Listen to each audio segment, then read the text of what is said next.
All right, welcome back to Sunday morning here in Arizona for the 38th annual BullShooter Regional Series. We are jumping into our BullShooter Invitational qualifying event, the Doubles 01. We're playing Split Bull. I'm joined this morning by Mr. DJ Sayre. Good morning, DJ. How are you?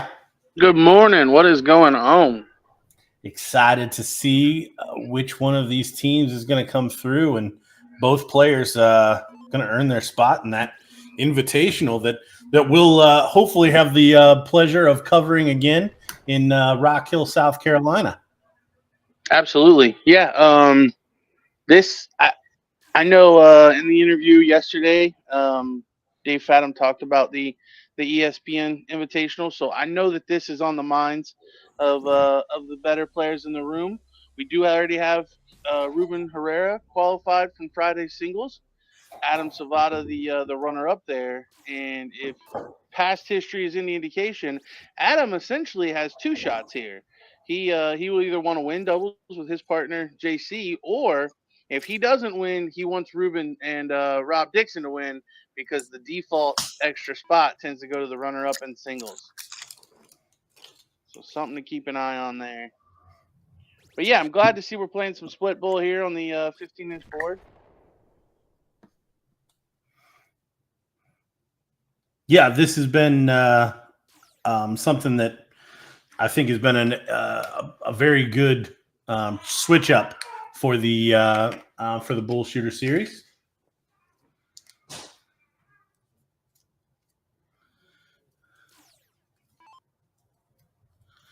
And we've got last night's runners up in the doubles. Suffering the double dip at the hands of Marco and Christian last night. Yeah, the better team won that final. The best player didn't, but the best team certainly did. Yeah, I think Dave was clearly the struggling of the four. I'm a little surprised to see him starting here this morning, but early on, it's looking like he's carrying the banner for the team. So, gotta wonder if yesterday was just the anomaly, a bit of an off day, and he certainly looks tuned in here this morning.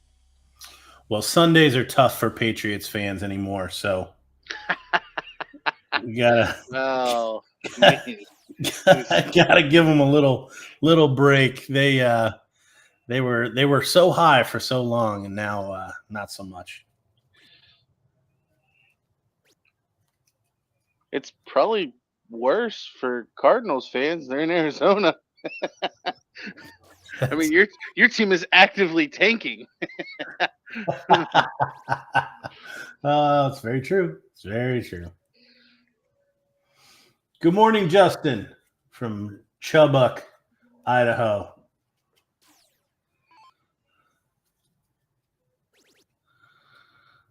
So we are playing the freeze rule since we're playing split scores this morning. Always an interesting twist as they get down to it here. Yeah, adds another wrinkle of math to the game that I particularly like. I don't like the freeze roll as a whole, if I'm honest, because I think at this level it's not too bad. When it, when it really hurts is when you have like a blind draw or a lower level player. I just don't like the inherent negativity of it. Like it cannot serve to be positive. If the freeze rule doesn't come into play, well, nobody's hurt. If it does, then one person has to feel like they let the team down.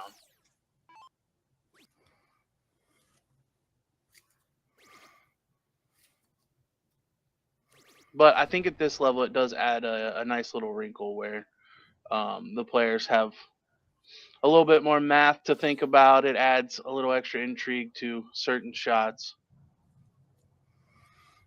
So this 137 is live.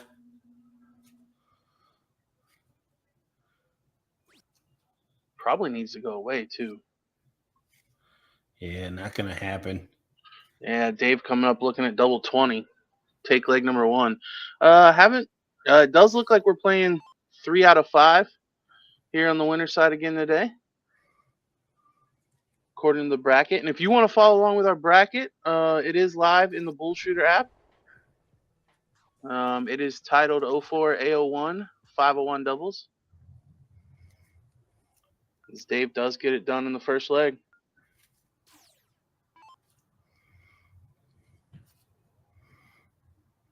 So hope, no harm, no foul. Andrew Trainer will get us started again.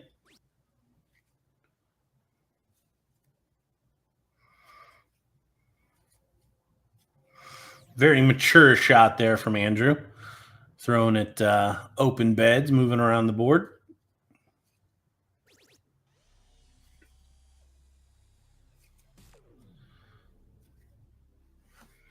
Thank you to our producer, Nick. He dropped that link to the tournament bracket into the chat. So if you're following along on Facebook, you should be able to see that.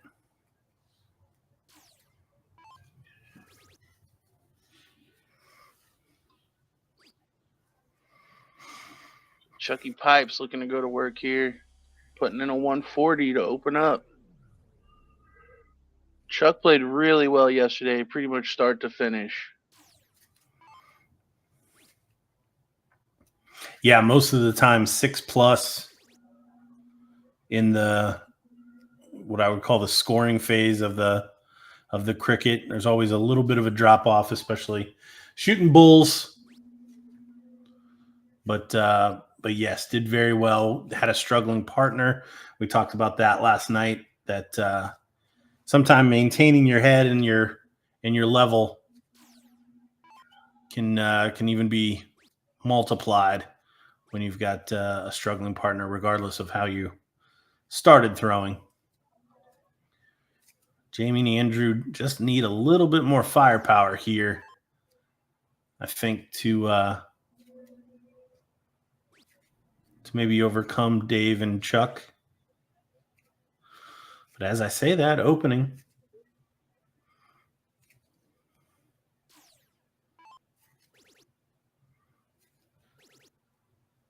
Oh, fill it up. And he does. Big 180 there from Andrew. Doesn't leave a finish, but should be first to the finish unless Chuck hits a 140 plus. Fatum gonna follow with a 180. Things are heating up now. Really need Jamie to follow suit. This is not Sunday darts. Yeah, still above. Well, it is for Jamie, unfortunately. Yeah, Jamie continued. He's staying straight at least.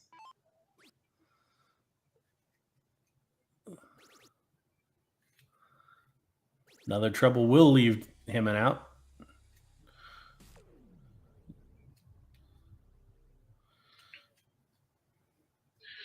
And Andrew would already be frozen even if he did have a finish. Very hard to unfreeze. Yeah, we talk about it all the time. 9 times out of 10, this is going to have to be a Jamie big out to get this leg. The old Hucklebuck. Back-to-back 9 marks for Fatum.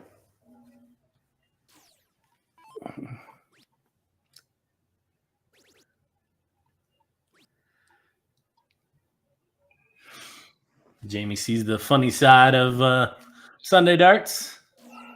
Can we get the big fish?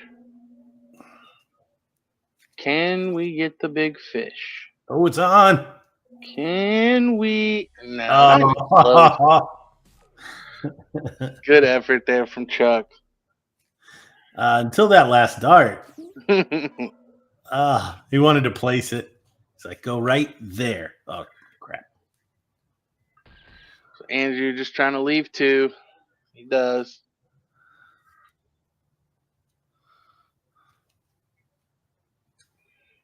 Dave for double 4 for a 2-0 advantage. First starts it. This is round 2. Evie's finest, Andrew and Jamie, had to buy the first round. The Gym Rats, Dave and Chuck, they won their first one 3-0. So they're 5-0 on the day so far, trying to stay perfect. Andrew with another 180. I was talking about them needing some firepower. Andrew certainly does have it. Needs Jamie to kind of keep up to get a decent shot there at the end of the leg. Yeah, less the freeze rule, this match would be tied up at one apiece based on the way Andrew threw in that last leg.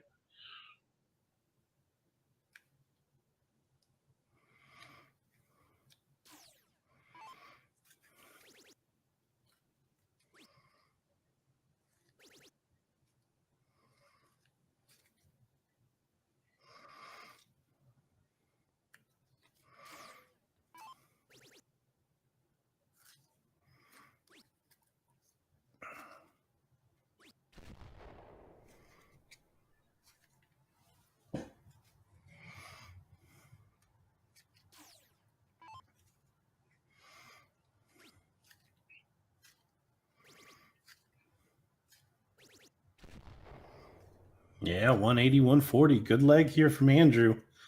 Probably needs to go out in 6 darts.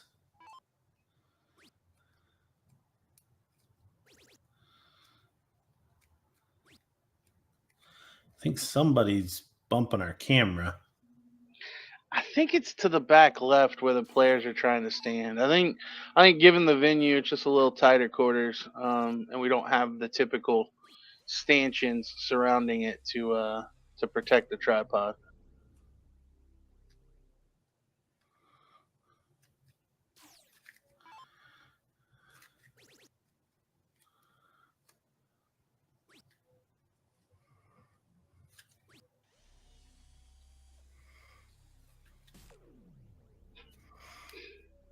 Setup shot here for Andrew Trainer. See Mike Carter in the chat cheering on Andrew Trainer. Mike, surprised you're not there today.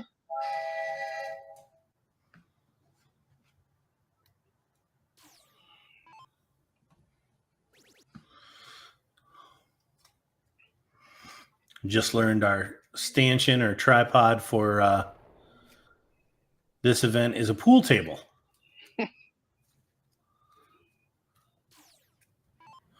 We work with what we got, folks. Gotcha. So the tripod is on a pool table with sandbags holding it down. However, anytime someone bumps the pool table, it tends to move. So yeah, I guess the pool table would make a pretty large target for people to run into.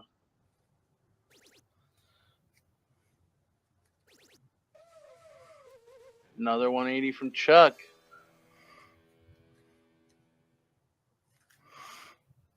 Sweet little 2-darter here for Andrew.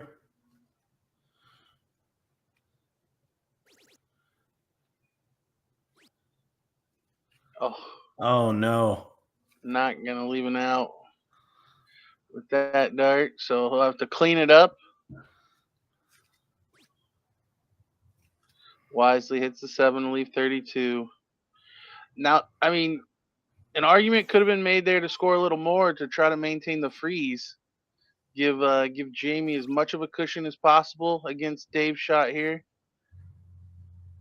But Jamie should be able to do enough. Three singles will be enough to freeze Chuck on 121.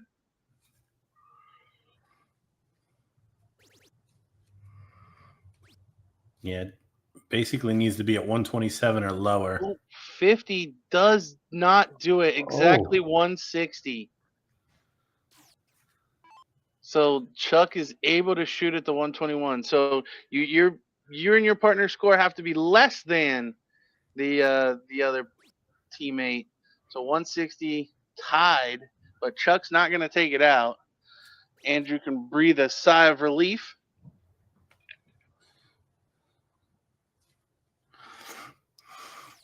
Was looking like an early Hucklebuck opportunity.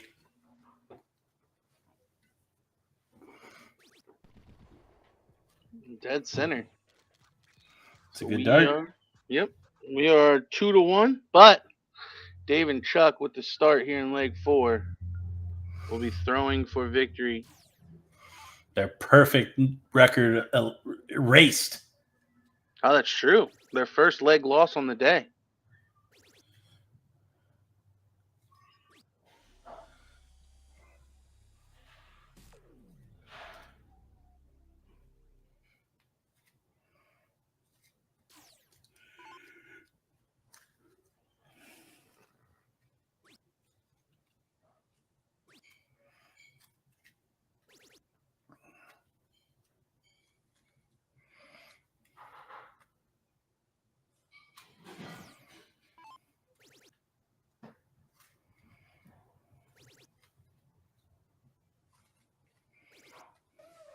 Chuck with, I believe, his third 180 of the match already. See Scotty Burnett in the background there.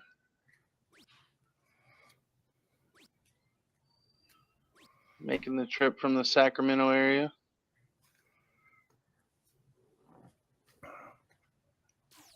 I actually got to talk to him via text Saturday morning. He talked about having to learn to play sober. So the Sounds awful. Yeah, the struggle, but he's making the effort, trying to get back into it. It's one of those, you'll be stronger on the other end. You just gotta get to the other end. Yep.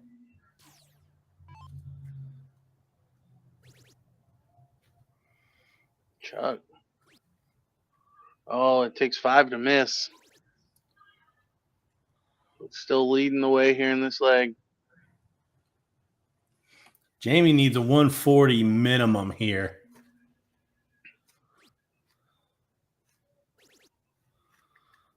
And it's just not happening for him.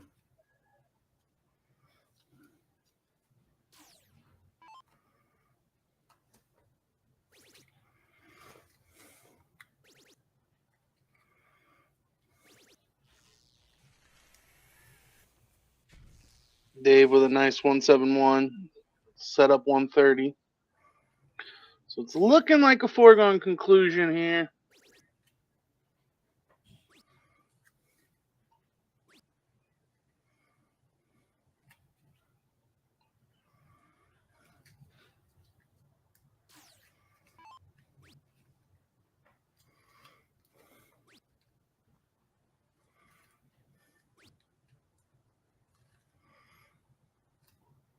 Only 60. Maybe a big 180. Oh, that's probably the best group he's had in this match, but counts for very little.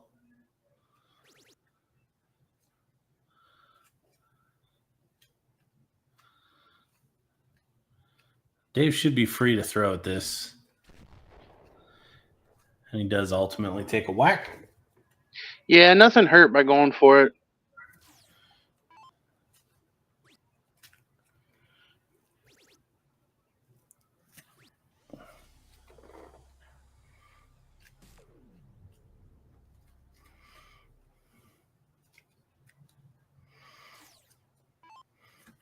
No finish for Chuck, so he'll set it up from 178.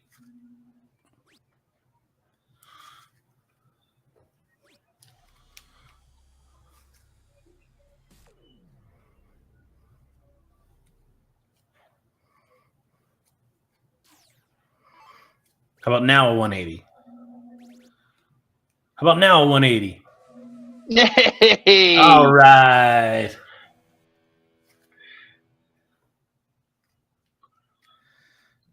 Probably just cosmetic, but a good shot nonetheless. Well, and it's double elimination, so True. This will be something to build off of. 150 is frozen. Should try to get to 4 or less. Hope that Chuck doesn't take it out. 60 14. Well, Went for the 54 to leave the 20. Can't say I hate it, but it at least, if Chuck misses, gives Jamie an opportunity. Yep. Double 10 now for the win. And there it is.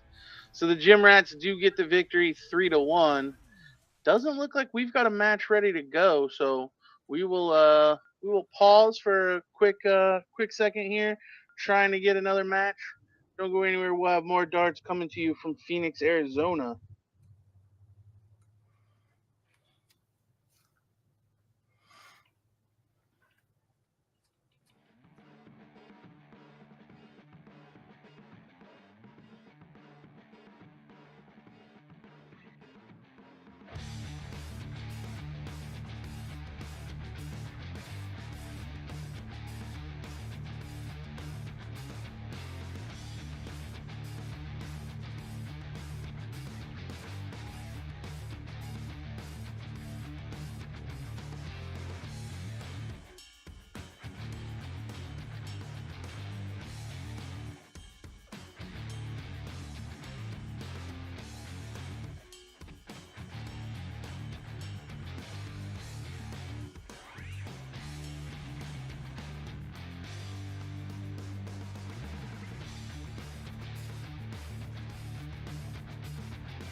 Hey everyone, it's Nick DeShare here with David Fatum at the Arizona BullShooter here at BullShooters. David, first off, how are you doing? How's your weekend going for you so far? Well, last night we had some singles going on. There were some good darts playing. I wasn't one of the ones with the good darts, but played a little bit too much steel tip. But yeah, I'm coming back to darts, and the BullShooter Regional Tour is definitely part of my agenda. Now, I'm going to ask you the normal boilerplate question here. Steel tip to soft tip transition. Do you struggle with it? Do you find it easy? How do you feel about it? Well, I used to struggle with it. Like if I was playing really good in soft tip and I would go back to steel tip, I would only be good. Or vice versa, right? Because I use the same dart. Now I use two different weighted darts, and I don't normally have a problem transitioning. Yesterday I did because I got a little bit too excited practicing steel tip all day for 5 hours, and then game in, it wasn't so good. But I think players that have the same dart will struggle a little bit more, but if you use two different weights, it's no problem switching. Fair enough. And then one of the things we see on a lot of your posts online and social media is hashtag be more and a lot of that mentality. How do you describe like putting that positivity into the dart game and keeping your mentality positive and what could be a troublesome weekend sometimes? Well, really it's do more, be more, right? Hashtag do more to be, hashtag be more, do more, be more. The thing is like, it doesn't matter what you're doing in life, right? Like if you just did a little bit more today than you did yesterday, that's how you get to be more. Like there's too many times that we get stuck in our lives and we go, oh, my dart game is this. You know what? If you get up 10 minutes earlier and throw 10 darts for 10 minutes, you did more than you did yesterday, and you will be more tomorrow. You can put $10 on your credit card today and you will be better than you were yesterday. That's the whole point of that thing. I've gone through a lot of stuff in my life, and I'm transitioning back to becoming a professional dart player again, playing full time. And you have to make adjustments along the way to be successful in those things. And we all can be successful, and we could all be failures. Failures when you quit. If you don't quit, you don't fail. And then today, we have cricket doubles that we're going to be watching. Who are you playing with? What's your expectations? I'm playing with Chuck Puliio. My expectations is that we win. It's always my expectation when I play darts. It was so funny because I'm so glad we're doing this right now. The guy came up to me last night and he says, you know what? I lost, right? I lost the singles. I was a little upset when I lost. And he goes, I don't know why you're mad. And he goes, yeah, you used to be a world champion. You won the BullShooter, but you're nobody in today's game. And I was like, wow. You obviously don't know who you're talking to, because I am coming back in the biggest way. I'm so happy the BullShooter's doing what they're doing with their stuff, the regional tours. I'm playing a couple of them actually. I've already booked tickets to Seattle. I'm coming to the main event in Chicago to do that because I want to be a part of that ESPN thing. And that was my answer. So let's see who's on ESPN at the end of the year. Yeah, it is the most exciting event that we have, right? I mean, everyone's looking forward to it, saying who's going to get the invitational, who's going to take it. Well, they're not even invitationals. You got to earn your way. You got to get into that tournament, right? I failed to do that last night. Hopefully I can do it today. If I don't, I'm going to keep going until I get in that event. And then I'm going to keep working until I'm good enough to be with Alex Spellman on that stage. Right? He's the only guy that's guaranteed to be in there. 3 other spots are available for people, and it could be you. Well, you guys heard it here. David Fatum, we are excited to see your expectations and performance throughout the rest of the weekend here, and honestly, we can just wish you nothing but the best of luck. All right, guys. I appreciate it, and we'll see you all soon.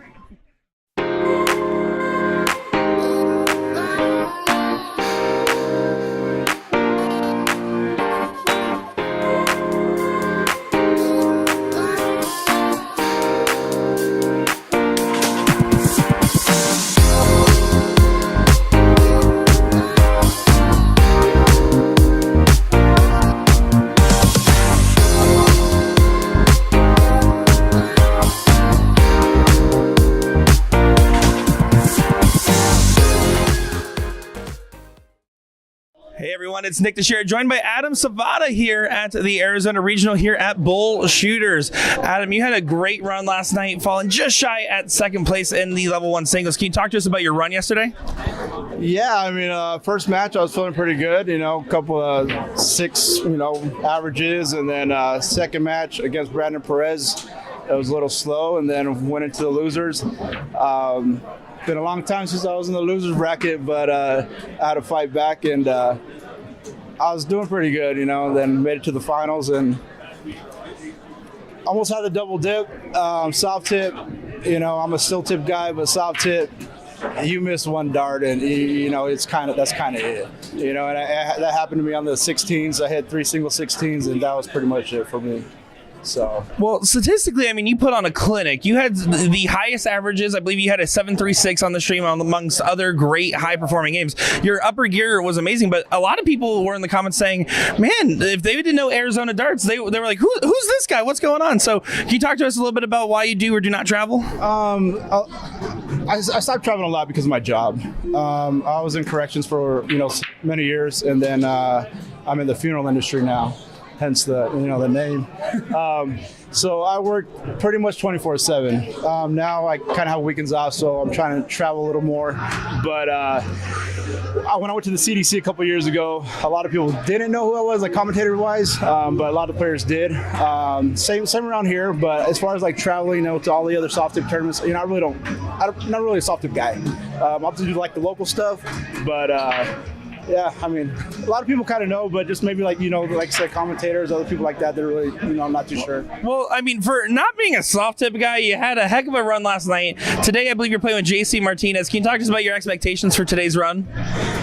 Well, JC has one eyeball, so so as far as expectations, we'll see how it goes. That's really so I've never played a guy with one eye. We'll see how it goes, but I expect to win every time I play. If I come in here, I'm worried about this guy, worried about that guy. I've already lost mentally. I come into a room thinking I'm going to smash everybody, and for me, it's it's your mindset. You just got to have a positive mindset and go from there. And whatever happens, happens. Leave it on the board, and if you lose, there's not much you can do about it. Absolutely, you're in control of your own destination, right? Absolutely. Now, let me ask you this: besides yourself, who do you consider the top shot in Arizona? Right now? Yeah, be honest. Oh man. Right now, probably Dave Fatum. He's coming back. He took some time off. He's been hitting the board quite a bit, doing a lot of stuff with DPFL, traveling a lot more.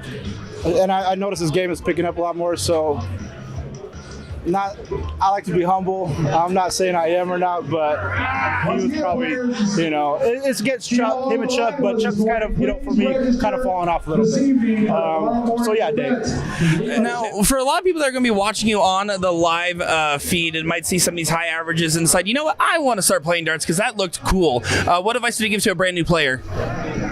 Practice. Everybody, some people will come up, how do I do this? How do I do that? And I really don't have, an answer for them, because if you look around the room, everybody has their own style of standing, throwing, holding the dart. There's really no correct way.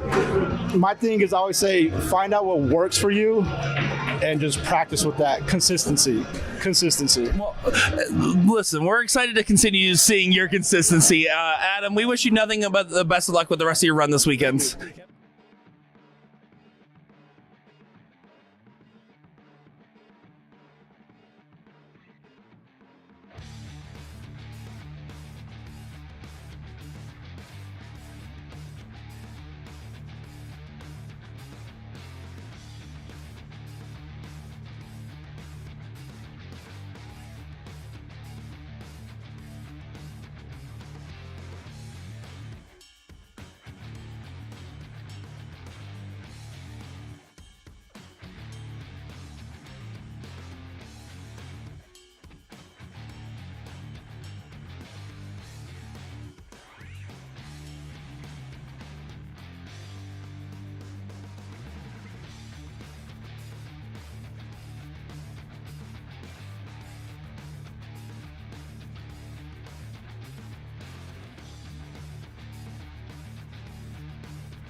All right, we are back.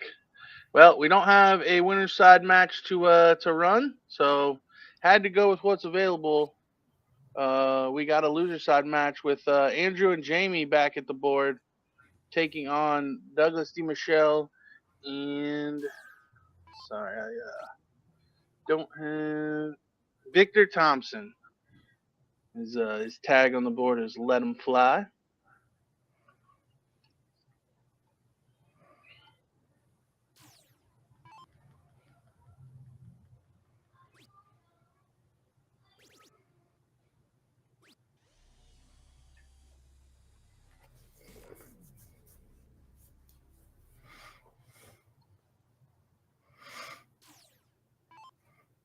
See if Jamie can continue a little run of form. Saw him struggle in the last match.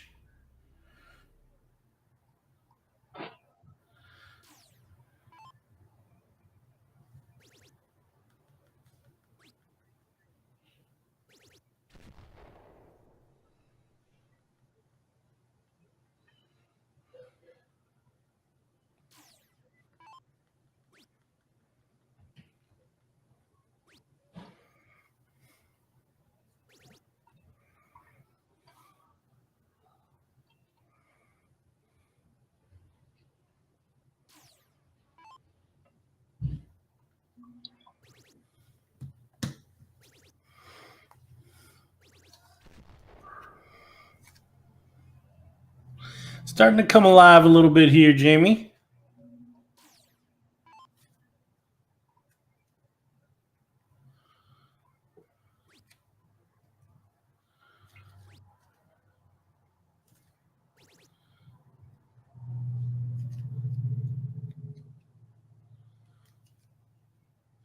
Andrew, who threw extremely well in the last match, even throwing the right numbers. Yeah, I think there's some still tip with Andrew because we've also seen him throw at open beds, which tends to be more of a still tip mentality. You have a tendency to kind of block the triple a little more.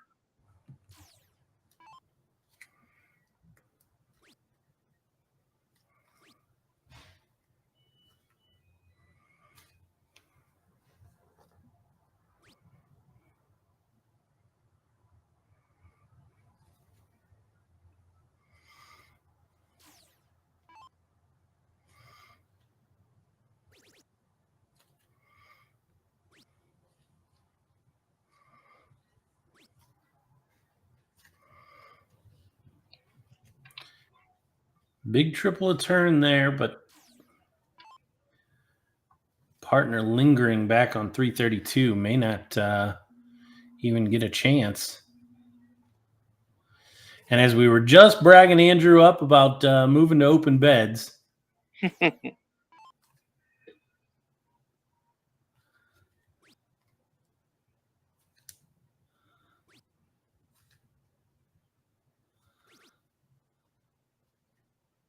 Oh, Douglas struggling here, only scoring 31 points that turn. yeah, Douglas is showcasing Sunday darts.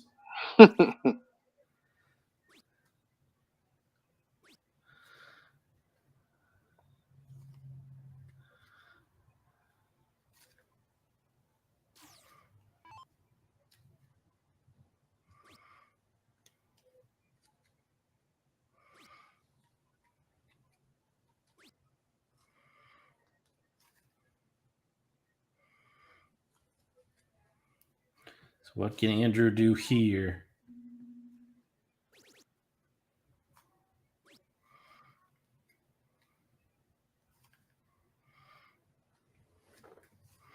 Plenty of options.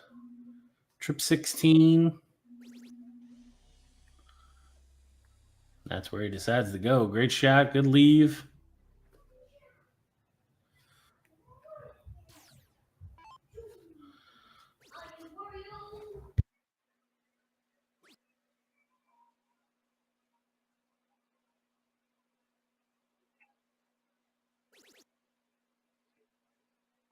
So Jamie looking for 130 to take leg number 1.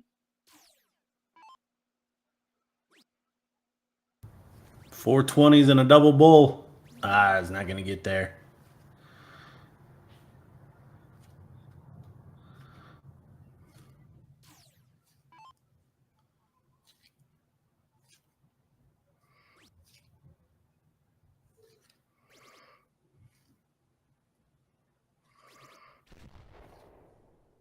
Good shot there from Victor.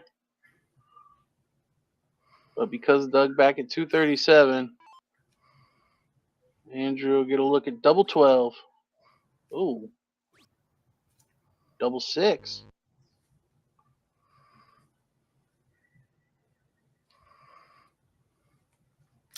Seen wayward darts on that double before. Had 40 in the last match. Hit a big fat 1. So a little finish line-itis.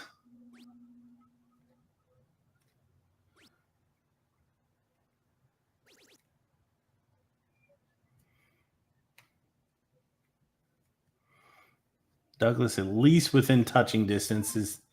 The stars are going to have to align here.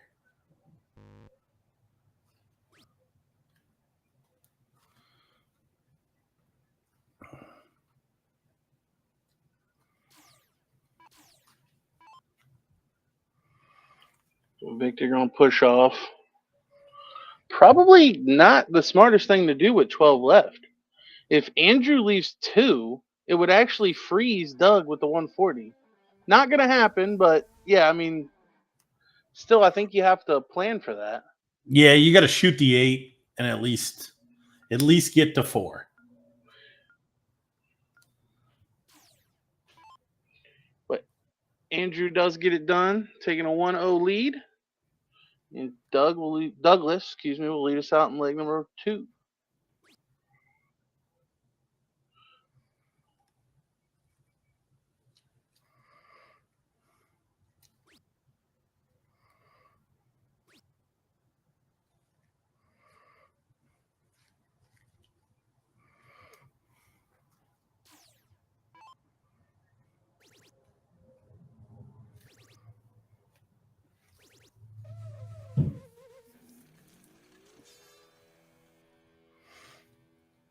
Big 180 from Andrew to get us started here.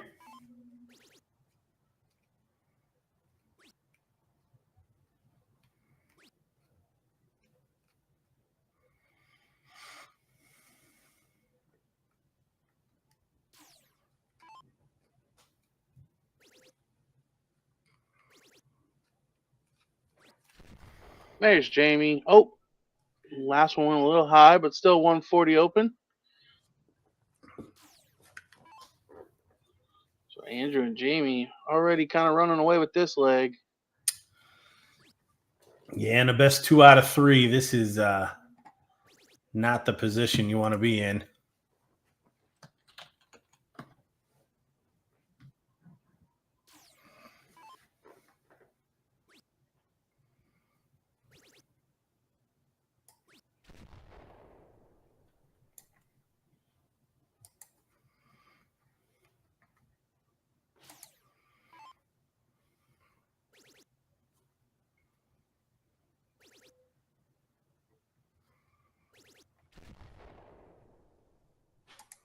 Good switch there from Victor. Down to the 19s.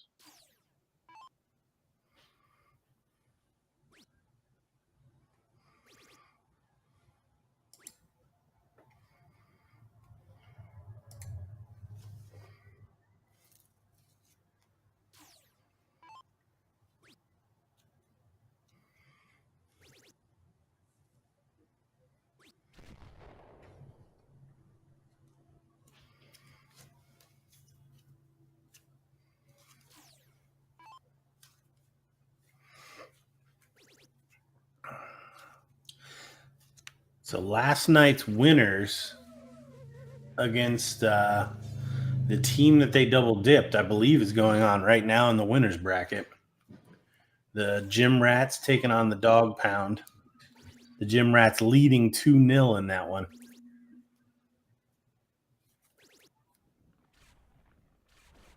3 in the bed there from Victor. That's 5 in a row on the 1919. I think he might have switched to the honeypot a little too late, as Andrew's already on 41.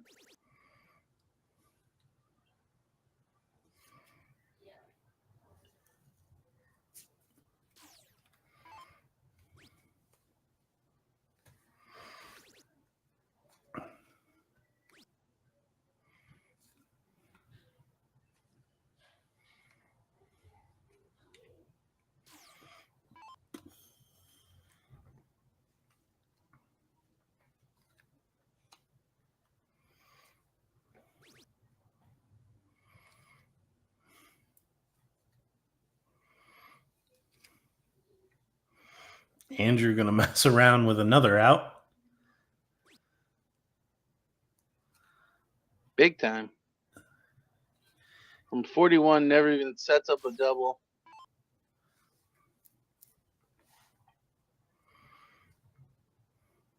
Now, if Victor can put in another big shot, we might be running into a freeze situation. Victor went 5 in a row on the 19s and then didn't throw a single dart out at that time. And then switched, yeah. Dart stubbornness at its finest. Well, and from 174, I mean, there's a case to be made. You score 114 with the first two, leave 60, just hit a big 20, leave 40. Like, the math works.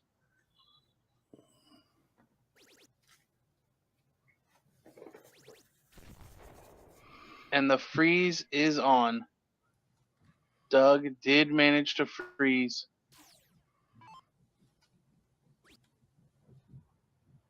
So Andrew will leave 4. And it's looking like we're going to be tied up at 1 apiece if Victor can take out 64.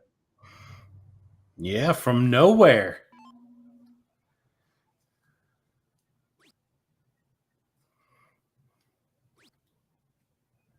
Tops. And he sticks it. So pretty unlikely situation here after a leg and a half, but that is where we are. And we will have a cork.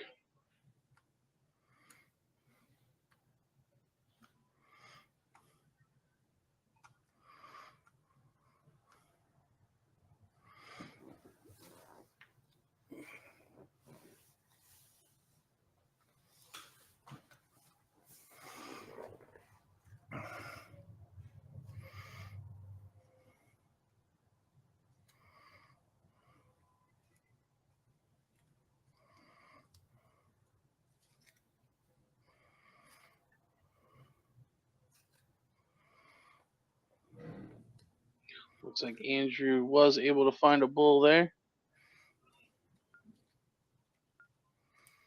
So Andrew and Jamie to lead us out.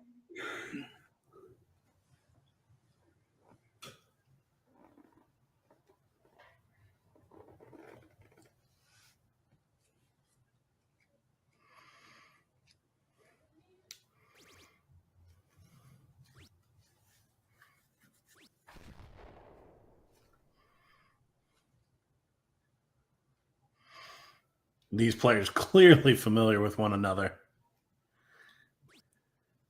Well, yeah, Jamie and Douglas wearing the same shirt. Yep, got the same on opposite teams, yeah. Same jerseys on.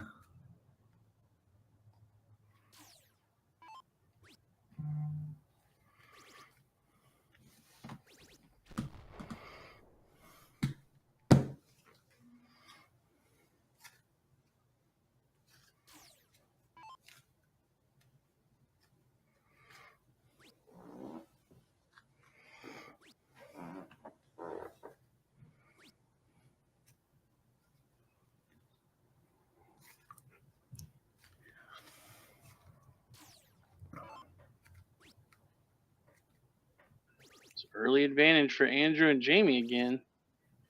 But we saw that in the last one, and it did not materialize into a leg win.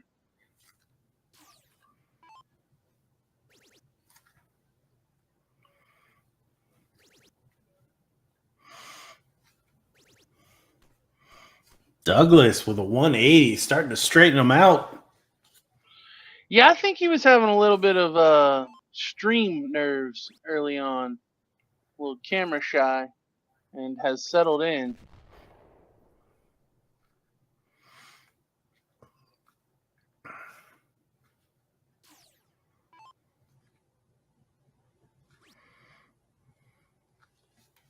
Would really like to see Victor go at the 19. I'm pretty sure he's thrown 5 darts at the 19, and all of them have been in the triple.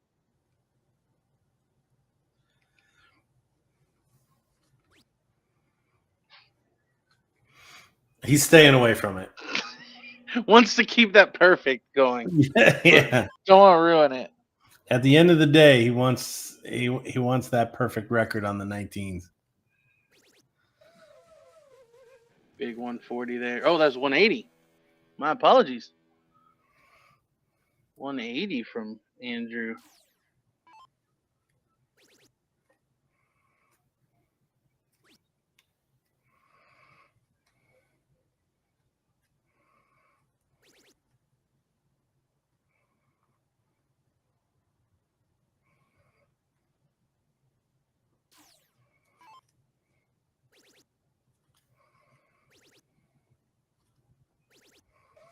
Jamie gonna follow with a 180 of his own, averaging 49 points per dart, leaving 60 after 9.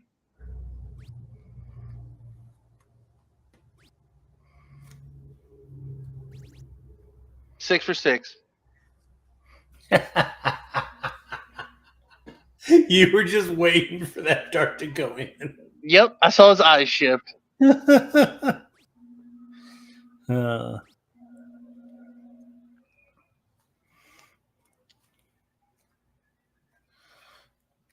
Setup shot for Douglas, but maybe in vain.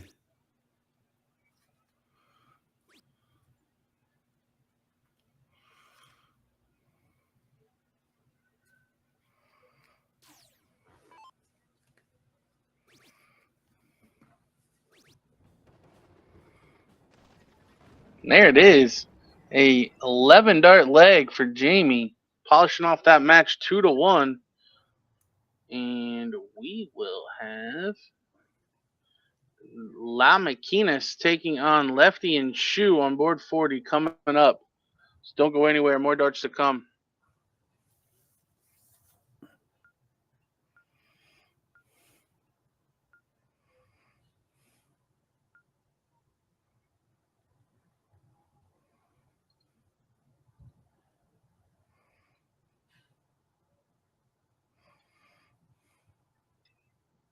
Hello, everybody. I am Nick Teixeira, joined by JC Martinez here at the Arizona BullShooter here in BullShooters. How's your weekend been going for you so far, JC? Well, it's been going great. Yesterday I had a little ups and downs, but I mean, with this level of talent of players, it's unbelievable how people are getting good all the time. So you got to stay on your toes just to catch up with them. Yeah, I mean, if you look at this BullShooter, I think this is one of the toughest fields. The commentators are talking about it on Friday Night Singles. There are so many big shots here that it is incredible. I mean, do you think Arizona is probably one of the strongest dart states? I think it is. Arizona's got a very talented players. We got David Fatum, we got Chuck Puliio, we got Adam Savada, which you saw him last night. He's a beast. We have Mike Carter, Watson, a lot of people that participate in the CSC. So it's great talent. We have lots of talent. Now today we have doubles that's going to be going on. Who are you playing with, and what's your expectations for today? Yes, I'm playing with my boy Adam Savada. He's a beast, and we hope to pull out a win tonight. Perfect, and we're looking forward to seeing that. Now, a lot of people are going to be watching this live stream. They're going to see you lighting up the board and hitting a bunch of 9 marks. If they get inspired and want to start playing darts tomorrow, what would you say to them to get started in darts? Hey, no matter what, just keep discipline. just keep on doing your game and just try to learn from the best players. Play against them because that's gonna make you better all the time. I remember when I started playing darts, I used to come here to this bar and I will look at Mike Bates, I will look at Rick Breckenfield, I look all this great Lucky Newberry, I will look at them and I say someday I'm gonna get there and I will play with them.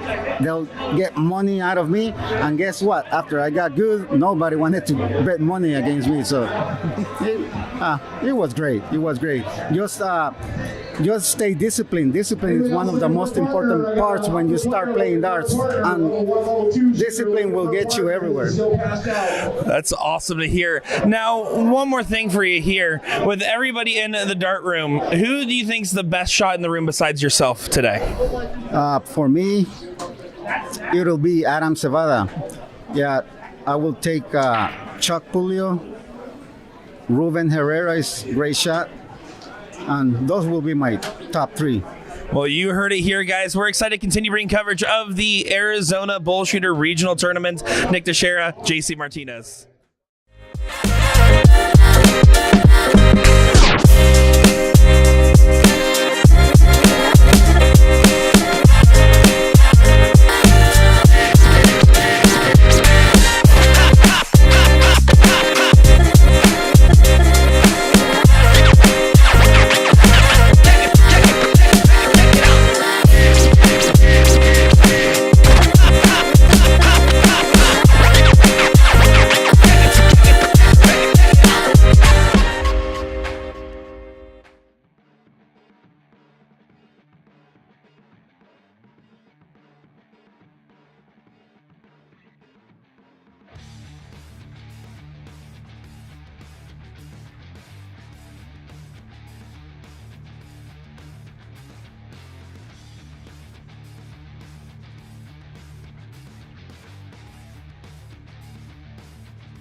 All right, we're back. We got a quarterfinal here in the 501 doubles 38th annual regional tour for the BullShooter at BullShooters in Arizona.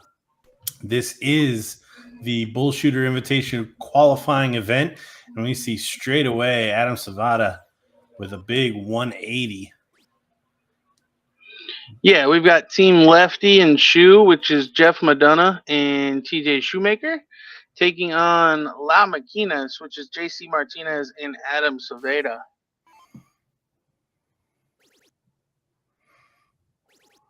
Yeah, looking forward to this one. The Reapers definitely. Lefty and Shoe with the same road as La Maquinas. 3-0, 3-0 in both of their opening matches.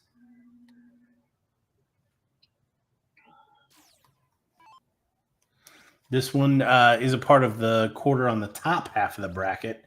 So the winners here will play the winners of the Reapers and R&R, which I don't know who the Reapers are, but Ruben Herrera and Rob Dixon is R&R. So the got Reapers, a pretty good quarter. The Reapers is Frank Zuniga and Christopher Amaya.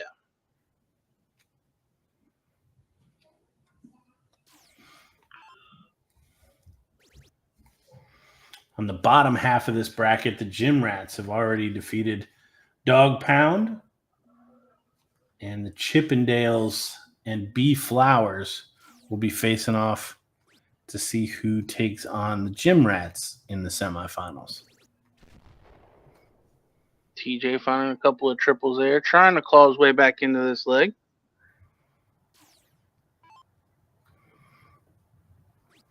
We are back to 3 out of 5 here on the winner's side.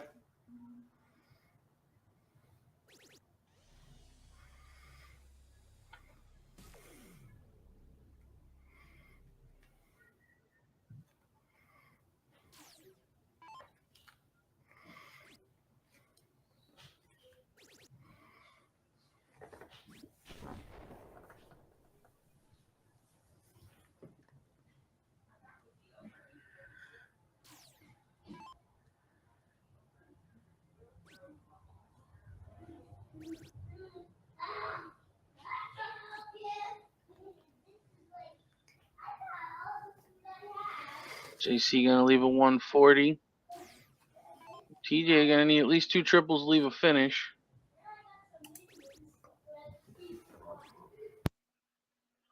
Not gonna happen. So Adam looking at 116 for a 12 dart leg. This is 3 out of 5. Electing for the 419 for tops route. Oh, and he just lands low on the double 20. But Lefty way back at 277.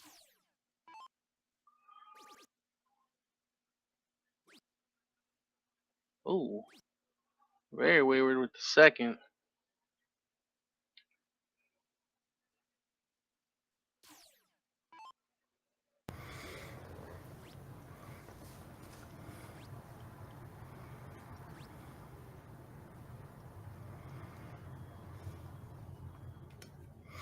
JC particular to the double 18? So he had 140. I think he was trying the Rob Cross route. 108 to leave 32.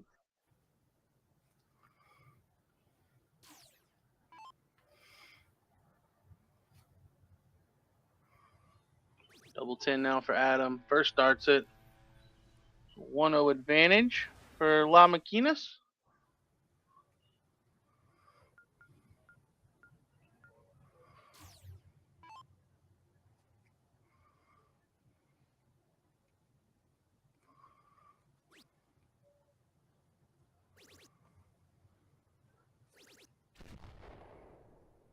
Lefty opening with a 140.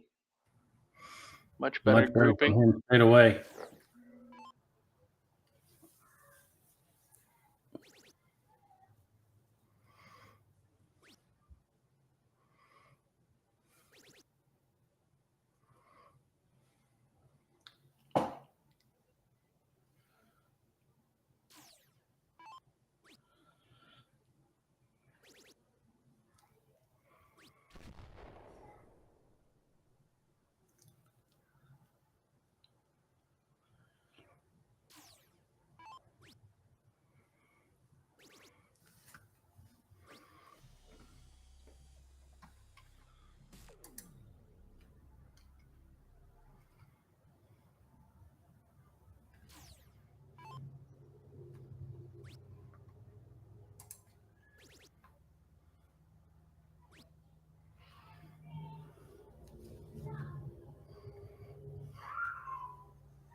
parity across the board here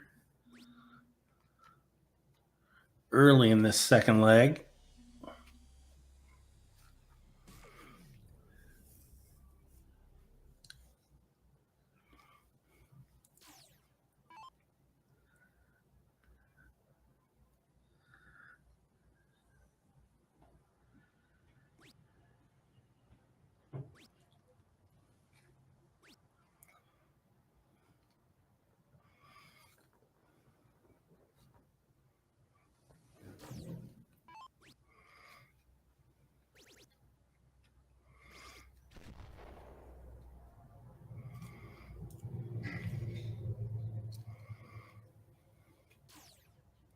Lefty should start this on the 19s.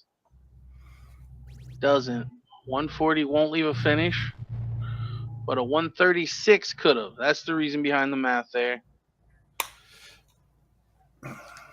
See if Adam elects to shoot it that way or just stay on the 20s.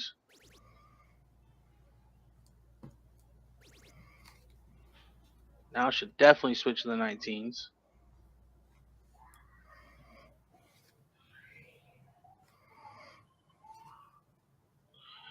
I will say those first two darts are very inviting for another triple. But the correct shot, the 19 there.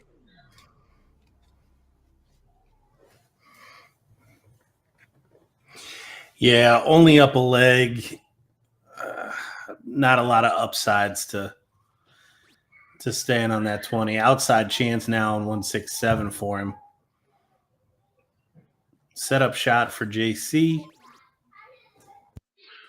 Yeah, I think the biggest argument for staying on the 20 there is that you're probably playing for the freeze. Lefty will probably leave a finish. Most likely, Adam not going to take out 167, but with TJ back at 300, JC and Adam together could potentially freeze Lefty.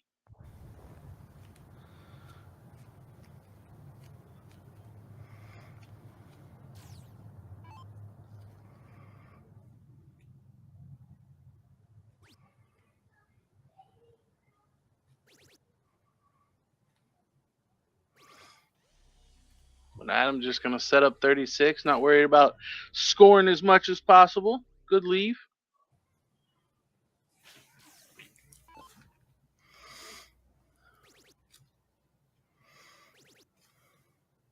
Oh, can he fill it up? Oh, flights out with the last. So 135.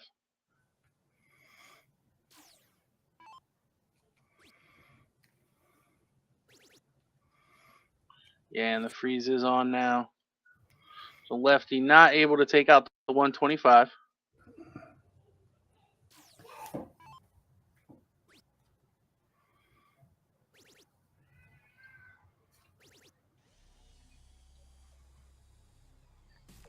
Good shot from Lefty to bring it down, but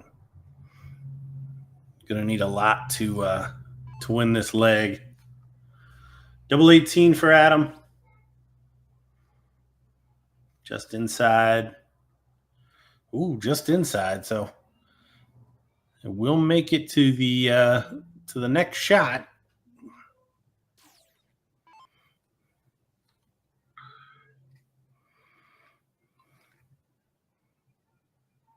So TJ can actually score 162 here and freeze. You would leave 3, but you would freeze. Well, it's not going to happen now.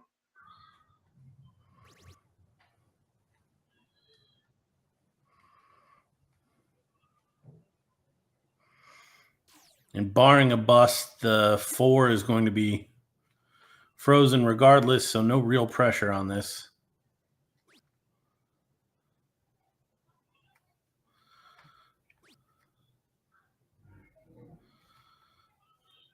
Lefty will most likely push off. Yeah, he'll have JC do it for him. And Adam will throw it double 4 for a 2-0 advantage.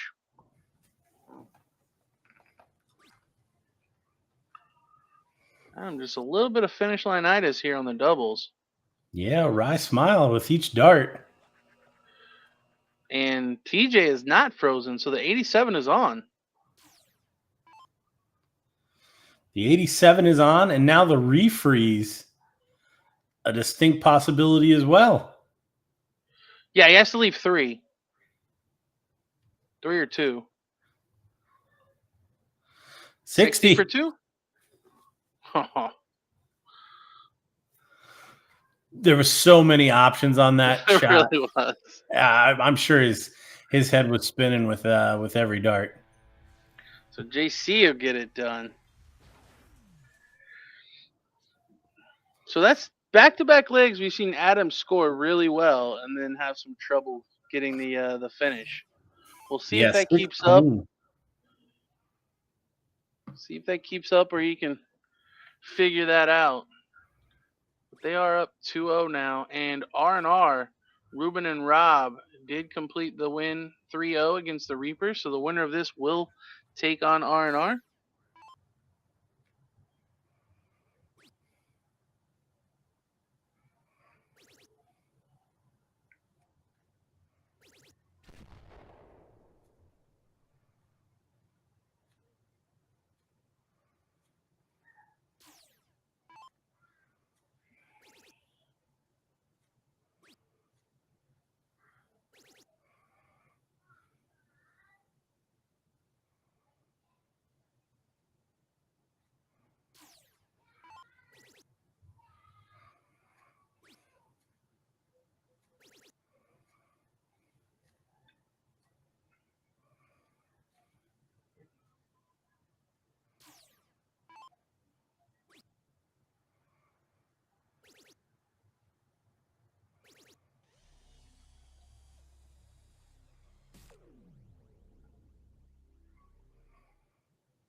So big shot here for JC.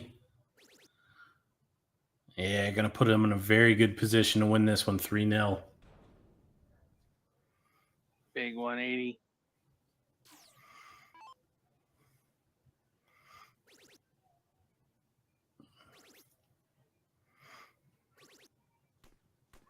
.180 from lefty does leave a finish. Yeah, huge follow and a must-win leg here. But again, TJ struggling. Back at 336.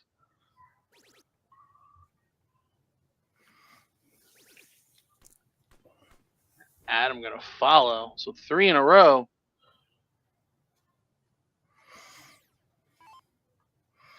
Can we get 4? Be around.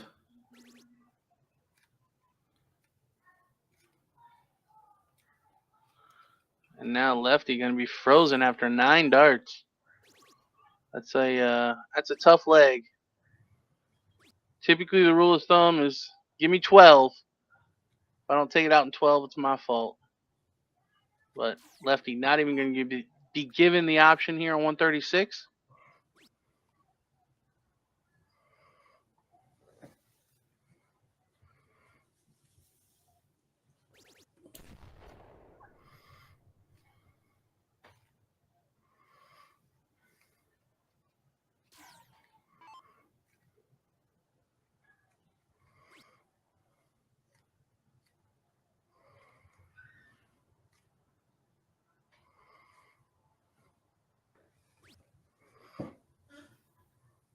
Does get to a finish.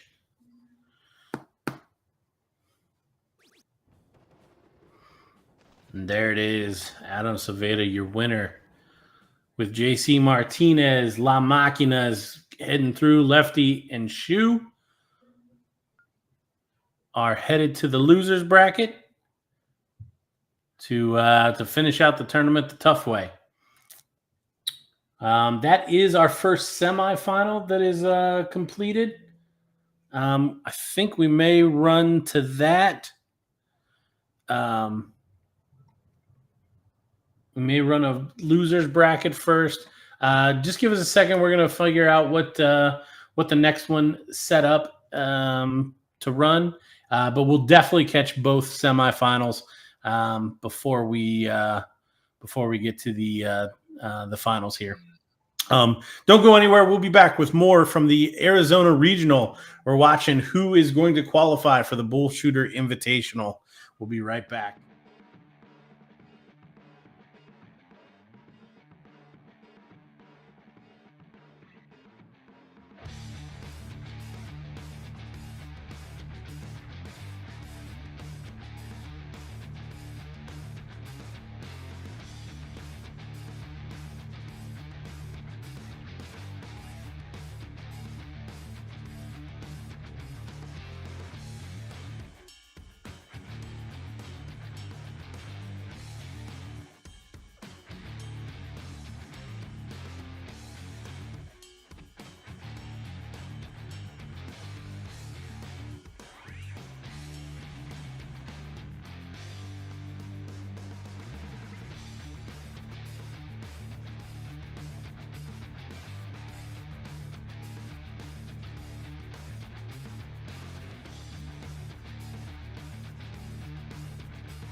Hello, everybody. I am Nick Teixeira, joined by JC Martinez here at the Arizona BullShooter here in BullShooters. How's your weekend been going for you so far, JC?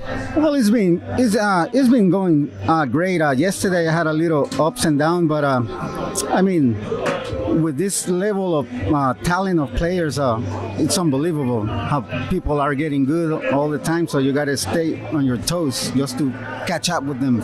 Yeah, I mean, if you look at this BullShooter, I think this is one of the toughest fields. The commentators are talking about it on Friday Night Singles. There are so many big shots here that it is incredible. I mean, do you think Arizona is probably one of the strongest dart states? I think it is. Arizona's got a very talented players. We got David Fatum, we got Chuck Puliio, we got Adam Savada, which you saw him last night. He's a beast. We have Mike Carter, Watson, a lot of people that participate in the CSC. So it's great talent. We have lots of talent. Now today we have doubles that's going to be going on. Who are you playing with, and what's your expectations for today? Yes, I'm playing with my boy Adam Savada. He's a beast, and we hope to pull out a win tonight.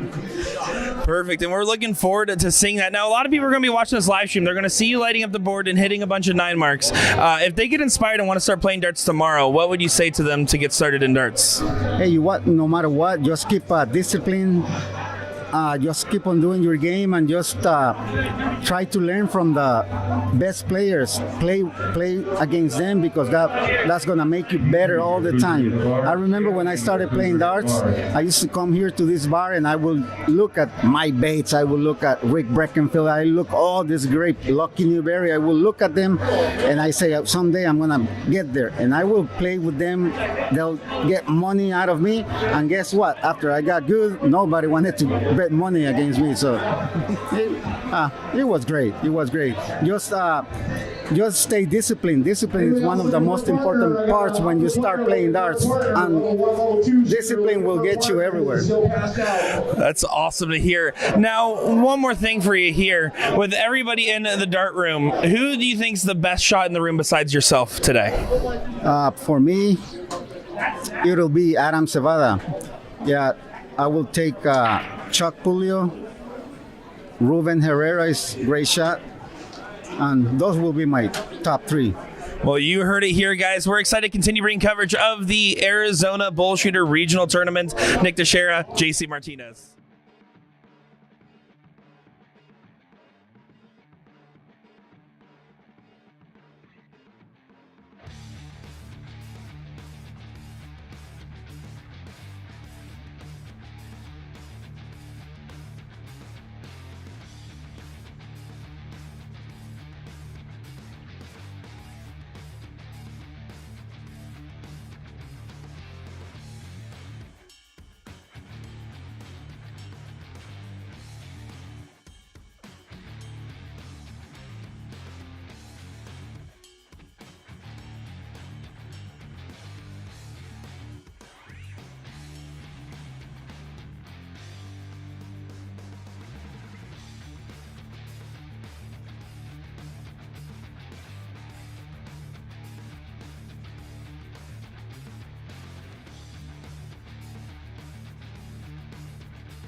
All right, we're back. We got our first semifinal. We've got Rob Dixon and Ruben Herrera taking on La Máquinas, JC Martinez, and the Reaper, Adam Savada. Yeah, this is a pretty big one here. We talked about it. Ruben, your winner from Friday Night Singles. Runner-up was Adam.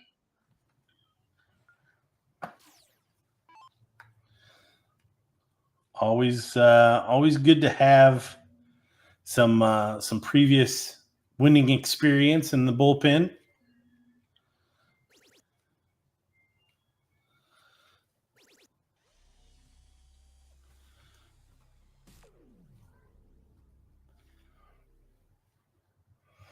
see how that firepower goes. R&R and La Maquinas both winning their quarterfinals 3-0,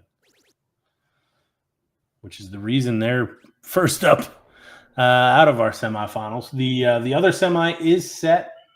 We've got the Gym Rats taking on the Chippendales.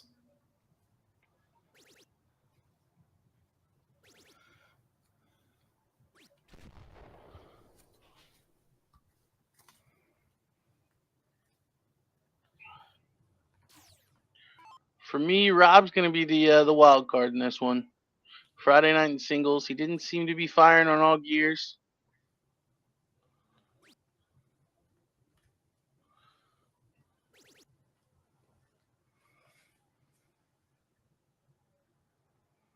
So it's still three out of 5.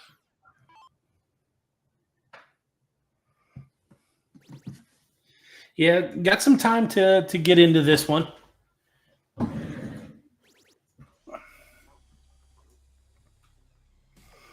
Most important to hold your throw and kind of let that fifth leg be what it's going to be.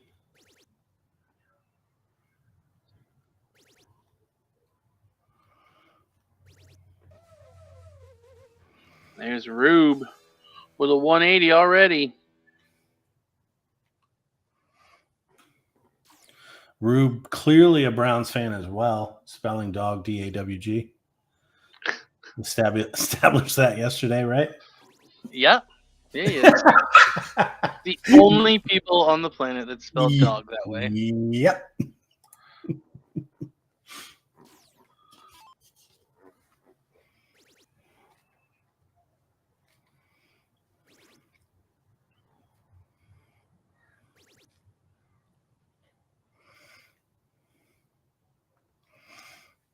Tough there. 3 triples, but only 90.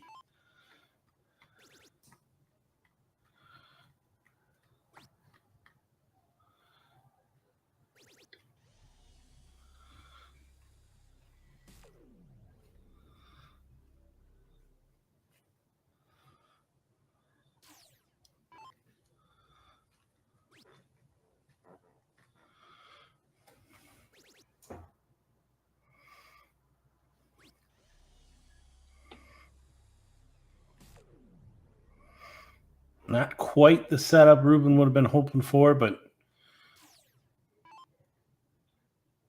does get to a finish. Big question mark is between JC and Rob Dixon.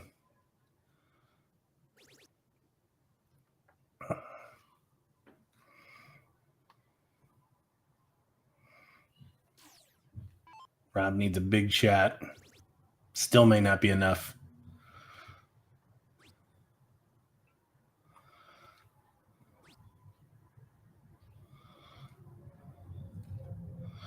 Definitely not going to be enough.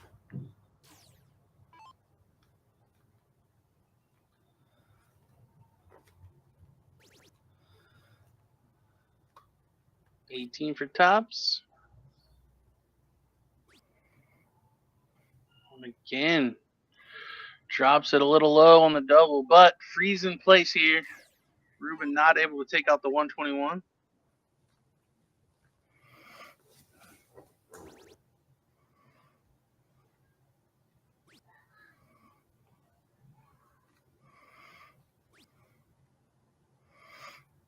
Oh, no.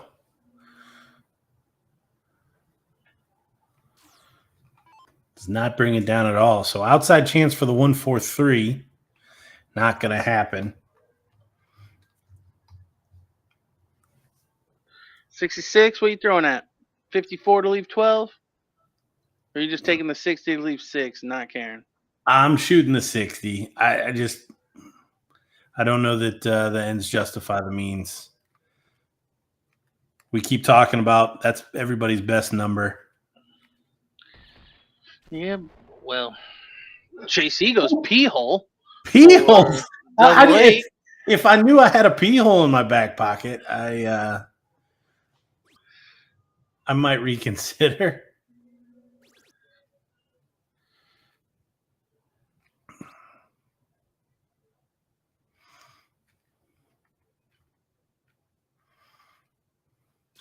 Double 10 now for Adam to take leg number 1.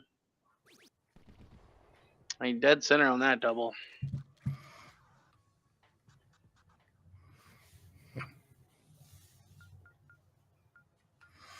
All right, so no harm, no foul. That was with the darts. This is the one here. Do not want to go down 2-0 in this format.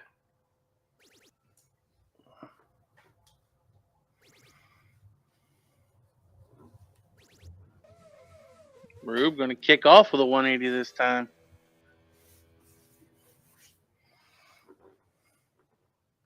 Nod of approval from JC.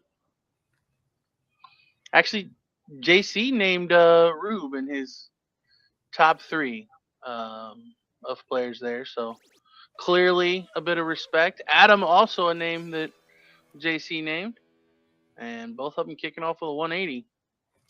Well, even if you don't believe it, you got to put your partner in there, right?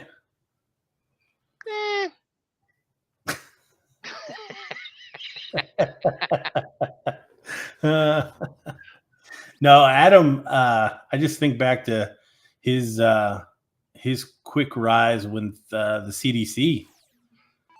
Yeah, we talked about it Friday night a good bit. I think he won the first weekend he ever attended. Yep. But I mean, I think those of us that had played like Vegas or any of the ADO tournaments where there was a national qualifier, we typically seen Adam. But other than that, you really didn't see Adam at very many tournaments. So unless you went to those tournaments, you probably didn't know much about Adam. But Adam, definitely a known commodity to most of us.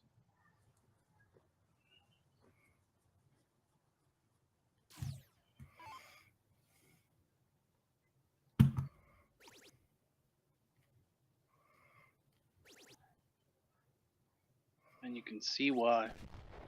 Oh, almost back to back. Yeah, I was almost on the niner.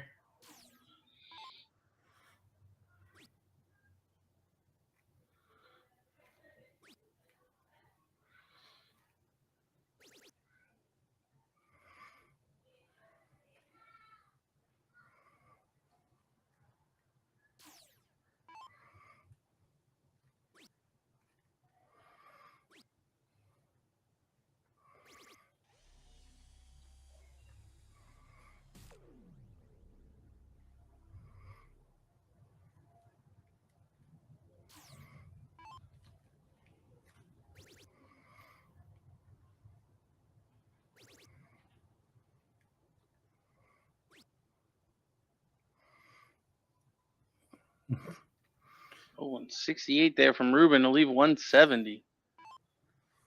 Yeah, unlucky and lucky all at the same time.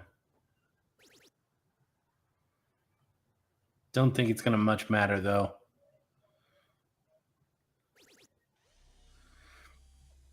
Adam has had some finish line-itis, but with Rob Dixon continuing to struggle, may have multiple darts at this.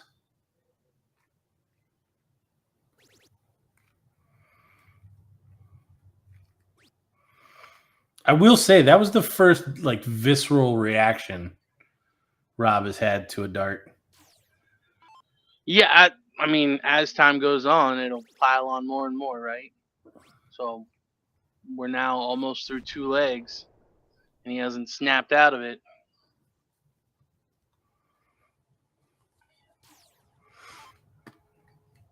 So 170 frozen.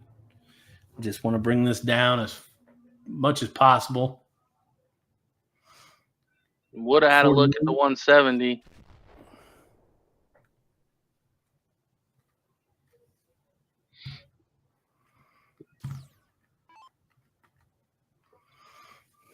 $56 for Adam. He's elected to leave tops pretty much every leg. This time gets it done. So 2-0 advantage for La Maquinas. On the hill to go to the hill match.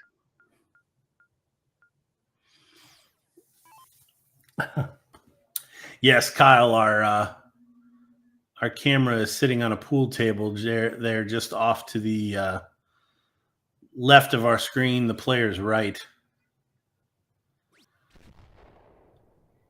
And we get a little jiggle every time somebody bumps into there.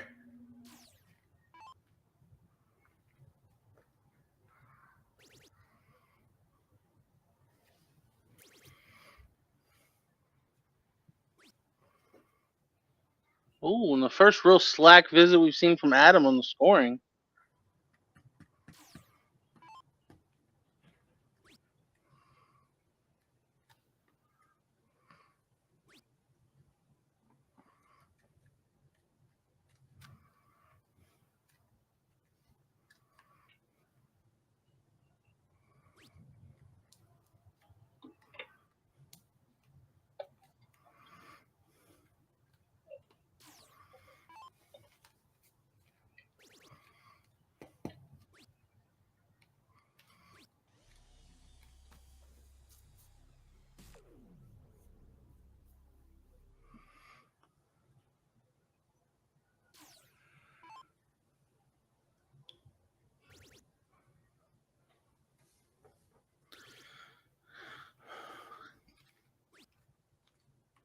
Oh, and Rube only gonna hit 64. Had a little bit of a lead. Problem is, you feel like he needs to finish these legs as quickly as possible. Don't feel like he's gonna get more than 4 visits.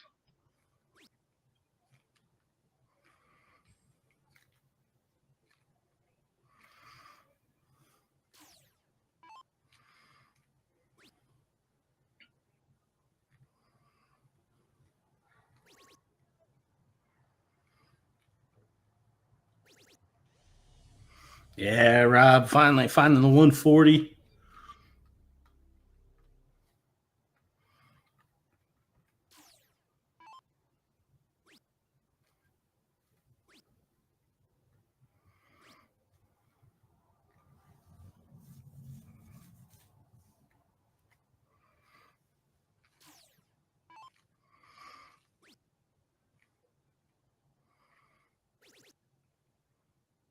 Another triple will leave a finish.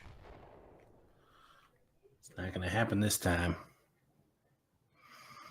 But much better position overall here for R&R. Adam finding his first triples of the game. And he's going to find all 3. Filling it up for 180.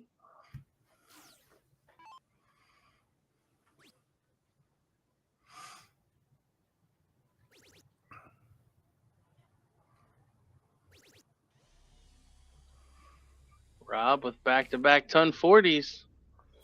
He seems to be settling in. But is it too late with Lakina already up 2-0?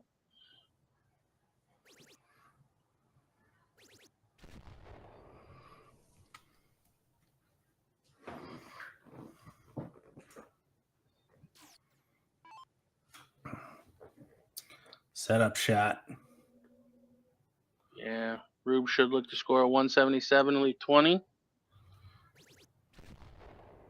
He'll have to settle for 125.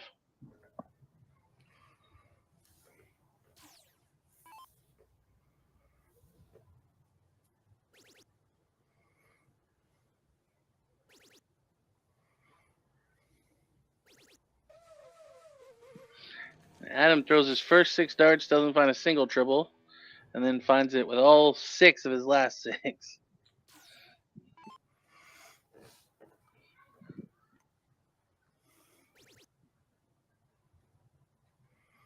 Rob already back in the treble.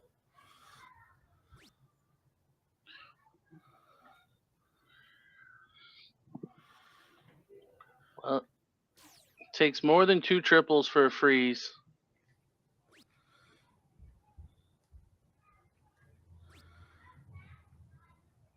Yeah, Lakina needed to get down to 52 or lower. Not going to do it.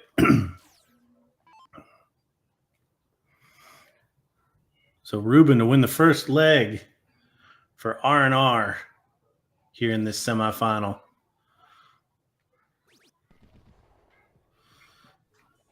There it is.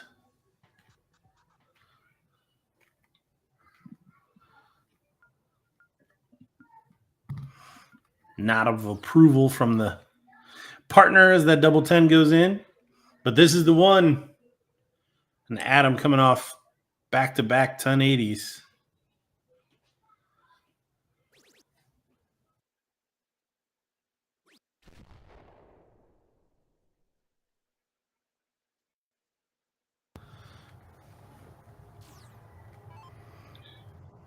Not the greatest of starts from Adam, only a ton.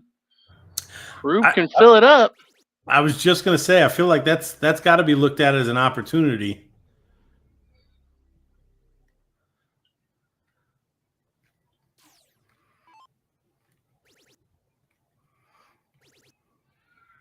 Oh, but here comes JC putting in a 140.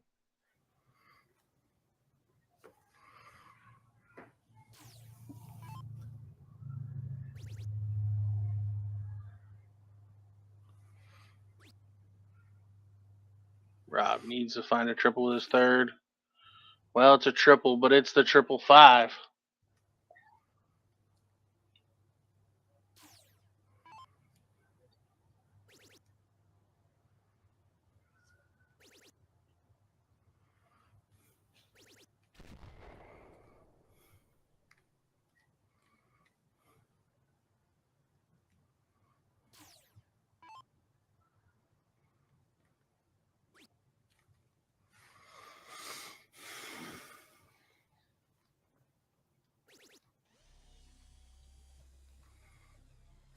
Does find the third dart triple. Parity at the top.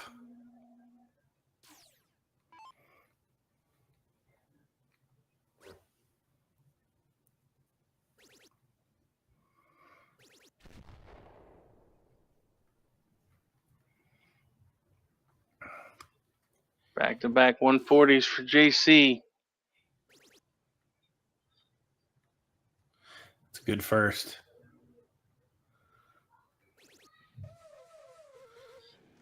Rob waking up with a 180.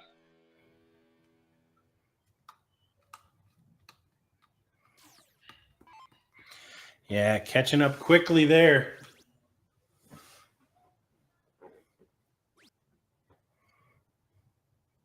Needs a switch. He does to leave a finish.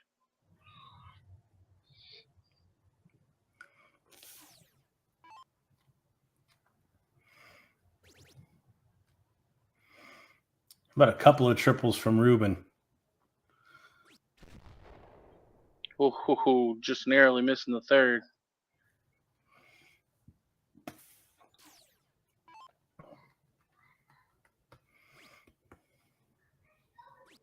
can JC do here? Oh, playing with fire. That's not a triple. That's not a finish, but job done nonetheless. Yeah, I don't know that JC's playing to take legs out. I think he was just trying to get as much score as possible to ensure that Adam gets shots and the potential of freeze. But back-to-back 3 triple turns from Rob. Good time to do it. Yeah, and a leg where he was trailing now is actually pushed into the lead. Yeah, cannot freeze. So Rube for 126 to tie us up at 2 apiece. Should be 19s. And again, double 6. What a shot. Ah, the little look off to the side. Great finish. How about that leg? Yeah, now we've got a match. What did I say at the beginning? You got to win your legs. Screw it. Go down 2-0, win 2 straight, and force the 5th leg. No, great dart there from Adam. Lots of room, though. I was going to say best case scenario for Ruben as well, just where it's placed. Oh, is he just low? Or is it a tie? It's a tie. It is a tie. And that's a great little platform to lay it on. Yeah, opens that bet up even bigger. That might actually clog it up. Well, Adam throws pretty hard. I don't know that he's worried about those darts, but he does miss low and right. So Ruben will have the start in leg 5.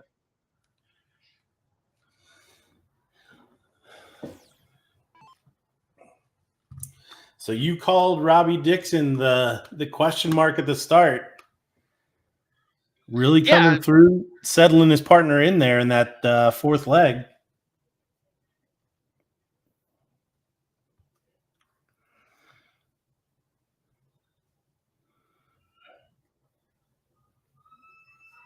Uh-oh. So the match is set up wrong, and in order to keep the order right, they I don't know what they can do.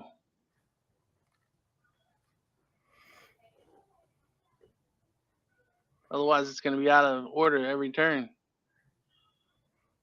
And I think Adam really wants to be going first for his team.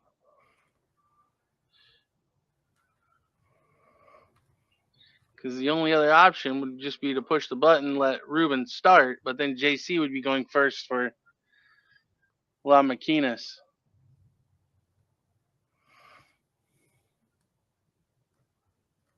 And that shot clock is running as well. Well, we may see a unsanctioned leg here. Yeah, I think you forfeit this one and just play a cricket leg. But then again, I know a lot of times it's on the player who set it up. Like, it's their fault. So I don't know. This one will be interesting to see how it works out. I think the best thing to do is to forfeit it, set it up with a new 501, and that's how you go. Clearly, the order should be Ruben, then Adam, then Rob, then JC. I mean, I guess you could always let Ruben throw and then Adam throw on JC's score. Well, let him throw on his score, or you just time it out at this point 2 more times. Well, you can hit the button. You don't need to let it time out.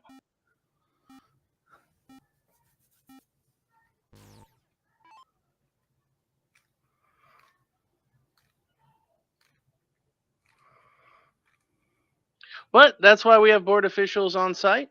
So we will hang tight and see what happens. Here comes the board official now. The bad part is the break. You were pretty well in rhythm. All 4 players playing very good. Well, I want to see what they do to the board.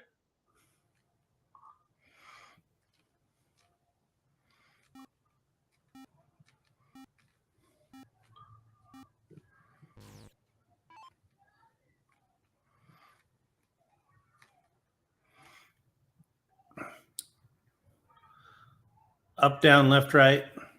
AB, select, start. Think that'll work? Does that just move you ahead? You get unlimited lives?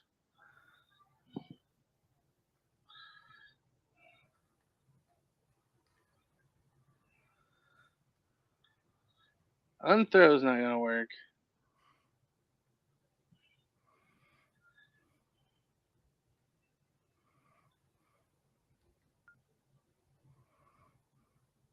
Yeah, I think they're just going to get out and play a normal 0-1 for game 5.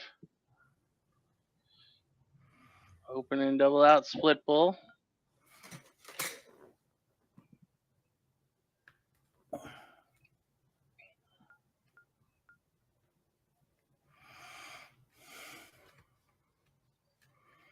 So the official does set it up that way.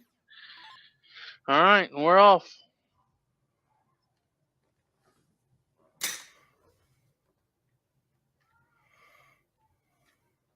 I think this is probably the best way to do it.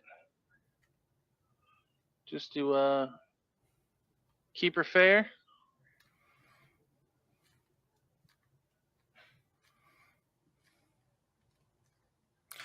Yeah, it's on the player to set it up. I don't know if there could be a penalty or anything for that. I don't think it was intentional.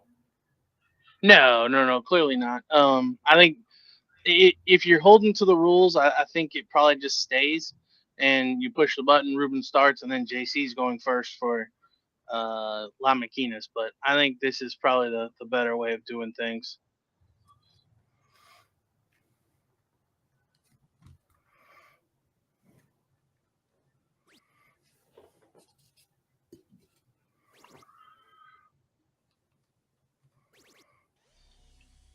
But yeah, as noted, all 4 players now have sat for a little bit when they were pretty well in rhythm.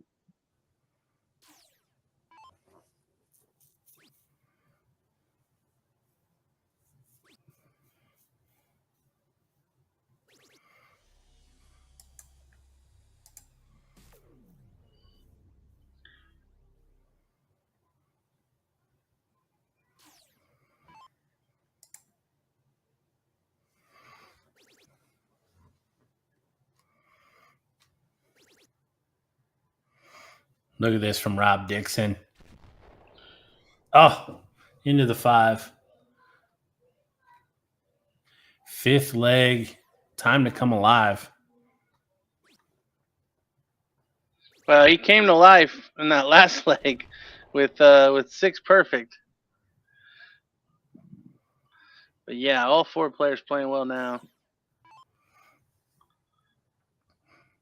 Yeah, even with the little ice.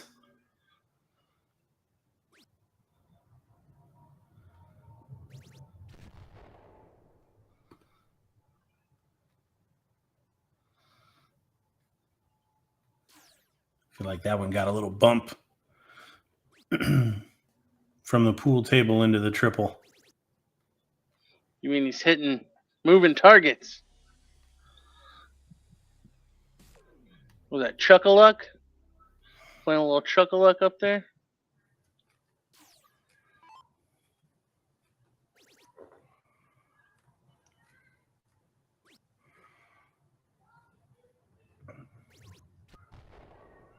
Rob, a back-to-back 2 triple turns.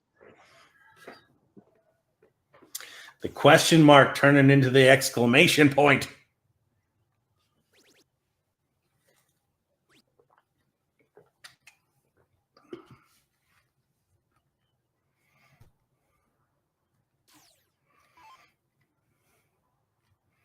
Now a clear established lead here for R&R in this deciding leg. Oh, Rube with a slack visit. Does leave a finish. Yeah, but so much left on the table there.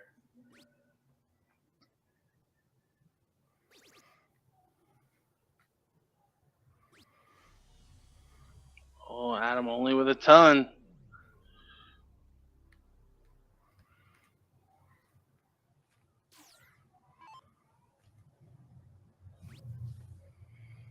Actually, it probably worth noting that in the singles final with Ruben and Adam come out of the losers bracket and won 3 straight legs to win the first set and be 1-0 up in the last set.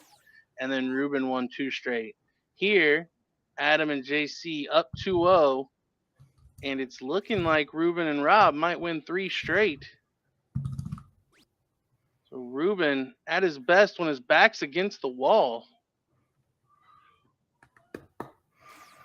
Party piece right here, 160 in the 5th leg to head to the king seat. But we saw the 126. Another one of those. Oh, just misses left. So he'll look to set it up, and he does set up tops. And the 161 is frozen.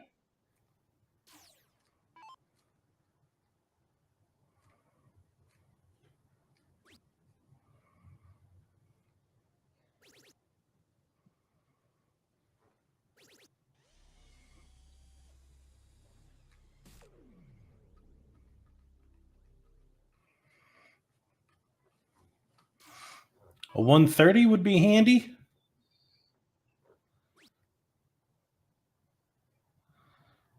I think most importantly is just scoring enough that you don't have to worry about the freeze. But the double bull now, Oh, But job done. He knows that Ruben will have 3 clear at double 20. Even a 180 from JC, not enough.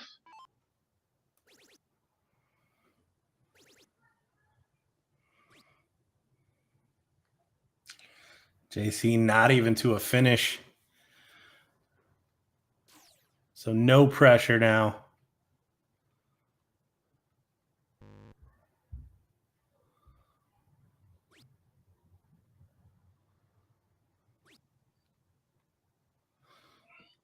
Well, Rube's going to leave it to chance a little bit here. But yeah, as you said, JC not having a finish really makes this a lot better for Rob and Ruben. Because typically when you freeze, it's the player that is at fault for the freeze that tends to have to take it out.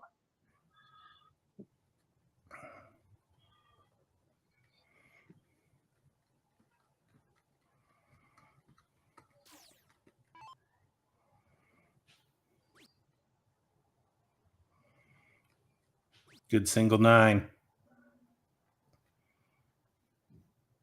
Double 4 to go to the final. And there it is. Rob Dixon taking out leg 5. R&R will move on.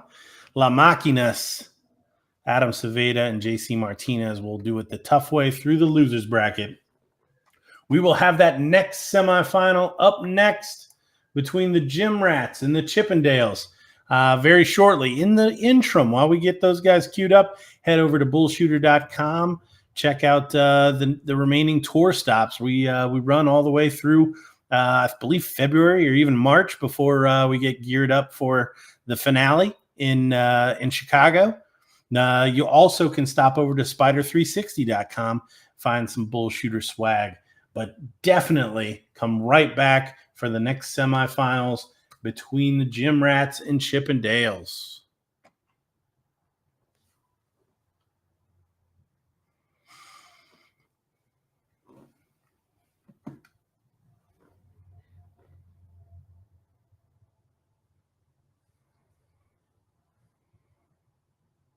Hello, everybody. I'm Nick Teixeira, joined by Chuck Puliio here at the Arizona Regional here at BullShooters. Now, we've been watching on stream a couple times across the weekend so far, and you played phenomenal on the stream board. How do you feel like your weekend's going for you so far? It's getting better. Friday was a little rougher because I work nights, so I'm in bed by 7:30. So come 9:30, 10 o'clock, the body started, I could feel it, but I, did what I could. But then Saturday, better, different day, showed better results. So when I get rest, I can show my best. So hopefully keep it going and can win one today. Now, specifically on Saturday, there was a match where you were playing, and you and David was having a strugglesome moment there where he was trying to find his rhythm, and you were on fire. How do you stay motivated when your partner's struggling to stay in a match like that? David and I played for so many years where we know one gives, the other gives, and we get the job done. So I never once thought it's over because he can't do this. I just know, my time to show up. He'll be there. He'll eventually be there. So I never have that worry. I never worry about it. He'll show up. He hits big shots when we need him. Always has. So I just wait for him to do that, and I just do what I can do, and he'll come. Well, there you go. And today's 0-1 doubles. Now, this is an important day, right? If you win it in first place, you get a shot at the invitational shootout for the ESPN qualifier. Now, how does that feel to be playing for something and try to get into such a prestigious tournament? Oh, fabulous. I love playing on stage. I'm more comfortable on stage. More people, the better I play. These bar situations not really conducive to my playing, but that's the goal, and that's what we're playing for. And besides yourself, in the room, there's so much talent, right? Can you name the best star player in the room besides yourself? Too many in the name. You gotta pick one. I gotta pick one. I'll say Adam Savada because he beat me on Friday, and he's got my number. But we have great battles. But he's a beast. Well, we're excited to see how things unfold for our last day here in Arizona. And Chuck, we wish you nothing but the best of luck.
All right, we are back.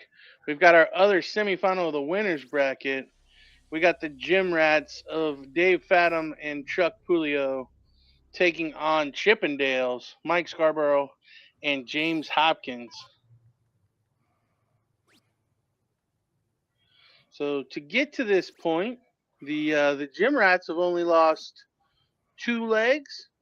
One to Dog Pound, the team that they suffered the double dip in the final to yesterday, and one to Evie's Finest, which was on our feed.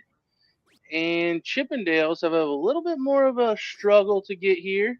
They won 3-1 in the first round, 3-2 in the second round, and 3-1 in the last round.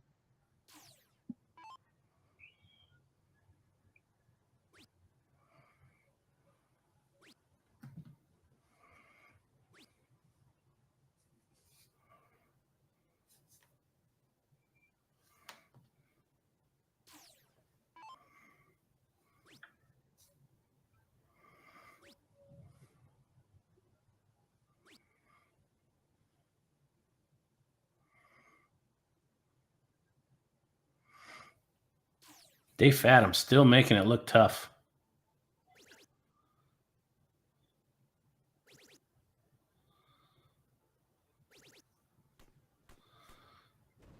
Mike Scarborough filling it up. I want to see the topless celebration.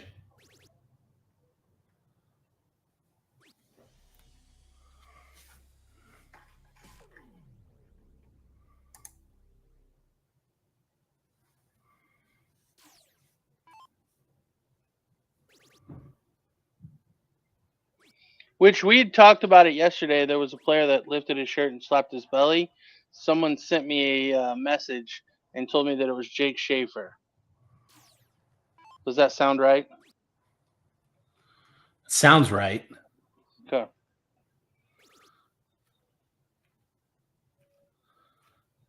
Where was he from? Jake Schaefer, the Dayton darter. Beth Schaefer. Oh, yeah. Sorry. Maybe I should have said Jacob. Jacob Schaefer. I am on a Jake name basis with Jacob Schaefer. Okay, fair enough. It in my brain just did not add up. And the more I think about it, I don't think he's the one I was thinking about. I'm glad to hear that he does that because I feel like that fits. But no, I thought there was even a cowboy hat involved. I have no clue.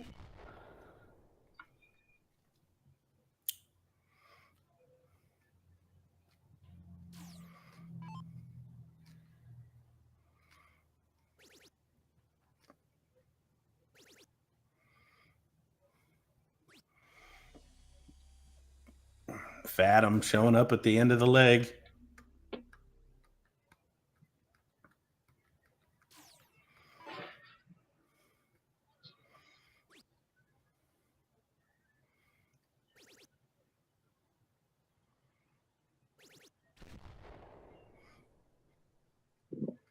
Good shot there from Mike.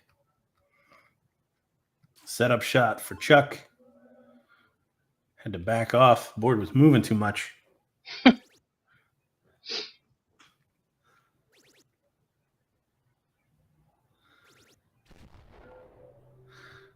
Good last. Yeah, I feel like James really needs to put in a 180 to freeze here.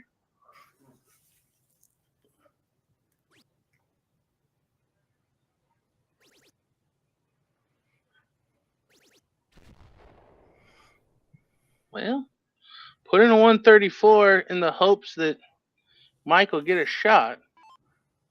So Dave can freeze without taking this out. But he's just going to shoot out the finish. And Mike will lead us out in leg 2.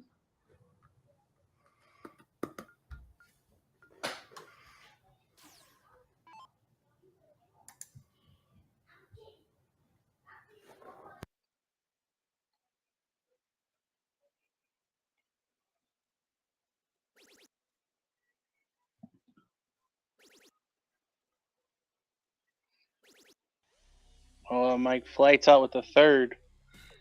Solid 123.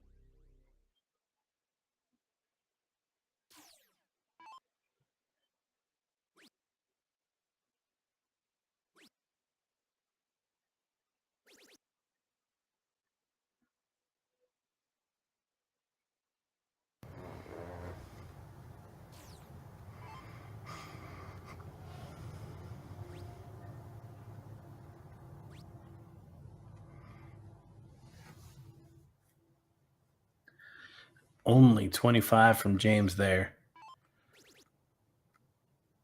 Could come into play very quickly.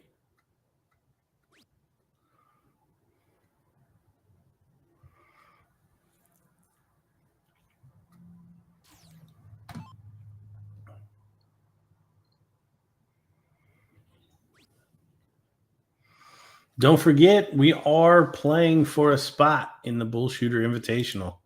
So the winning team will get that spot. And Adam kind of he certainly wasn't trying to throw that match, but does put Ruben into the finals. So if he can win there, there's a couple of different scenarios where as the runner-up, as you discussed earlier in the singles, he can still get that spot. Yes, if you are Adam, you want Ruben and Rob to win the king seat. And then you know that if you make it back to the final, you are guaranteed the ESPN spot. Obviously, we'll be playing to get the win for his partner, JC, to also get qualified. Plus, you just want to win the event. I mean, that's the most important. You see Chuck put in a 180.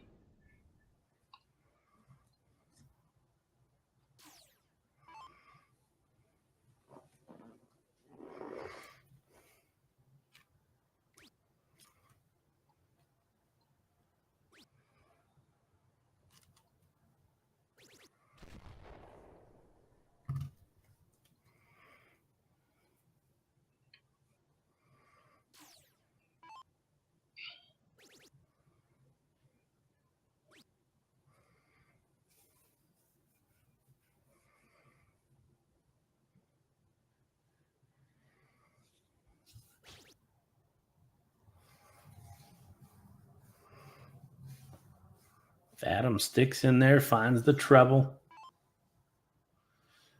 Big shot needed from James. See partner back there nodding with each dart.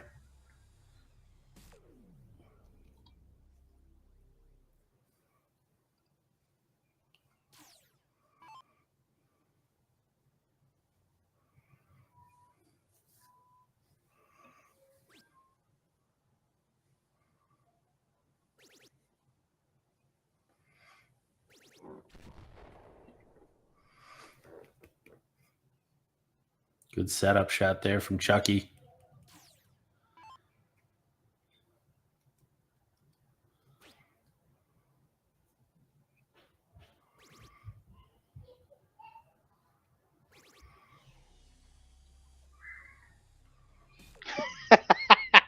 Adam Savada in the chat. I'm only working with 3 eyes. In reference to JC's one eye. 180 there from Dave. That's good.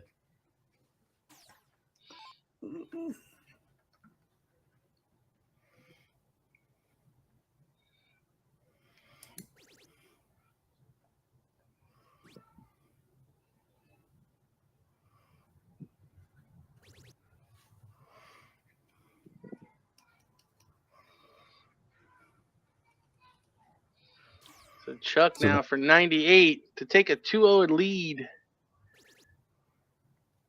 Great first start. Now double 19. Whose tip is in the triple 19?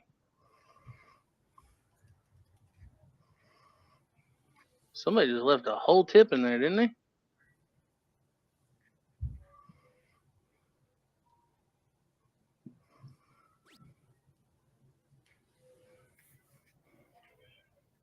Well, nope. Chuck gets rid of the tip. Not sure I understood that. What just happened?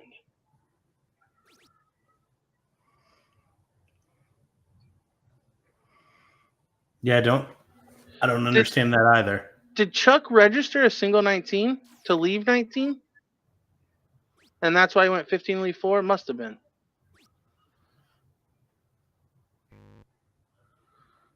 Was that his tip? I'm lost. I missed it. But now James could potentially take out a 154 for the Hucklebuck. Oh, it must have been James's tip. Yeah, I was just going to say that must be what they were just realizing.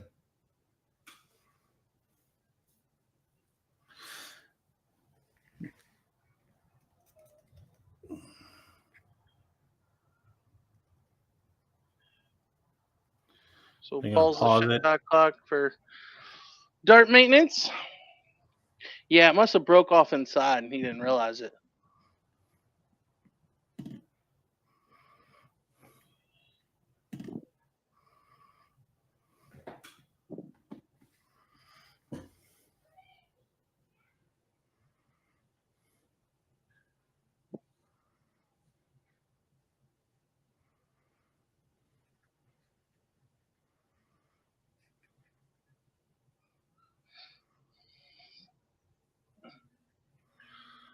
Mike, the repairman, jumps into action with the knife.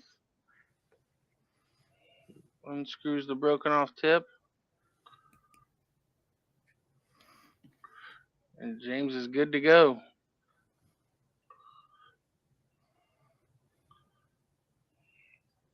So 154 after all of that. Well, the shot is not on now. Could freeze, though. No! No! A triple would have froze. That is silly. You got to know the math. Dave on 32. Another triple 18 even. I think he just realized it. So Chuck does take it out. How do you not know all of the options there? I mean, there was a lot going on with the broken tip and all of that, but yeah, I think you walked up there with only the intention of taking it out, not realizing that a 7 mark would actually get the freeze.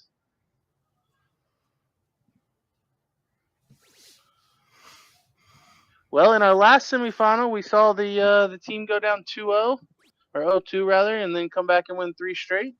In R&R, the Chippendales hoping to repeat the same result.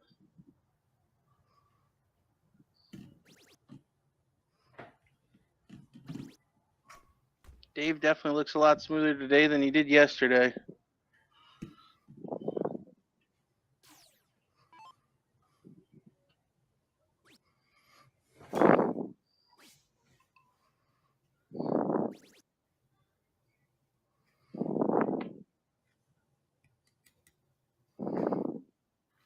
Yeah, I mean, even on 80 in this format, regardless, I don't think I ever throw double 20. That's fair. Yeah, I definitely wasn't looking at that as an option for James. I mean, he just hit a triple 18. I mean, even another triple 18 would have actually got the freeze.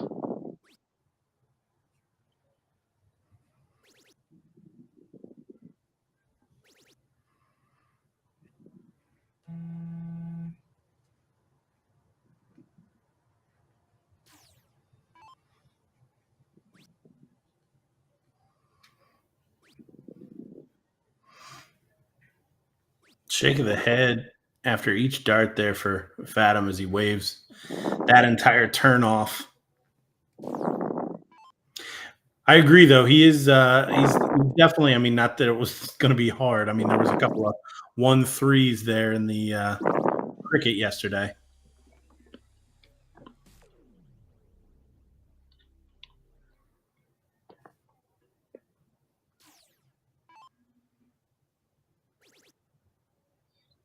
Chuck staying consistent, though.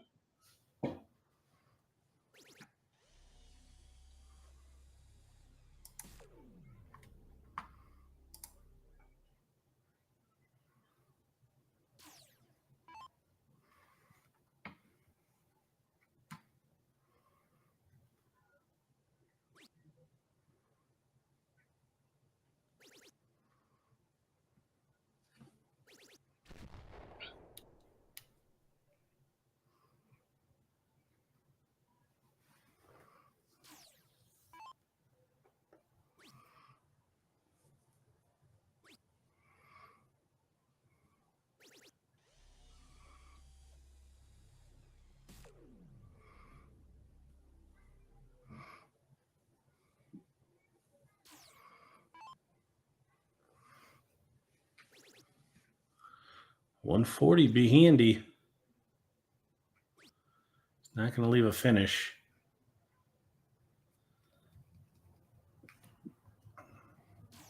So setup shot here for Chuck.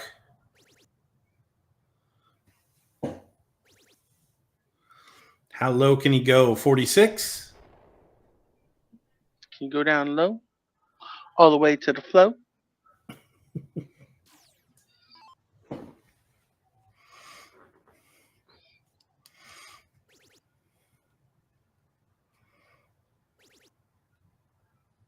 Another one to leave 36?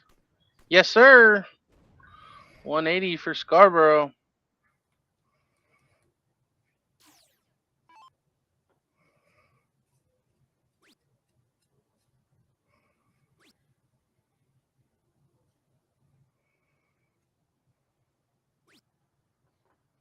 Oh, and that's an opening for James. Could freeze. Couple of triples. 140 will do it.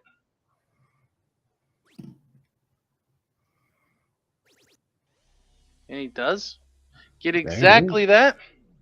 So Chuck not able to take out 103. And Mike will get a look at 36.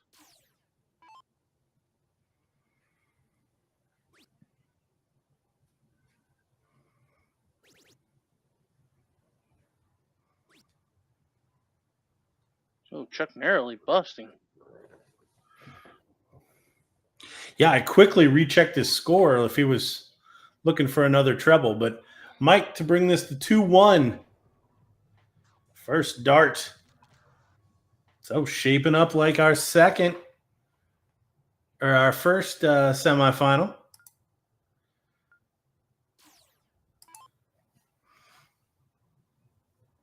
All you have to do is break David Fatum and Chuck Puliio in a game of 501.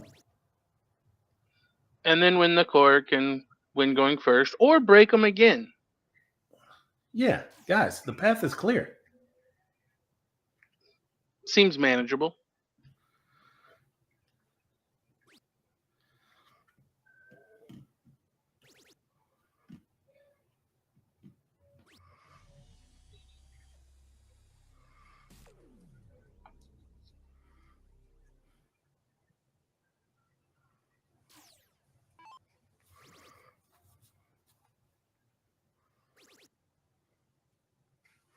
Look at Chuck.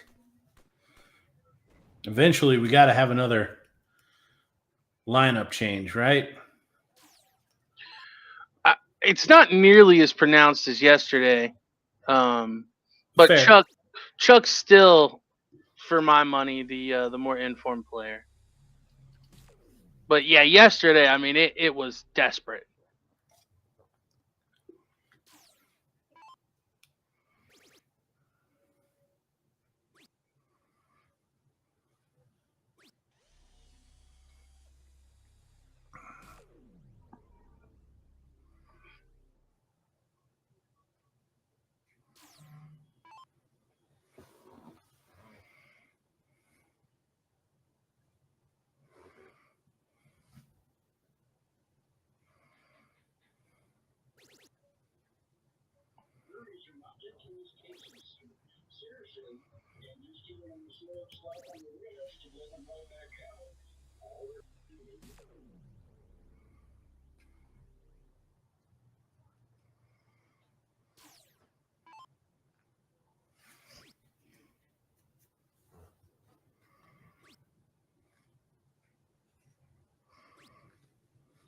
Oh, and this time Chuck not going to find a single triple.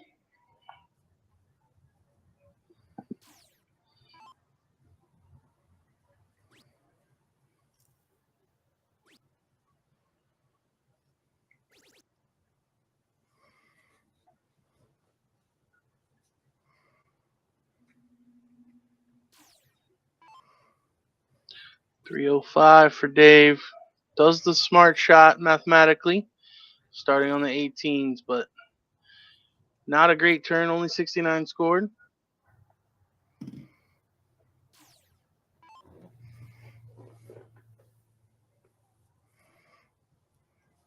We kind of saw this regression from David yesterday. Again, I don't think we're at the lows that we saw, but he wasn't at a 1-3 all day. No, that's fair. Yeah, we saw him earlier in the day, and he was playing solid. It just seemed to get worse as the day went on.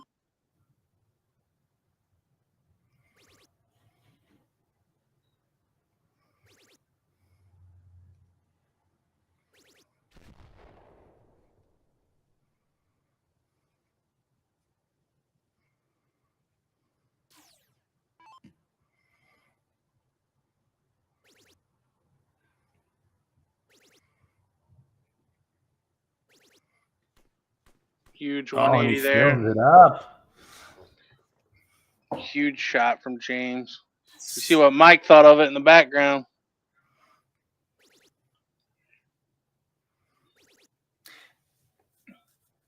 This is good from Dave.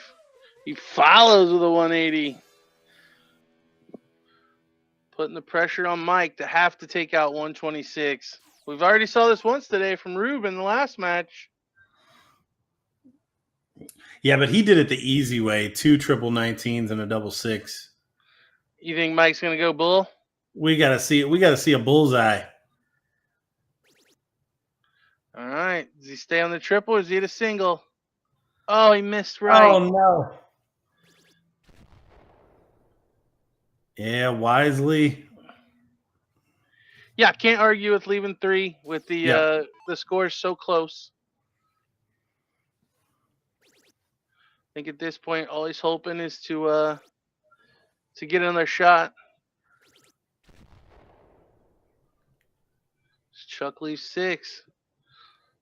So James can freeze by leaving 2, but really that's going to be very hard. The objective here is just taking it out. Same shot that Mike had. 4 19s leaves the bull.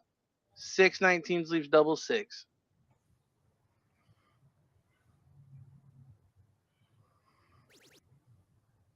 Same first dart.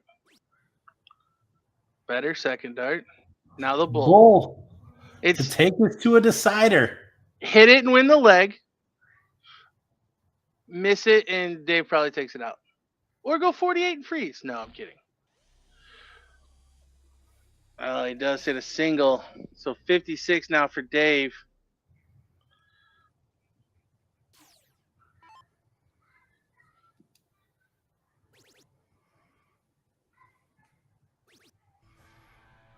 Two darts. Bing, bang, boom.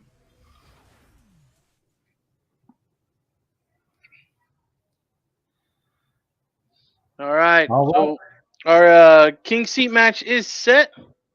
We are going to get that one scheduled. Hopefully, gym rats don't need too long of a break before they get back to the board. But yeah, we will have that one coming up. Don't go anywhere. We'll be right back.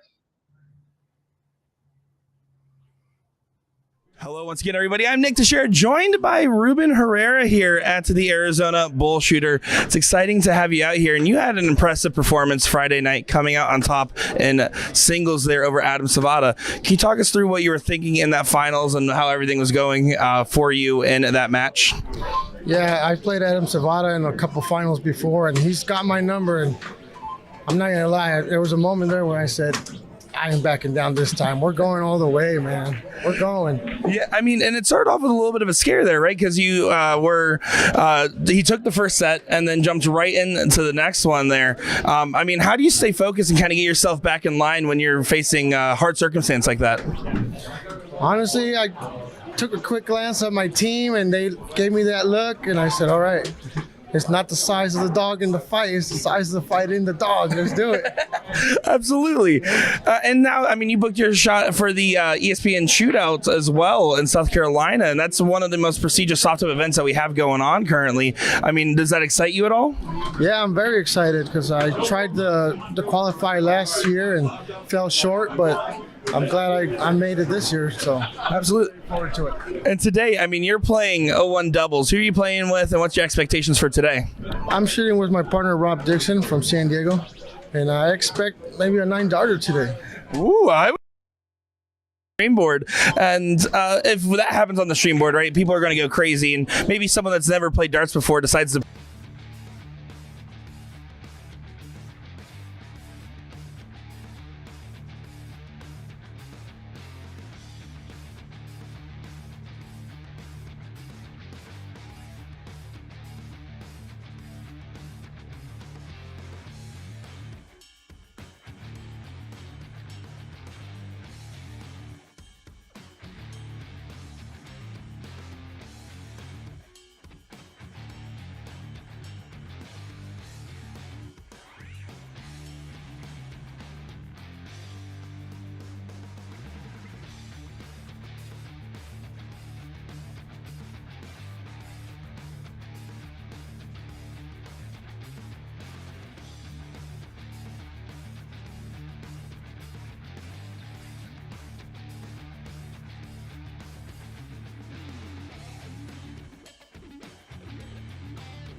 We are All back. right. You take it, Dad. All right, we are back for our king seat match.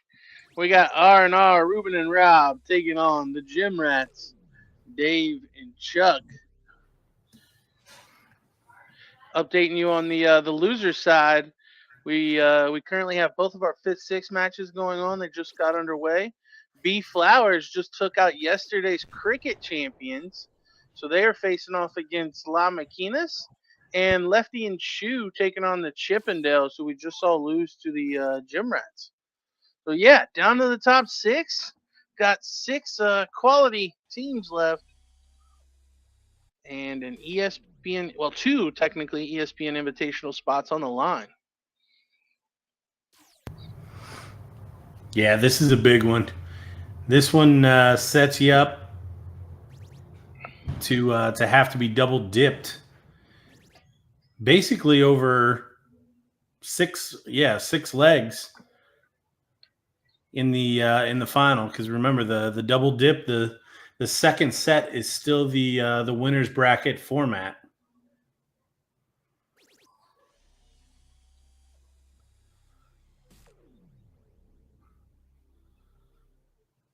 Which the longer the format, the more it should favor the better team.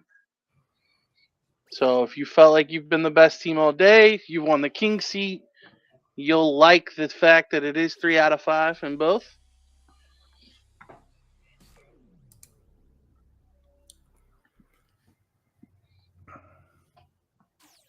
And the other thing, the king seat really shouldn't have to sit for an absorbent amount of time in this particular tournament. No, it's one of the added benefits of the 3 out of 5 on the winner's side is it tends to keep the winner's bracket moving at roughly the same pace as the loser's bracket. Now, obviously, there's always exceptions to that rule. Somebody taking too long or something where it does end up holding up the loser side. But for the most part, if all things are going the way they should be, the extended format on the winner's side makes the bracket kind of move at the same speed.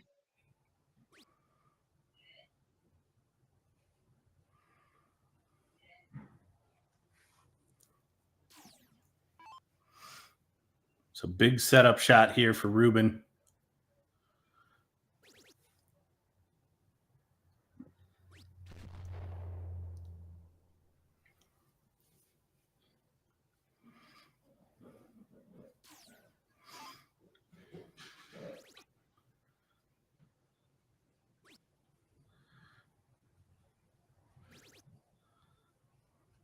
So Rob back at 370 really needs to find the triples.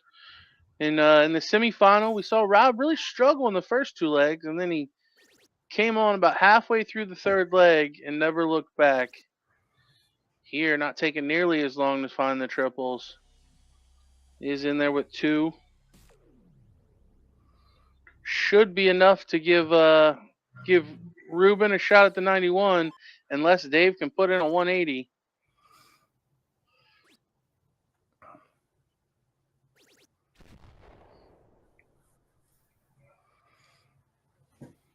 So Ruben gonna have to take out 91 now.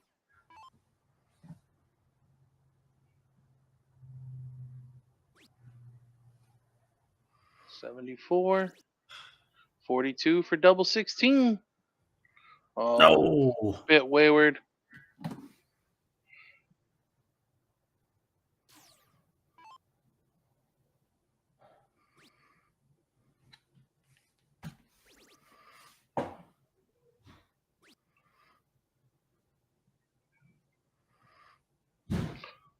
Well, that's a little bit of an opening for Rob now. If he can put in a 180, he'll actually freeze Dave. Well, needs to find another triple now. Well, so very likely that Dave's going to take this out or freeze Ruben. Either way, not good for Team R&R.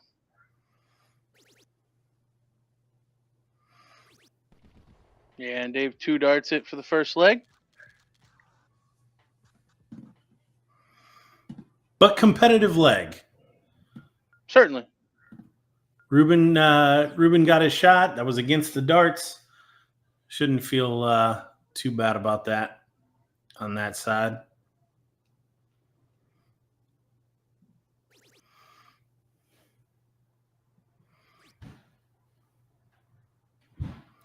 Ruben and Rob preferring to do it the tough way in the semifinal.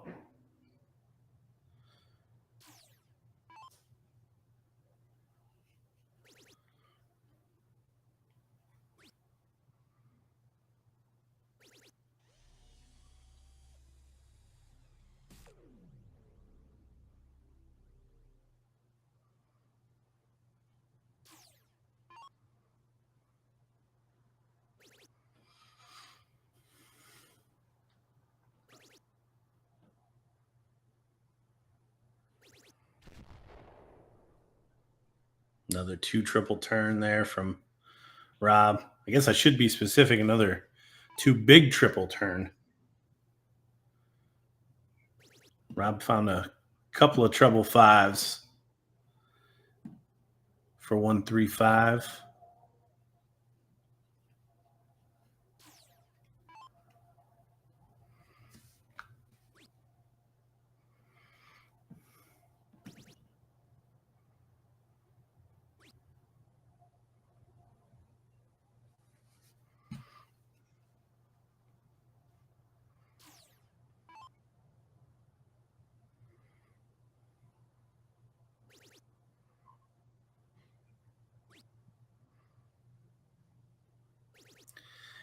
I tell you what, the body language from David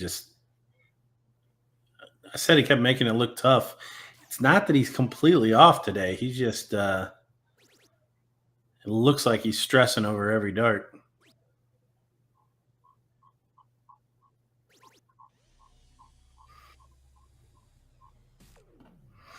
Rob Dixon, though, stoic.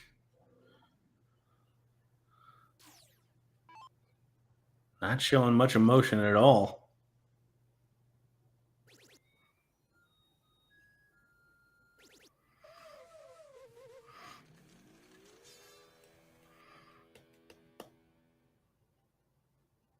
Chucky pipes with the 180. Great shot. Comes level with Rob.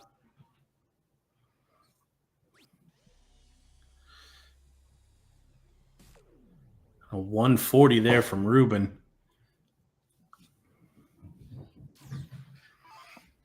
Brings him back into the picture.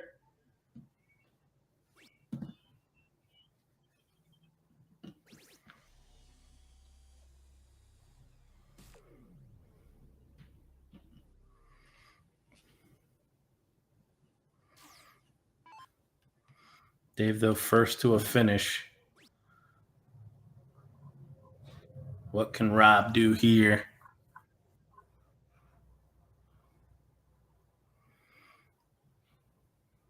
Should be 18. Smart dart. Does leave a finish, but not nearly the score he was looking for.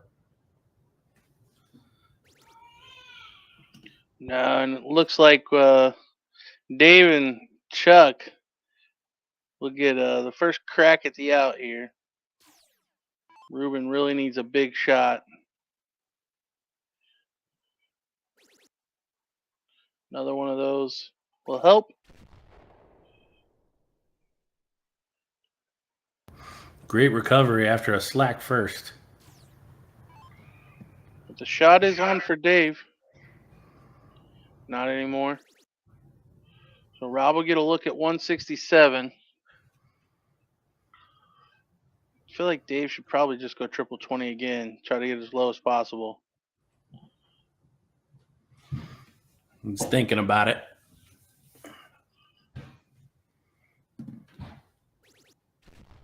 Yeah, I think that's the right shot because if Rob doesn't hit in a big shot here, Chuck could potentially freeze Ruben.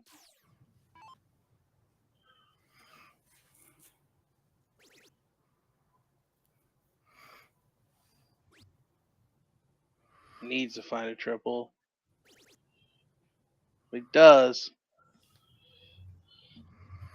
So Chuck just needs to get to 61, so 80 needed.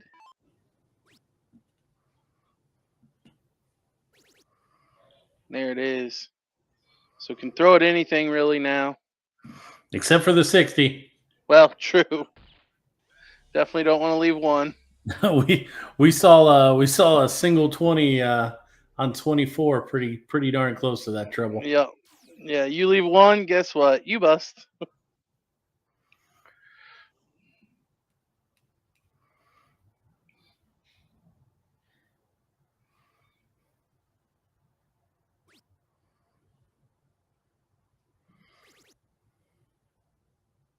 Keeping you updated on our bracket. Lakina did get past B Flowers 2-0. And in our other 5th, 6th place match, Lefty and Shu tied up at 1 apiece with Chippendales. Winner of that will take on Lakina.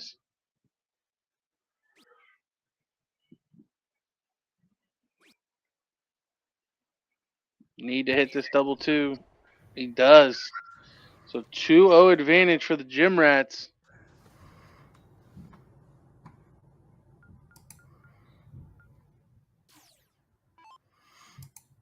This is how R&R likes it, though.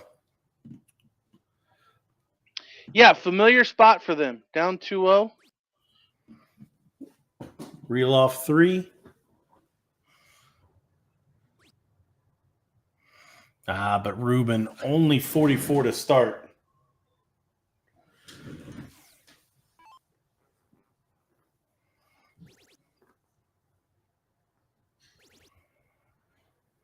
Dave going 19s here and fills it up for a 171.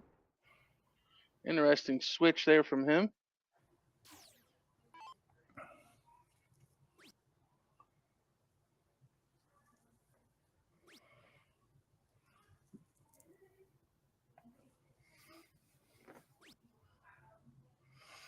Oh, only 26. Not looking good for R&R now.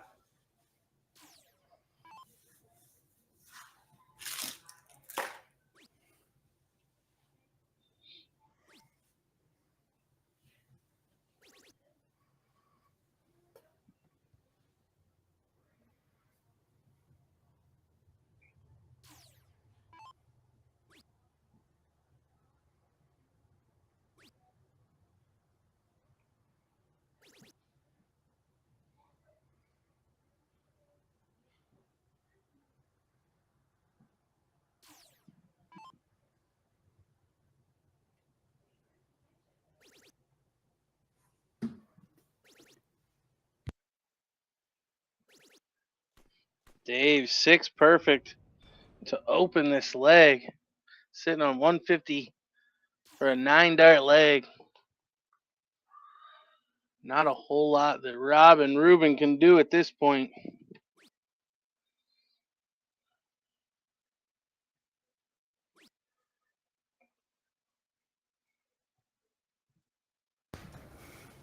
Yeah, I don't think even the dart gods can help here.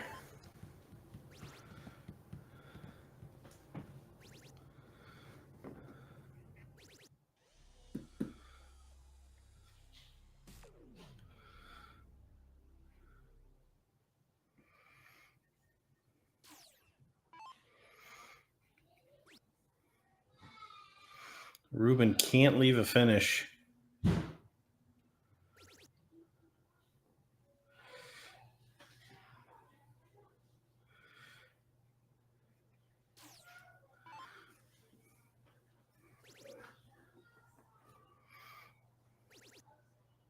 Double 15.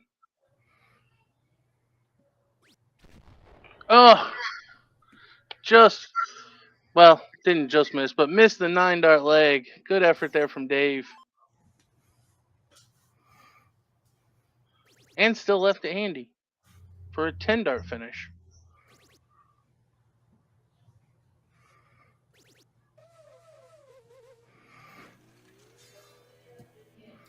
Rob with a cosmetic 180.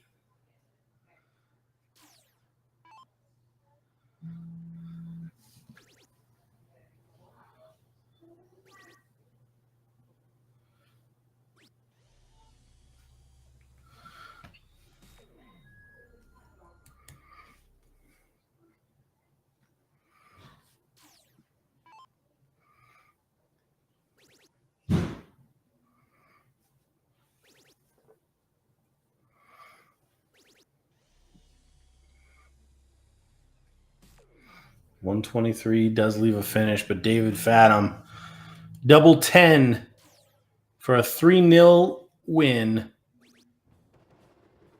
And there it is, 10 darter for the King seat ownership.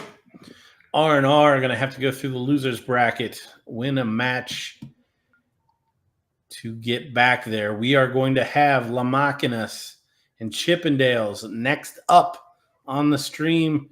Your loser takes fourth match to see who's going to come back and take on R&R. We will be right back with that as soon as we have the players in the bullpen. Don't go anywhere.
The 38th Annual BullShooter World Tour is set to begin September 8th. The tour will be your opportunity to qualify for an invitation to the 3rd Annual BullShooter Invitational Shootout 2024. To qualify for an invitation at the regionals, win first place in the Pro Cricket Singles, Pro 501 Doubles, or the Women's Combo Singles. The European BullShooter will award 2 invites. The finals in Chicago on Saturday, the 501 Doubles, place first or second in the Pro AA, Pro, Women's AA, and Women's A levels, or Monday's 501 Singles, the Pro, and the Pro AA levels. And of course, our top 2 finishers from our 2nd Annual BullShooter Invitational Shootout 2023 will receive their invitations.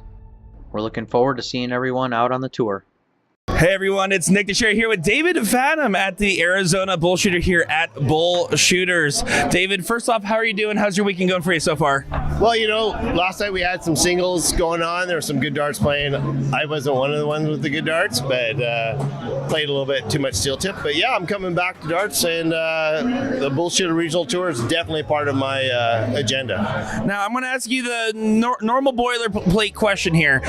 Steel tip to soft tip transition. Do you struggle with it? Do you find it easy? How do you feel about it? Well, I used to struggle with it. Like if I was playing really good in soft tip and I would go back to steel tip, I would only be good. Or vice versa, right? Because I use the same dart. Now I use 2 different weighted darts, and I don't normally have a problem transitioning. Yesterday I did because I got a little bit too excited practicing steel tip all day for 5 hours, and then came in, it wasn't so good. But I think players that have the same dart will struggle a little bit more, but if you use 2 different weights, it's no problem switching. Fair enough. And then one of the things we see on a lot of your posts online and social media is hashtag be more and a lot of that mentality. How do you describe like putting that positivity into the dart game and keeping your mentality positive and what could be a troublesome weekend sometimes? Well, really it's do more, be more, right? Hashtag do more to be, hashtag be more, do more, be more. The thing is like, it doesn't matter what you're doing in life, right? Like if you just did a little bit more today than you did yesterday, that's how you get to be more. Like there's too many times that we get stuck in our lives and we go, oh, my dart game is this. You know what? If you get up 10 minutes earlier and throw 10 darts for 10 minutes, you did more than you did yesterday, and you will be more tomorrow. You can put $10 on your credit card today and you will be better than you were yesterday. That's the whole point of that thing. I've gone through a lot of stuff in my life, and I'm transitioning back to becoming a professional dart player again, playing full time. And you have to make adjustments along the way to be successful in those things. And we all can be successful, and we could all be failures. Failures when you quit. If you don't quit, you don't fail. And then today, we have cricket doubles that we're going to be watching. Who are you playing with? What's your expectations? I'm playing with Chuck Puliio. My expectations is that we win. It's always my expectation when I play darts. It was so funny because I'm so glad we're doing this right now. The guy came up to me last night, and he says, you know what? I lost, right? I lost the singles. I was a little upset when I lost. And he goes, I don't know why you're mad. And he goes, yeah, you used to be a world champion. You won the BullShooter, but you're nobody in today's game. And I was like, wow. You obviously don't know who you're talking to, because I am coming back in the biggest way.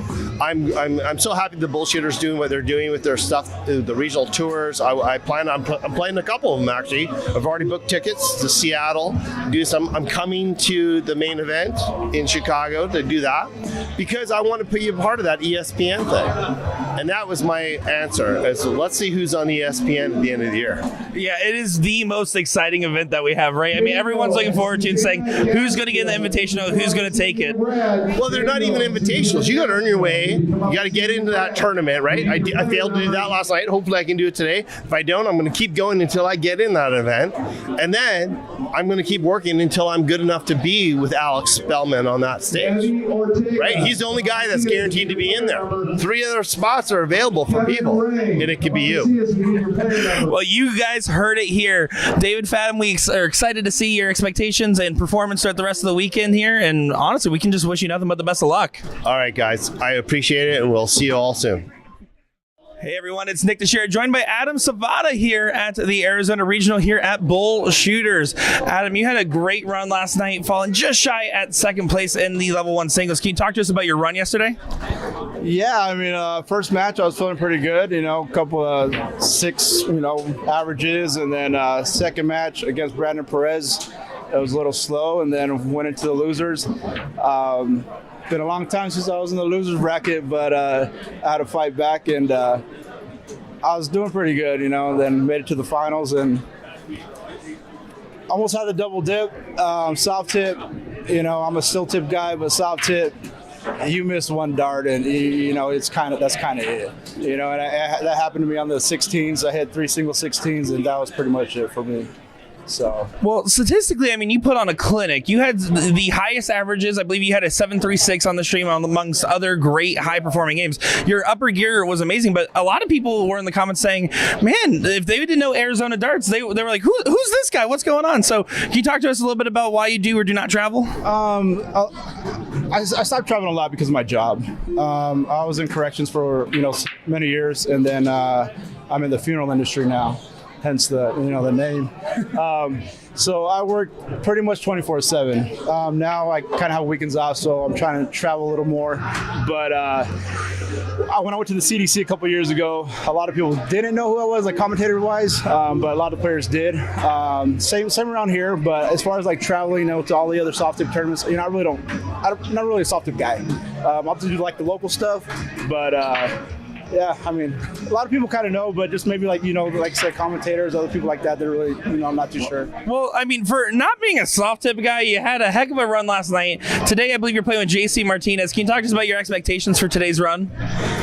Well, JC has one eyeball, so so as far as expectations, we'll see how it goes. That's really so I've never played a guy with one eye.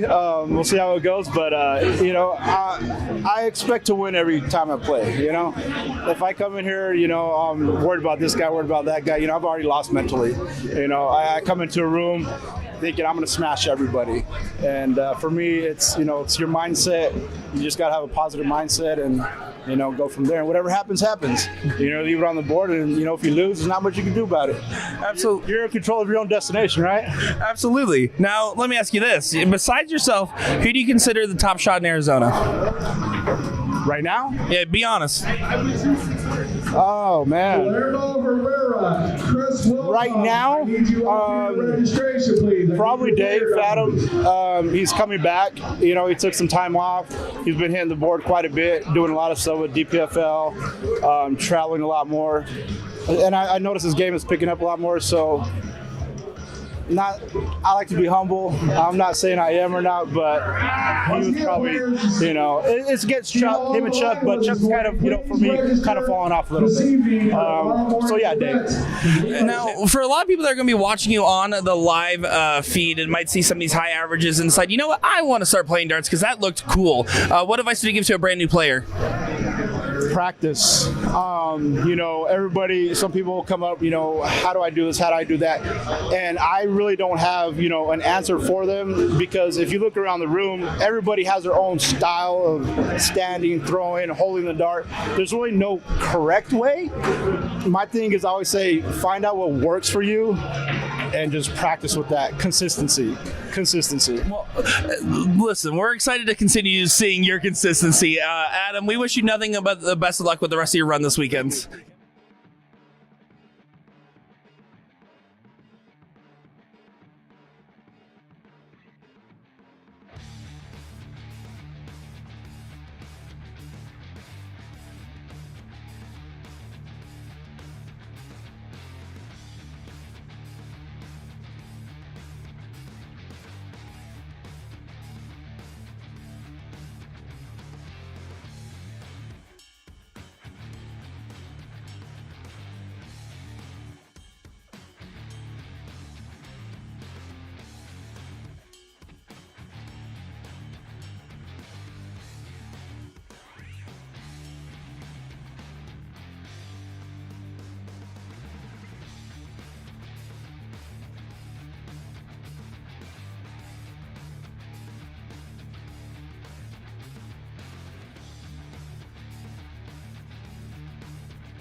All right, we're back. After some fiddling around with the board, we've got the right players in the right order for our loser takes fourth match. We've got La Maquinas and Chippendales. Chippendales getting us started here. Mike Scarborough, James Hopkins, and of course La Maquinas. We've seen them all day. Adam Savada and JC Martinez.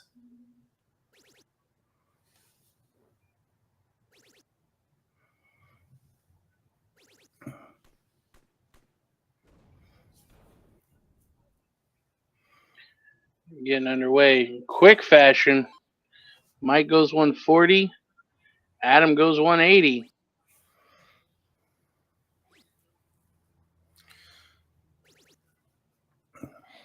We always talk about the variable in each of these matches, and I think that's without question James Hopkins in this one.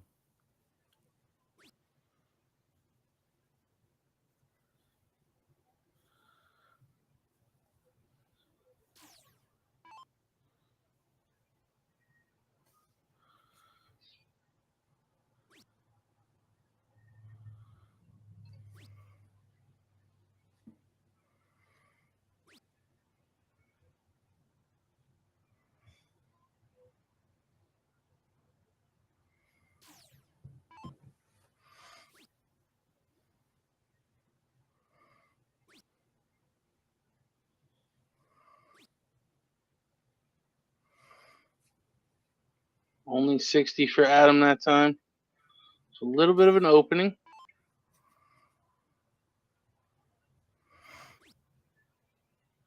James to get back into it. Does find a big treble. And JC with a slack turn to start. Yeah, and we saw in the semifinal of the winners bracket, that game 5, JC freezing Adam. Yeah, really nowhere to be found in that leg.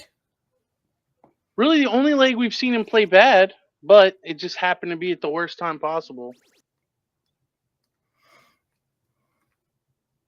Should switch to the 18s.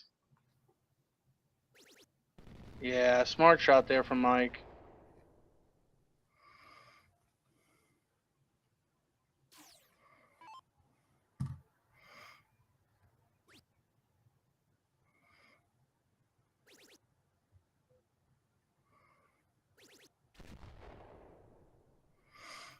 Good recovery after the first single 20. Able to get 2 underneath it into that treble.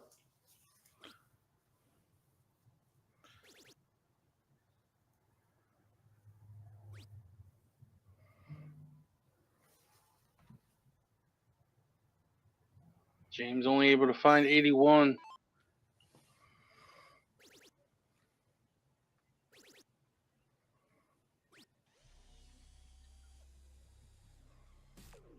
JC finds 140. Not enough to freeze. If he'd have found all 3, Mike would be frozen. But instead gets a look at 128.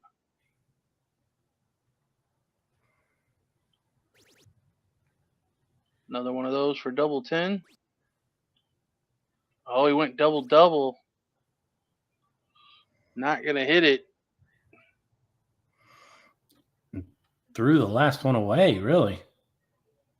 Well, I think I don't condone it, but I think he thought that it was hit that or be frozen on the next turn. I think that's probably a pretty fair assessment based on where James is in this leg.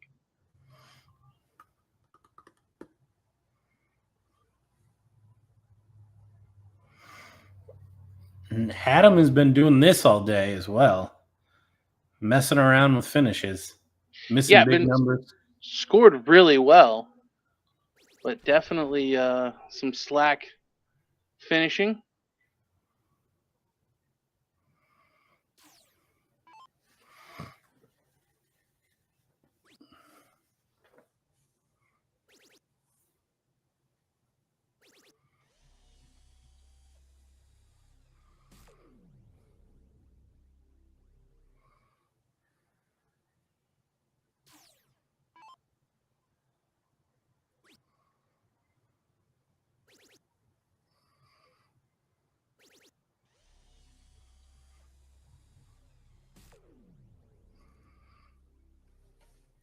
And Mike's assumption was correct.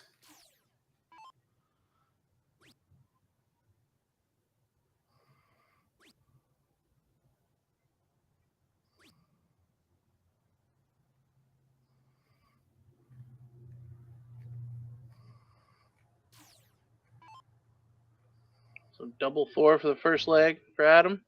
This is 2 out of 3 now on the loser side here. So halfway to the match victory if he hits this, and he does.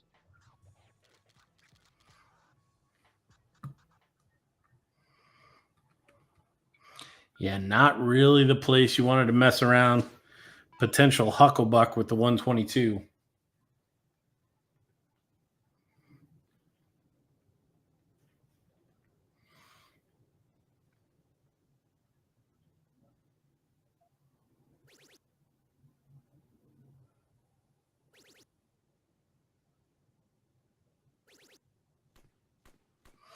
Much better from Mr. Scarborough to start here.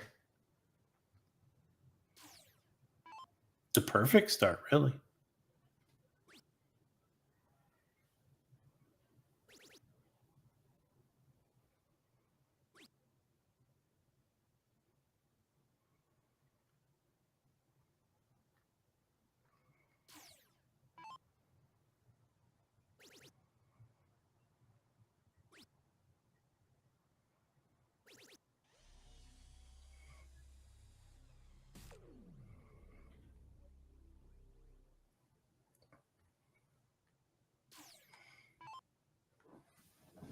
Can JC take a lead role here in this leg?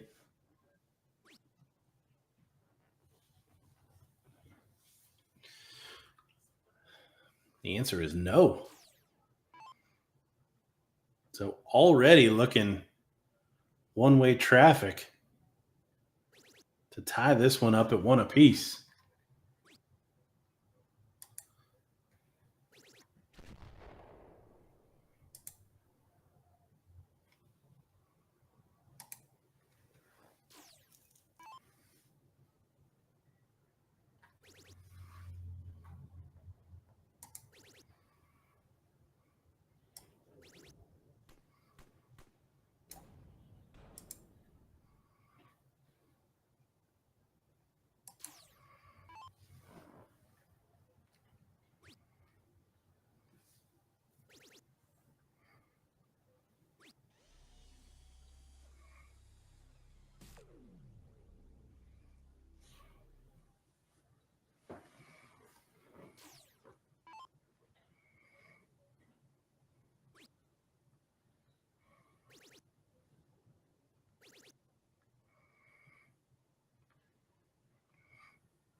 So Mike sitting on 181, leading the way in this leg.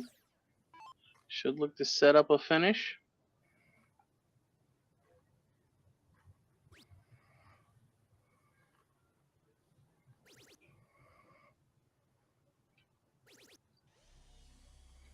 Solid shot there. It's looking very likely we're going to be playing a decider.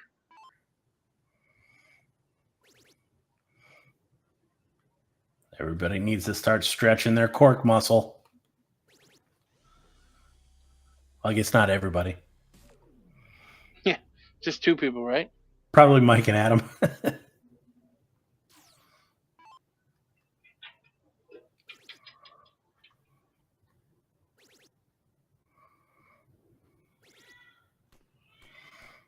Yeah, great shot from James. Keeps the momentum. Looks like they're going to win this one.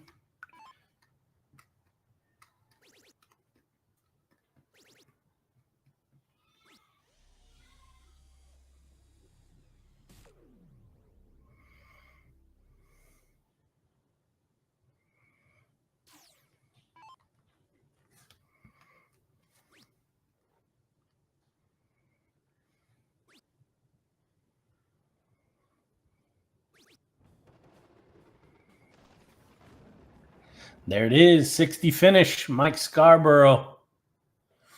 So hopefully nobody sets up the board and they have a cork first. JC gonna Take no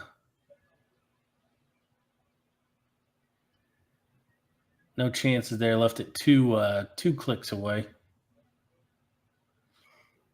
Very open here for Mike. Oh, and he's wayward. So the Reaper, Adam Savada, will get us started.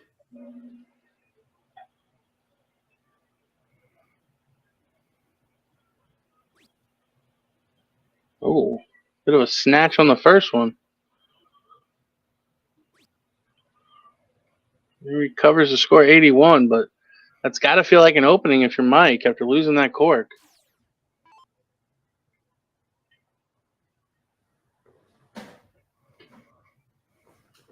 180, and you essentially take control of the game.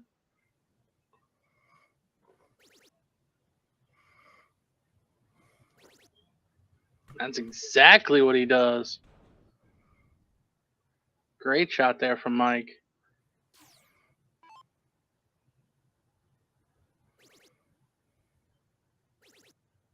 JC gonna look to reply, and he does.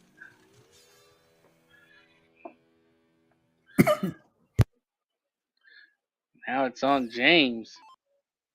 Can you do the same?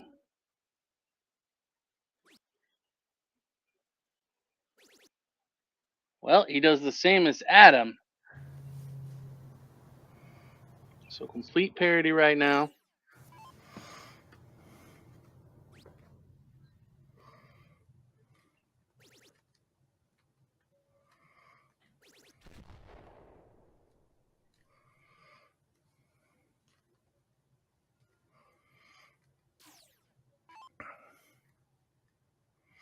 Can Mike keep it up? Piling on that pressure.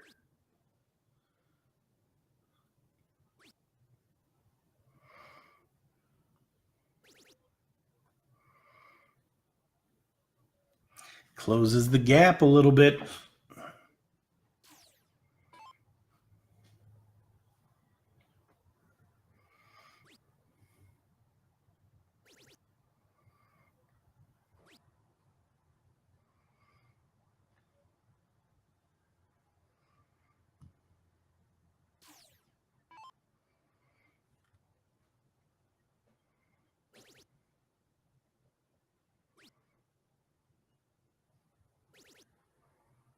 Oh, and that's going to hurt. James only scoring 38 points.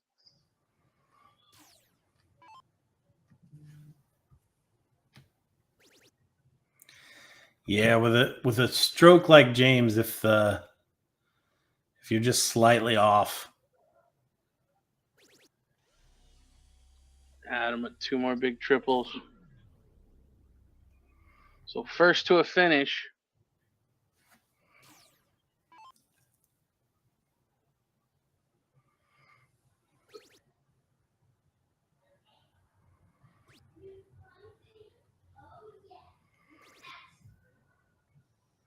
Mike does leave a finish, but he's got to hope he gets a shot now.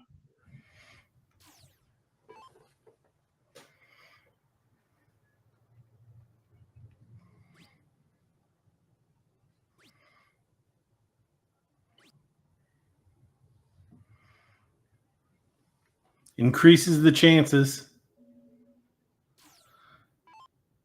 But James has to do his part. Say at minimum 140.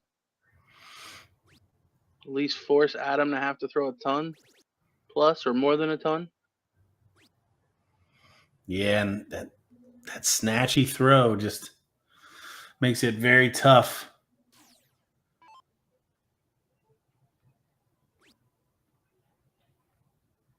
So the free's already on.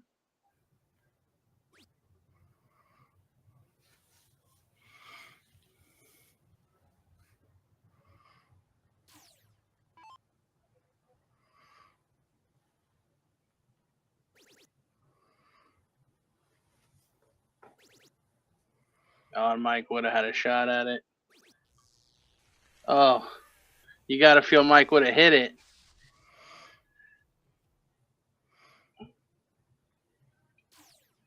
Yeah, James pacing around back there. He knows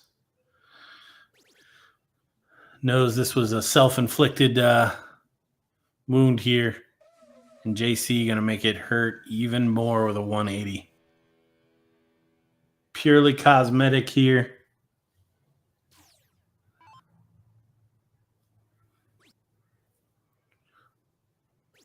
Can't leave a finish now.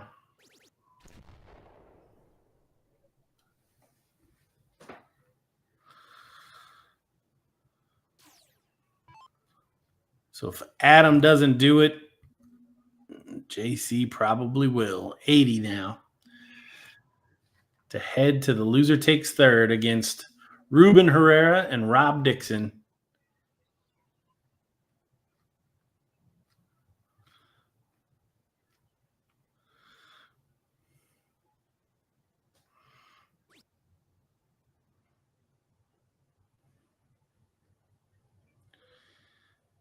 Now, the second dart was clearly out.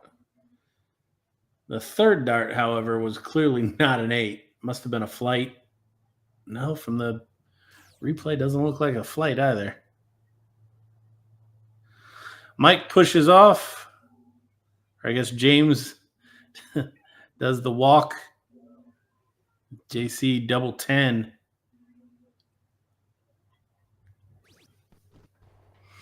And there it is. La Máquinas moving on. All right, we are going to step away for one more. I guess we got 2 more step aways. One here, and then we will bring you the third place match. Then we will step away, and we will come to the final. Take this opportunity, head over to BullShooter.com. Find the next regional closest to you. Come out, hang out with us. Maybe we'll talk about you guys on the stream here. If you need some swag, head over to Spider360.com, where you can find the latest and greatest BullShooter swag.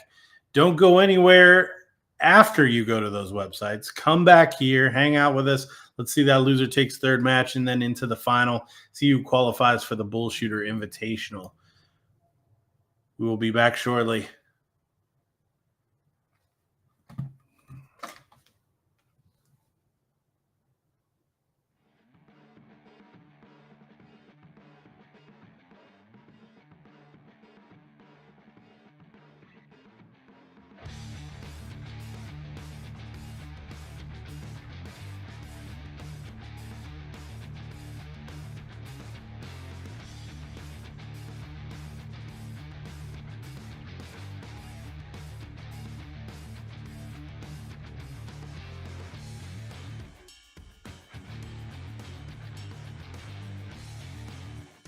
Hello, once again, I am Nick Teixeira, joined by Susie Lawson out here at the Arizona BullShooter here at BullShooters. Now, Susie, you're league coordinator. You help run things like the Arizona Open, and you've obviously been helping run this amazing regional here. How do you feel like the regional's been going so far?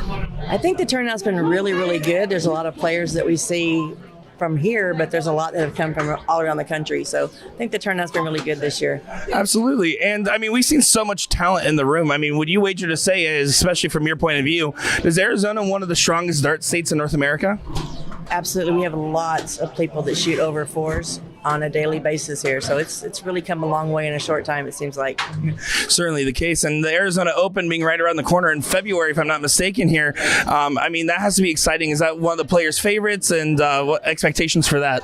It is. Last year we had about 600 different players from locally and all around the country, and gave out like $55,000 in payouts. So it was a really good turnout, and I expect this year to be better. So certainly. And I mean, if anything is right now, we can see from the stream this weekend, Arizona dart scene is lively and as healthy as ever here. Now, with your inside information, if you had to pick a best player in the room, who would you pick and why? Chuck Puliio, awesome. Not just on the line, but also off the line. JC's great. Fatum, great. We have a lot of great shooters here. So that's probably the top 3 I would think in the room. Certainly. Well, we're excited to see how things develop for our last day here for Sunday. Well, last thing for you here is if someone decides, you know what, this Arizona dart scene's fun, I want to get involved. How can they get involved and start playing in Arizona dart leagues and stuff like that? So we have a Facebook page, Troy League Players. You can go on that. Everybody that's local knows my phone number. I answer the phone almost 24/7. So just pick up the phone, pick up Facebook, just give us a call, and we'll get you hooked up. Perfect. Well, thank you for talking with Susie, and let's hope today runs as smooth as the rest has been. Hello, everybody. I'm Nick Teixeira, joined by Chuck Puliio here at the Arizona Regional here at BullShooters. Now, we've been watching on stream a couple times across the weekend so far, and you played phenomenal on the stream board. How do you feel like your weekend's going for you so far? It's getting better. Friday was a little rougher because I work nights, so I'm in bed by 7:30. So come 9:30, 10 o'clock, the body started, I could feel it, but I, did what I could. But then Saturday, different day, showed better results. So when I get rest, I can show my best. So hopefully keep it going and can win one today. Now, specifically on Saturday, there was a match where you were playing, and you and David was having a strugglesome moment there. We was trying to find his rhythm, and you were on fire. How do you stay motivated when your partner's struggling to stay in a match like that? Dave and I played for so many years where we know one gives, the other gives, and we get the job done. So I never once thought it's over because he can't do this. I just know, my time to show up. He'll be there. He'll eventually be there. So I never have that worry. I never worry about it. He'll show up. He hits big shots when we need him. Always has. So I just wait for him to do that, and I just do what I can do, and he'll come. Well, there you go. And today's 0-1 doubles. Now, this is an important day, right? If you win it in first place, you get a shot at the Invitational Shootout for the ESPN qualifier. Now, how does that feel to be playing for something and try to get into such a prestigious tournament? Oh, fabulous. I love playing on stage. I'm more comfortable on stage. More people, the better I play. These bar situations not really conducive to my playing, but yeah, that's the goal, and that's what we're playing for. And besides yourself, in the room, there's so much talent, right? Can you name the best dart player in the room besides yourself? Too many in the name. You gotta pick one. I gotta pick one. I'll say Adam Savada because he beat me on Friday, and he's got my number. But we have great battles. But he's a beast. Well, we're excited to see how things unfold for our last day here in Arizona. And Chuck, we wish you nothing but the best of luck.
All right, we are back for our loser takes third match in the level 1 501 doubles event here at the Arizona Regional, part of the 38th annual BullShooter Regional Tour. We're BullShooters down in Arizona. We're going to get ready to watch R&R taking on La Maquinas. We've seen these guys pretty much all day. We've got Ruben Herrera and Rob Dixon taking on the Reaper, Adam Savada, and JC Martinez. Adam won the cork, so he will get us started.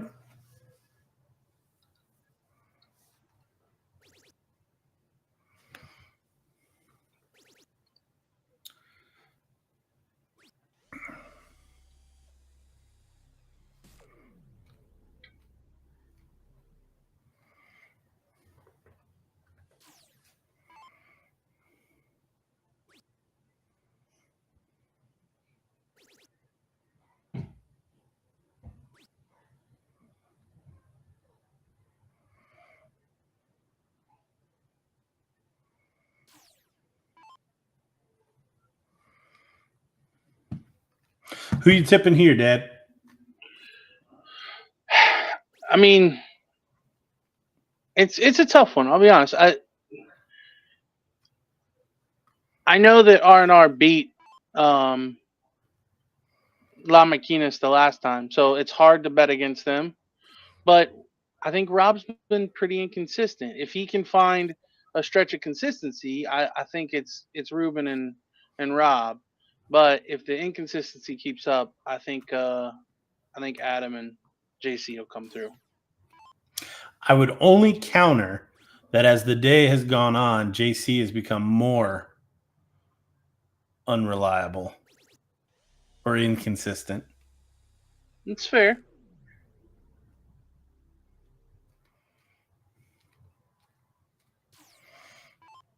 But hey, that's why we play these things out.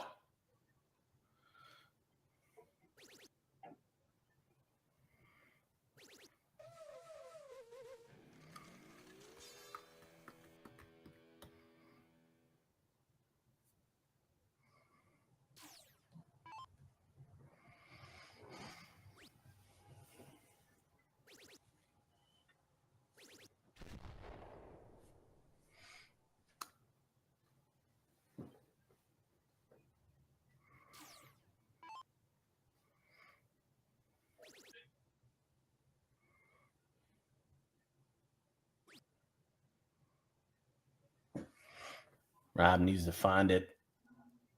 Not going to do it.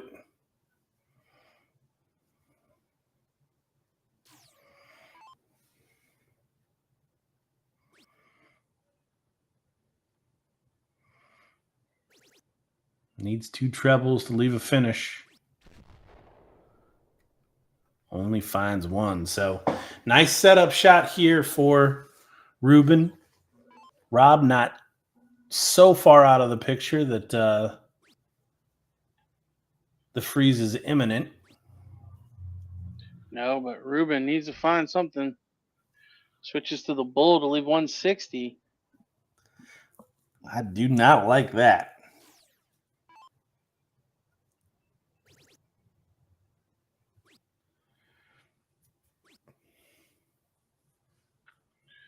So Rob probably needs a 140 here to give Ruben a shot.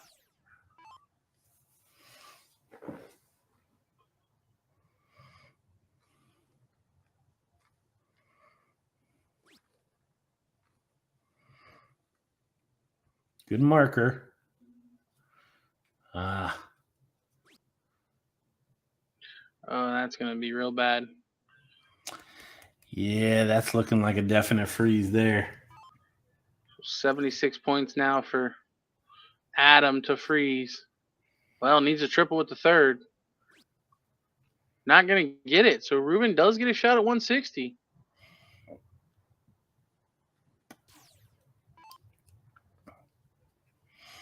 What a turn of events this would be.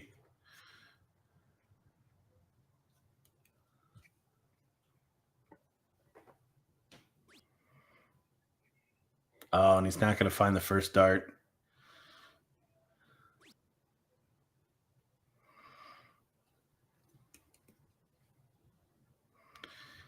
Another little bit of a wobble there.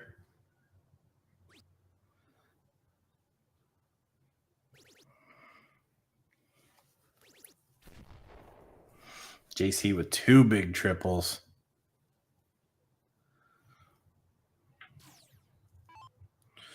We've seen 180s out of nowhere from Rob. Probably going to need another one here. Yeah, even a 180, probably not enough.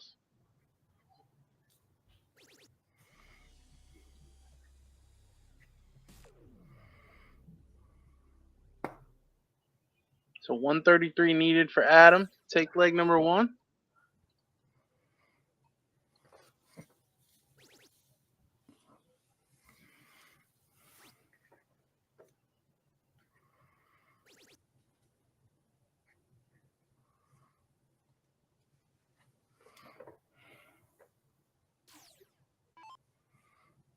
$117 is frozen, so Ruben cannot finish.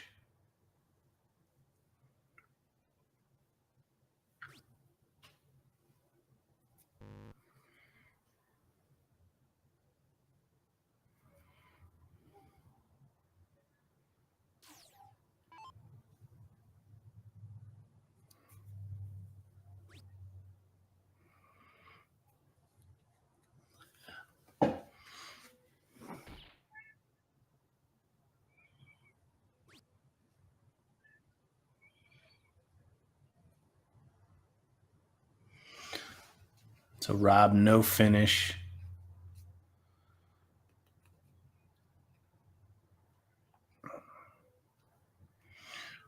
Well, and Rube, you saw on his last turn, had 40 with 1 dart left. Kind of chucked it away. I think he was going at the double 10, double 15 area. And yeah, not a possibility of freezing either here. But Rob, not going to find anything. 13 scored.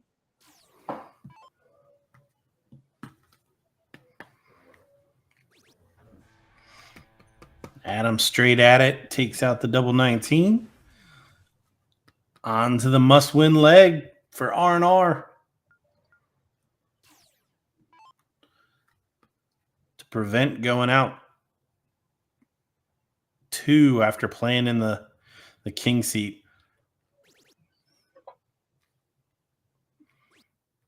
I mean, sure, double dipped hurts, but you're in the final. But those lose the king seat, lose the 3rd place match. You go from an opportunity to get 1st place to 3rd place so fast. Well, and for R&R, it could be 5 straight legs. They lost 3-0 in the king seat, and then they lose this one 2-0 here in the 3rd place match.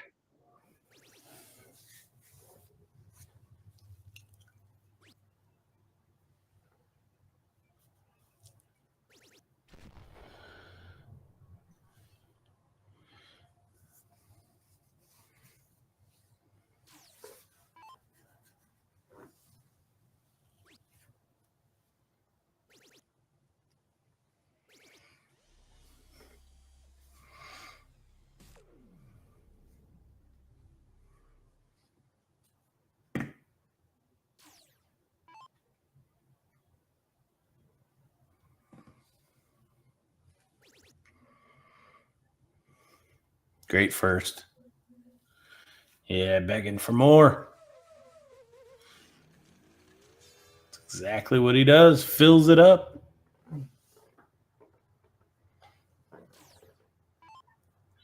Yeah, the lowest average on the board so far this leg, 41.67.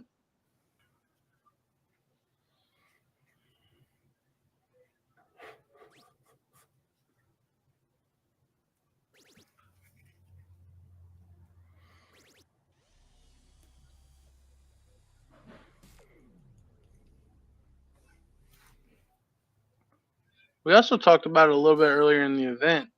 Adam having lost to Ruben in the singles on Friday for the ESPN Invitational spot, This a kind of big match. He'll obviously want to have his own fate in his own hands, but if Ruben and Rob do win this match, he'll certainly be cheering for them to pull off the double dip because he will be the default third spot.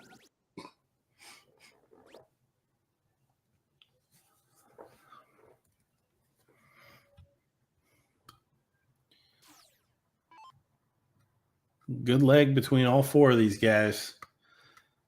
Set up shot now for Ruben.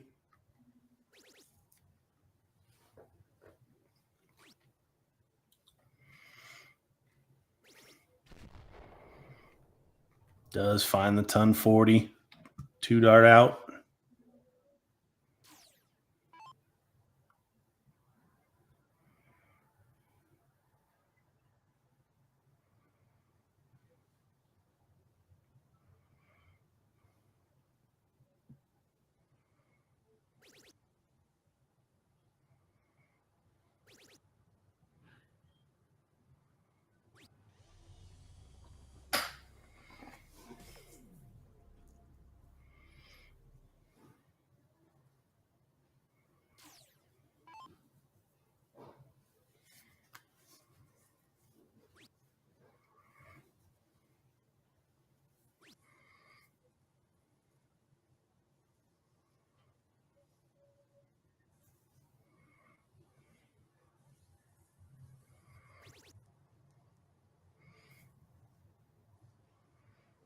Good last there from Rob.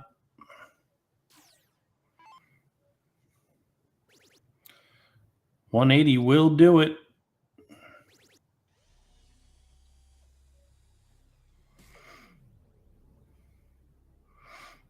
No freeze, so the 81 is live. Treble 19, double 12.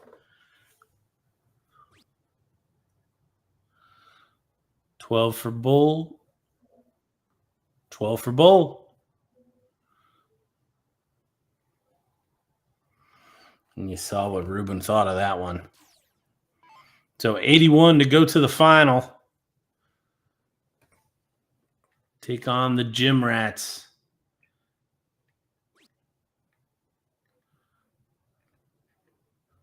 I've just been pulling those low all day. Outside on the double 6.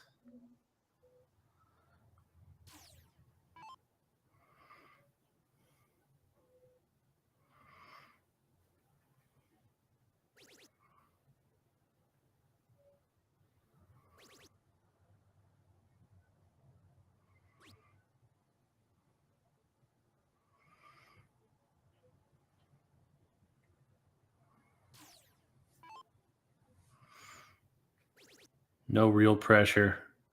Freeze is going to be in place.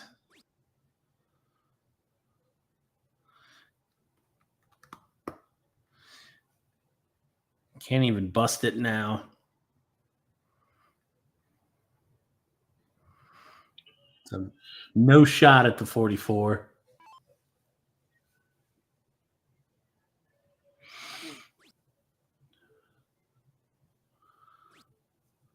Puts in 40 to leave 4, and Adam will come up looking at double 6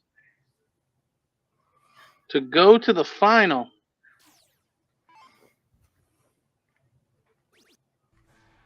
There it is. So your winners in this one, Lakinas for R&R. Rob and Ruben, they do finish in third place. And we will have that final coming straight up. We got the Gym Rats taking on Lakinas. Don't go anywhere.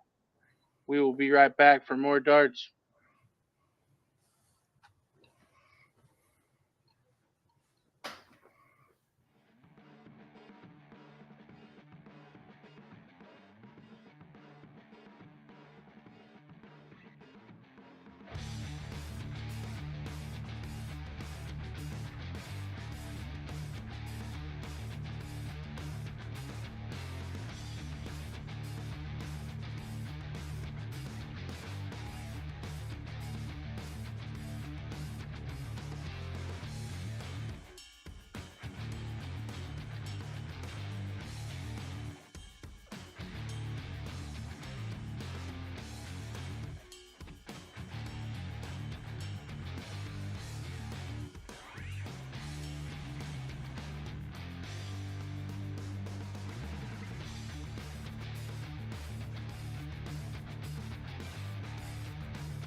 Here we go. We got our finals of the 501 doubles level 1 in Phoenix, Arizona at the BullShooter 38 regional tour stop.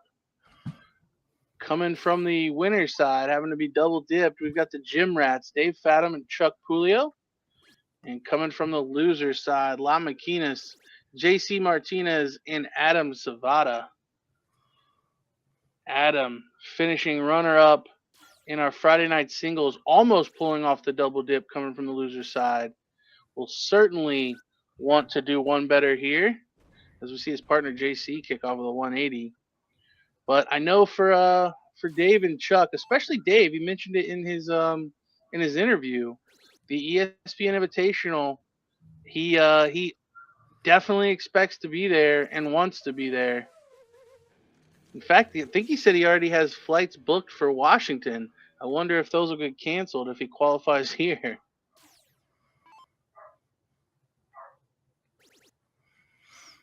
Yeah, I think we've got the best two teams to kind of battle this out here. Dave, obviously, another double dip in a final would be a pretty big hit. But as we've talked about, playing much more consistent today than he did yesterday. Yeah, the day yesterday as a whole, kind of a downward slope. Today, he's been pretty consistent. Chuck, always consistent.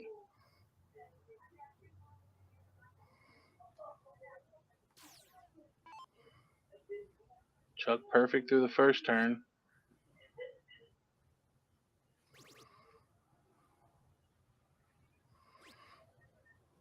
Oh, but only 23. It's a huge opening now for Adam.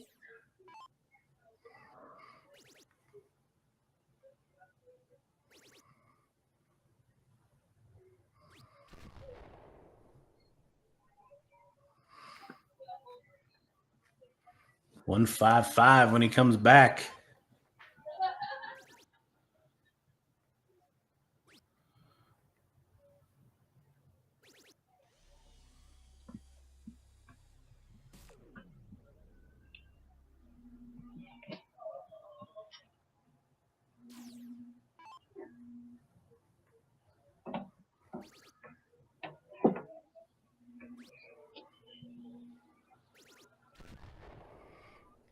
A good shot there from JC as well.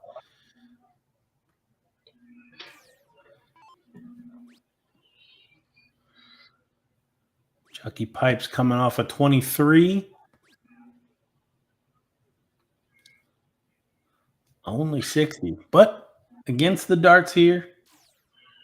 Yeah, 6 slack darts from Chuck after opening with a 180. Was not expecting this. But Adam for a 155. Oh, and he goes high on the double.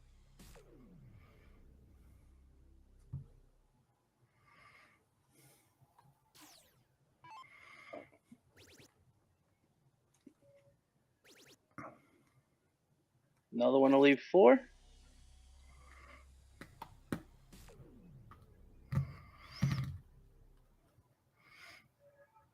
$2 here for JC.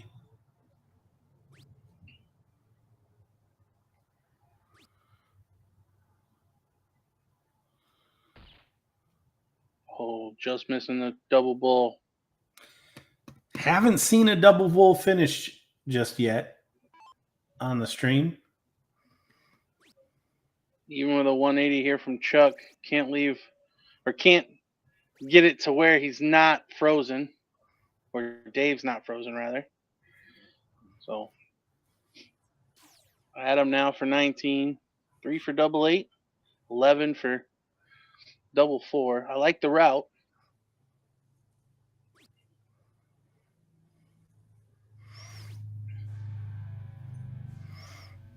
Adam Buries does finally get leg number 1 on the board.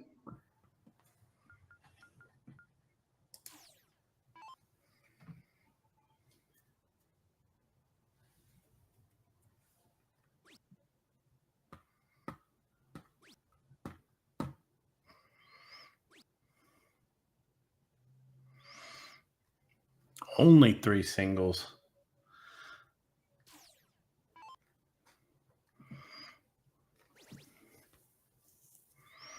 What Adam and JC wouldn't give for a 2-0 lead.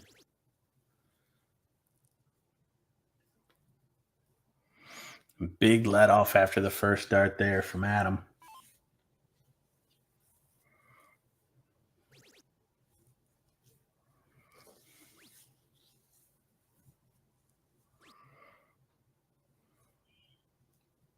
And this is really kind of crazy to see Chuck struggling this way. He's probably been the most consistent player we've seen all weekend. And kicked this off with a 180 and then just hasn't found it since.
Setup shot here for Adam. Needs a couple of triples.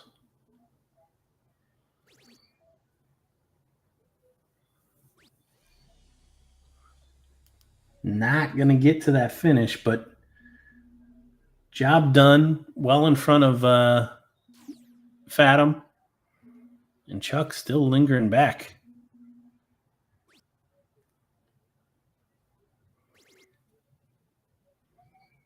Good switch there for Chuck.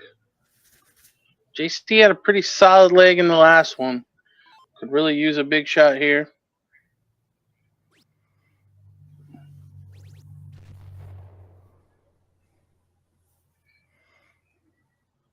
Yeah, 137.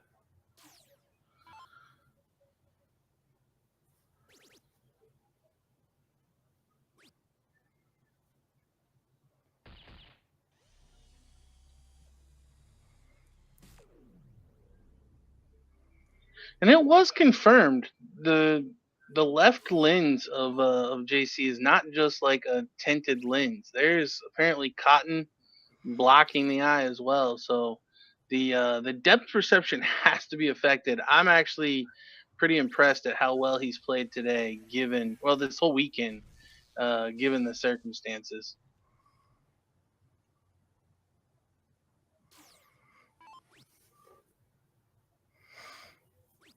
Yeah, that's nothing that I'm even trying. Like, can I throw with my left eye blocked? Well, I mean, yeah, for those at home, just try closing your left eye or your non-dominant eye and throwing. I've done it. It's difficult. Like I clearly could not play as well as JC has in this, given these circumstances.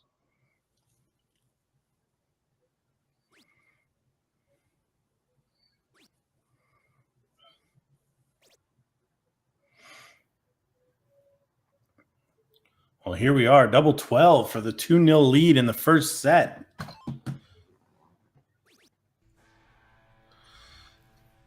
There it is.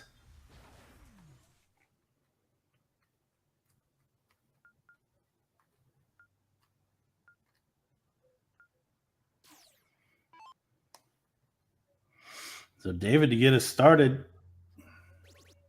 This is 3 out of 5. 3 out of 5. Dave going to kick off with a 180.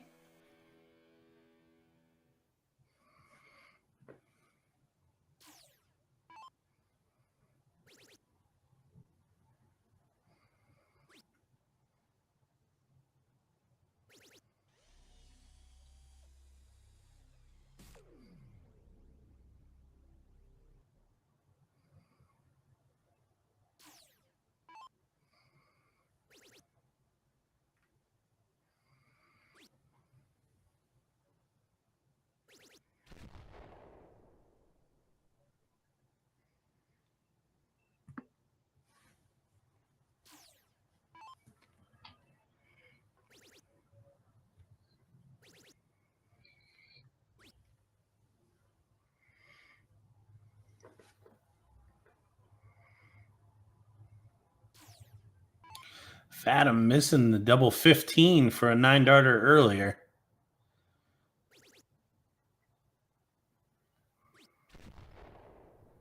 Oh, can't go 6 perfect here.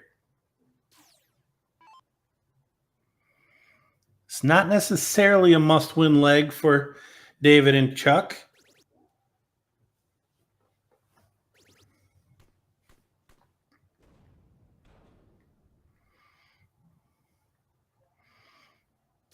And David didn't get to a finish. Had him just outside of the range as well. This is better from Chuck. What we're accustomed to seeing from him. JC way back at 406.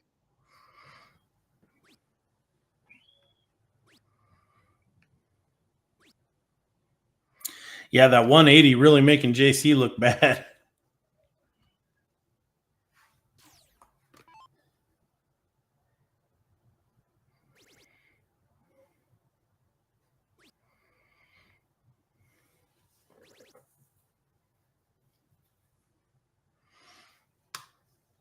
They've really pulling it out of the fire there, finding a triple 18. Adam perfectly capable of filling this up. Not going to do it, but Chucky seems to have woken up.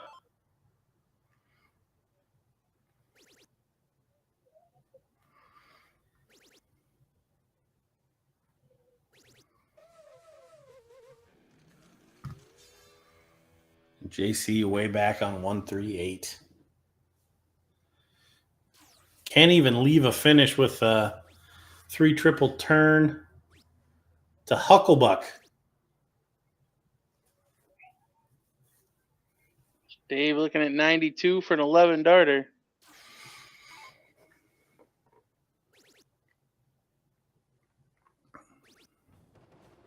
He does get the job done, but Adam eager to get to the board, up 2-1, throwing for the first set.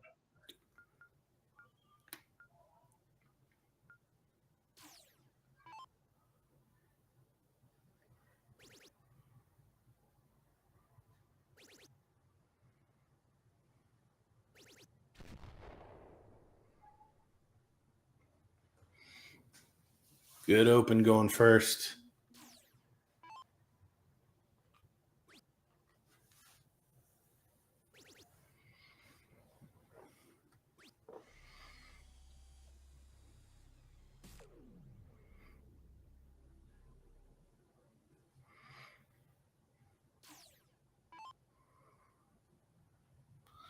What can JC find here?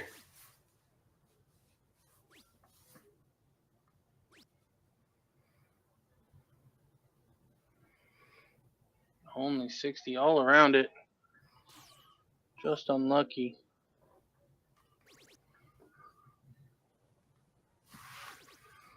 I got to admit, I mean, for the team that's up 2-1, Adam and JC kind of look defeated back there.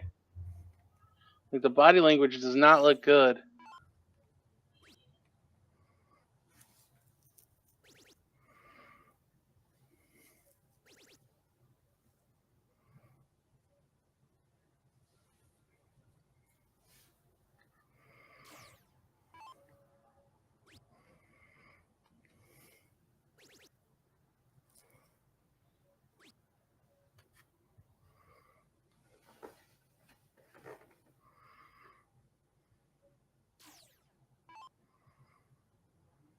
feel like JC needs to hit a big shot here, spark something on. Begin to gain some confidence. Yeah, 140 should do it.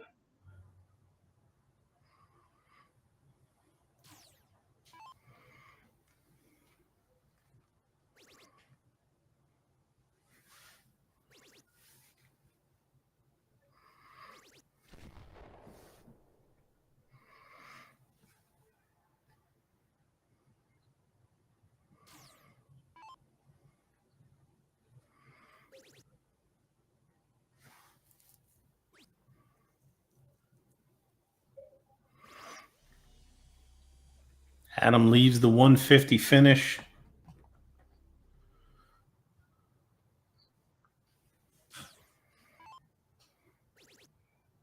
Dave needs all three to leave it out.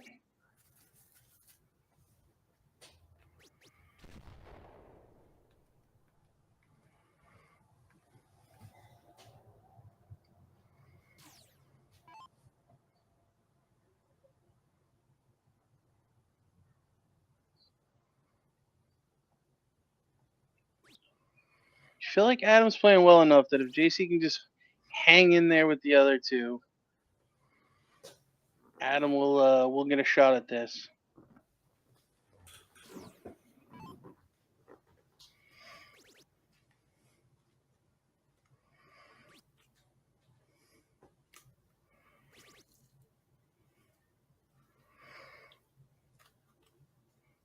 Yeah, that more of a sign that Adam may get a couple of whacks at this. May not need him. Treble 18. Oh, stays there for double 15. Great shot.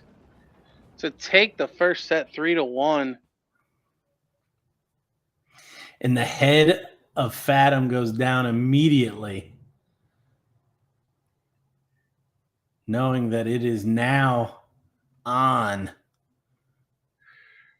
Well, Adam jokingly commented in our chat that he's working with 3 eyes. And I do think that there's a little bit of a lack of confidence from JC with the situation. But if JC can just give Adam enough, I do think Adam's playing well enough to pull this off again. Well, and yeah, they haven't switched. I mean, Chuck had a couple questionable legs there. I just don't know if Fatum's the one to continue to go first.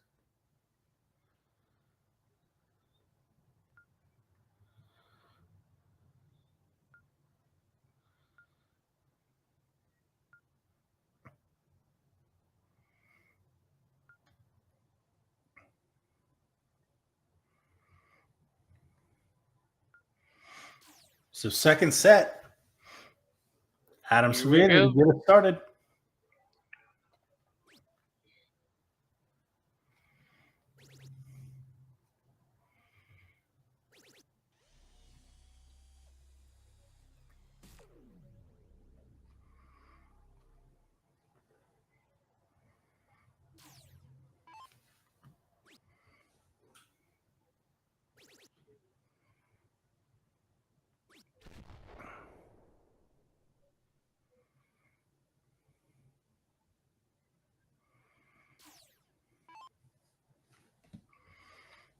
Double dipped in 2 finals, the likes of which that haven't been seen since Stephen Kelly.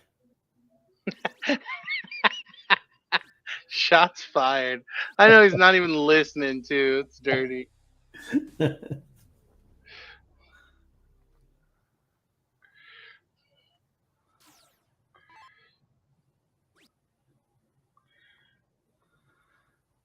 Still a long ways away.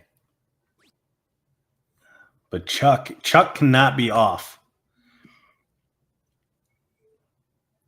I feel like the constant pressure from Chuck filling in the blanks is a force in this match. I think you got it. I think they have to keep the pressure on Adam and JC for them to think that JC has to play very well. But Dave's going to take control of this leg.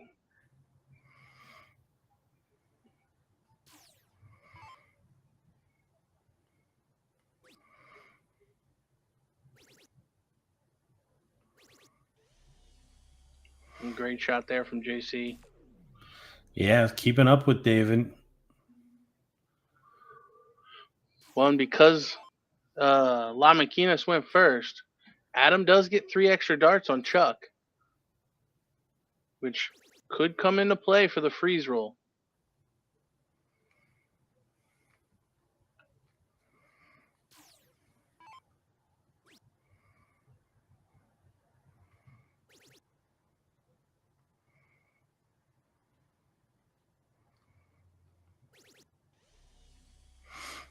Oh, and a good follow-up. Poor first, not really anything to work with. Then puts the next 2 in.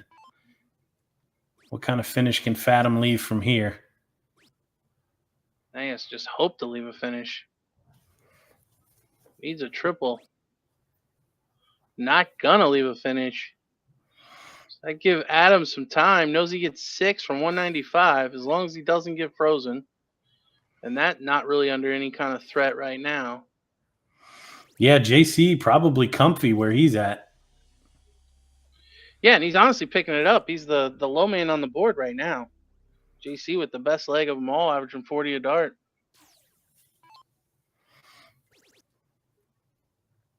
But we know this man can turn it around at any time.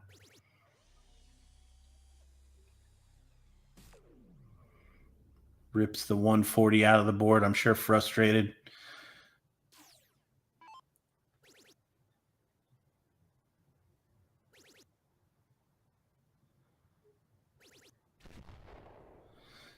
Adam again. Loose first, follows with 2 big trebles. In a great position here to take the lead in the match for the first time.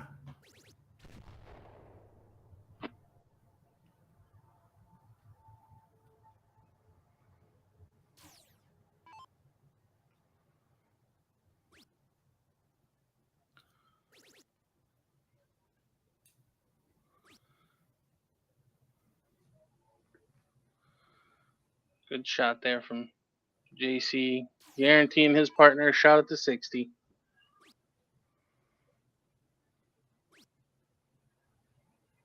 Should go bull, which hurts because you're going to be at 170 and frozen. Not a whole lot you can do there.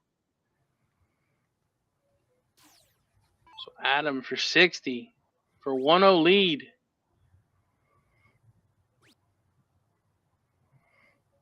Double 10. And he sticks it.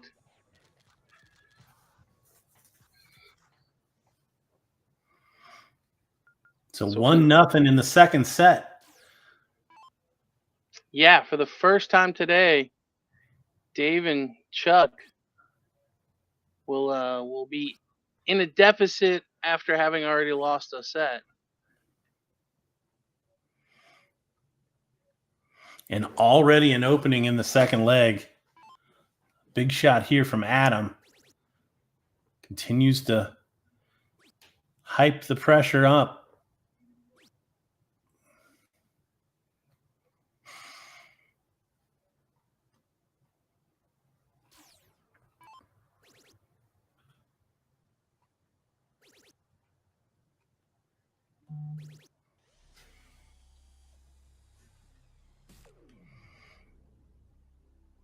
Remember, this match is for a qualifying spot in the BullShooter Invitational with a chance to play on ESPN.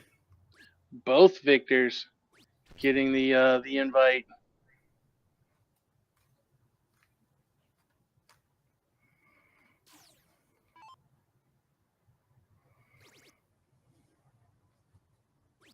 Dave and Chuck both electing to go 19s a lot here. Kind of abandoning those 20s.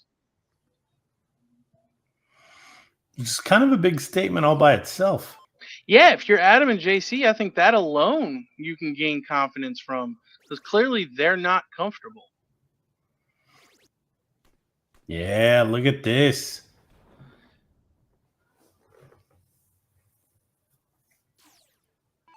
We talk about it so many times.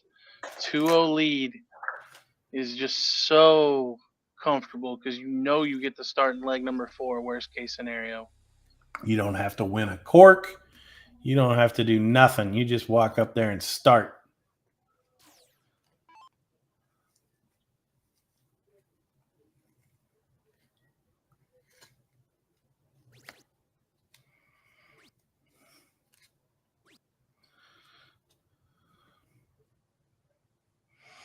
Only 81 from JC. And this time around, Dave actually getting the extra 3 darts on JC. Could come into play.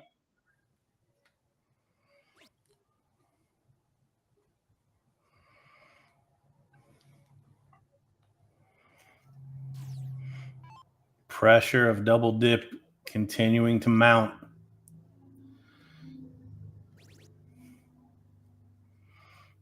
Look at this from Adam. Filling it up again. JC can't do anything but nod. Yeah, shaking his head. He feels like the weak link here, but just needs to fill in the pieces. Yeah, candidly he is, but you don't have to be the second or third best as long as you're good enough not to freeze.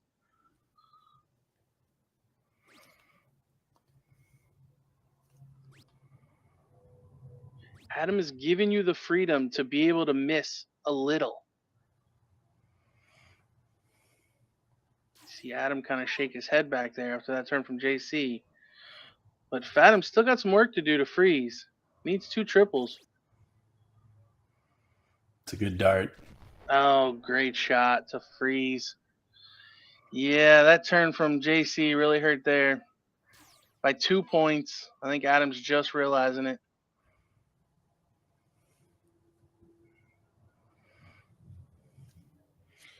Triple 18.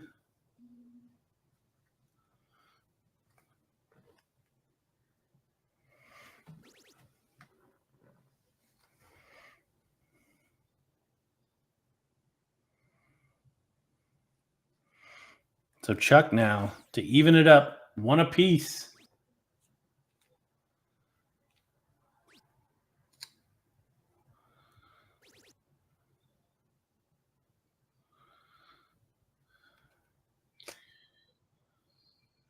JC probably needing to hit a 180. Even that, probably not enough. But it'll at least give him a chance. If Dave blanks on his next turn, well, he puts it in there. I think Adam throwing his hands up is like, where was that a turn ago? But it at least leaves the door open, forcing Dave to have to find a triple. He's going to do it with the first dart. He's going to get a look at a 148. He's going to hit a 148. So we're tied up at 1 leg apiece. Yeah, don't like the body language from Adam at all. No, I don't know Adam and JC's chemistry or friendship, but that's tough. Tough if you're in JC's spot for sure. I mean, clearly you're dealing with an ailment, right? It's one of your eyes, and you're not playing that bad, but it's not going to help you if your partner is getting more and more angry at you.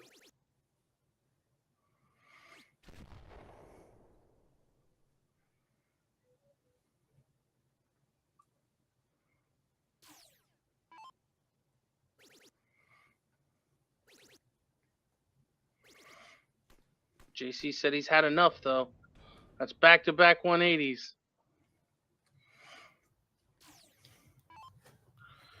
Well, and at the end of the day, they've still got the darts here to still take a 2-1 lead in this and keep the pressure on Chuck and Fatum to hold to prevent the double dip. Absolutely. And Chuck does not look comfortable at all. No. I mean, he's hitting enough triples, but he's clearly not in top form.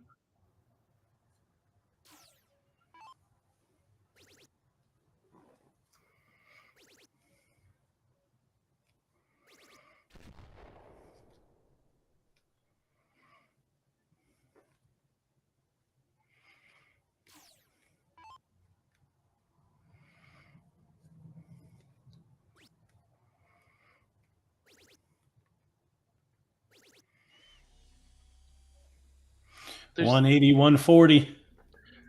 and honestly, since about halfway through that last leg, once he'd frozen Adam, it almost looks like JC kind of just hasn't, like, forget about it, just throw your dart mentality. Like before, it felt a little more forced, and he was trying to make sure he didn't miss. And now I think he's just letting him fly.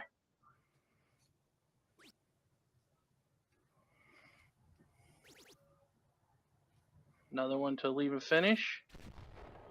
Good shot there from Adam. Yeah, Adam, the king of 2 big triples after a miss. Yeah, his first start not doing him a whole lot of favors, but those last 2. So Dave's going to leave it pretty good out here, but I think the freeze rule will come into play. If JC can just put in a solid shot, Adam won't have to take out the 151. I think JC should have just stayed on that 20 all day. Yeah, no, bit of a mistake. no reason whatsoever to leave there. Especially with that first start being just low in the triple. A lot of room there. And here comes Chuck punishing. Yeah, huge 171. Adam can still freeze if he doesn't take it out, but now it's looking like he probably has to take it out unless he leaves 40 and hits a single 20. So 51 to leave 40. Well, now triple a freeze. Oh, doesn't do it. So Chuck gets a look at 86. Fatum getting a look at it. Sorry, Dave, yes. And he's been deadly on these 2 darters. 777. There it is. 2-1 lead.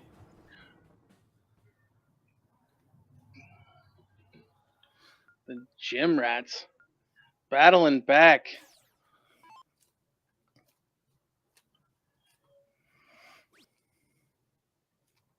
This dynamic clearly doesn't impact Adam and JC because you can't really, from the attitude from either one of them, you can't really make a marked increase or decline from either one. No, I mean it hasn't been evident, but I just still say I don't think it can help.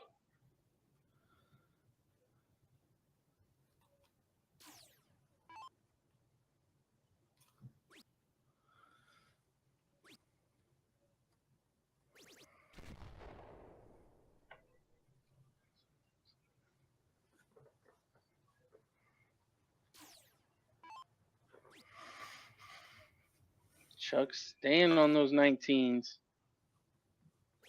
Completely abandoning the 20. And to his credit, has been hitting the 19 pretty consistently. Saw a huge 171 to avoid the freeze in the last leg. And a 133 open here. Begging for another one. And he gets it. We got to get a decider, right? This match deserves it. Yeah, the last leg of the last set for a spot in the BullShooter Invitational for both players. I mean, I think this is the first time in a while at the regionals that we don't have at least one person already in there.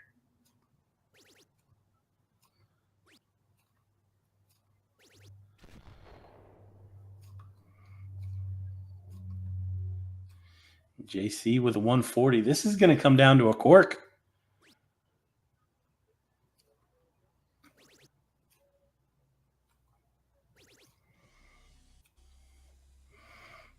$133s are free for the pipes.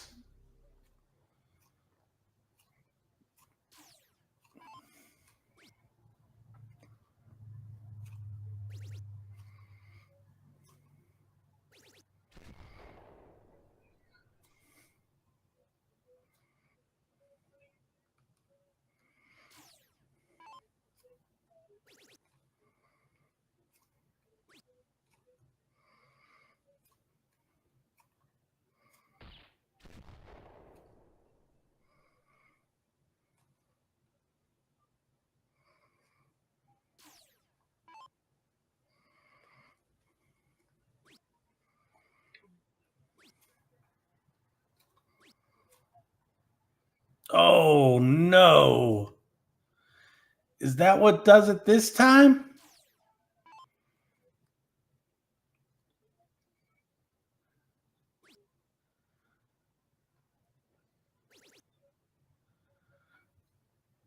Well, I think what it means is Adam has to take out 81. It looked like Adam should have had 6 darts from here. But now probably needs to go. That's not a bad miss. For double 20, Adam's been a little shaky on doubles today, but not this time. Ties Buried it it. up at 2 apiece.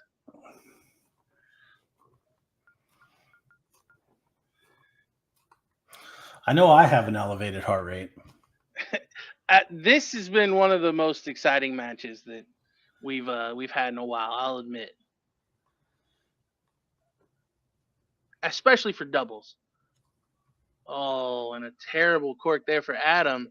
It's looking like the Yeah. Gym Rats will have the start.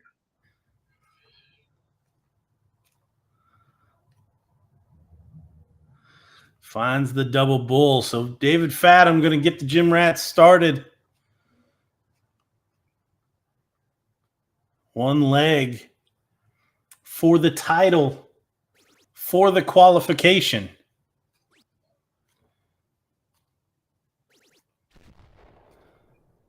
Dave going to open fairly solid with a couple of triples.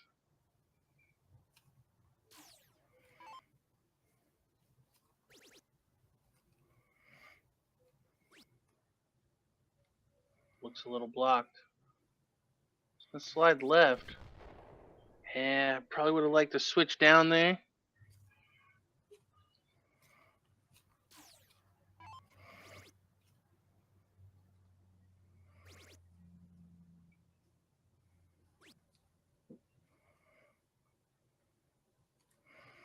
Only 97.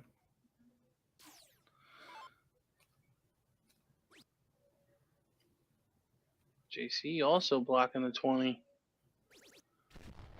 Does manage to find a triple with the third. Dave, the only player to find 2 triples on the first turn. And going first.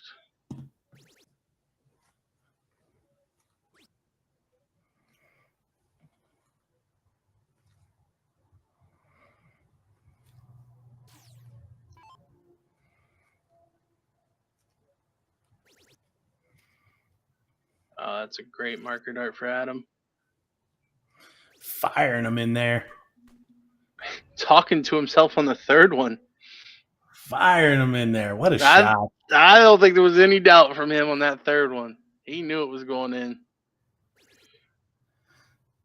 I think this next shot from JC is super important here.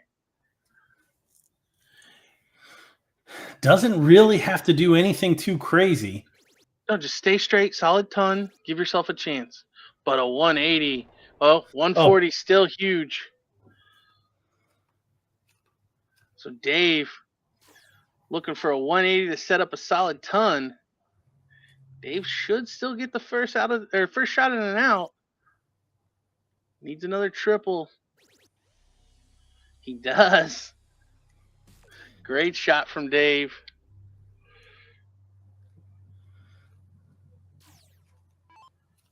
Tell you what, before this final started, if you told me that Chuck would be the highest score on the board in a decider, I'd have called you crazy. But that's where we're at, sitting at 309.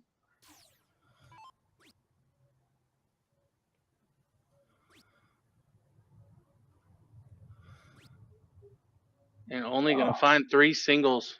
So now JC can freeze. 2 triples. 135 still enough. Well, that's not going to happen.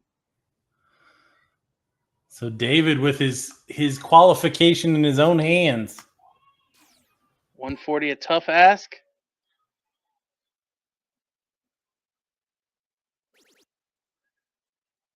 Wide open for another one. Double 10. Oh, just inside. The drama, folks. Oh, I said this was going to come down to a cork. Is this going to be the bull finish? Is this going to be the bull finish? Oh, he's not going to get a whack. Needs to find a triple here. Give JC all the cushion he can to try to freeze. Oh, that's going to hurt. Oh, that gives Chuck such a wide breadth too. A big shot from him. Yeah, JC going to have to do more than Chuck now instead of just match him. Chuck only going to score 95. So JC needs to get to 75.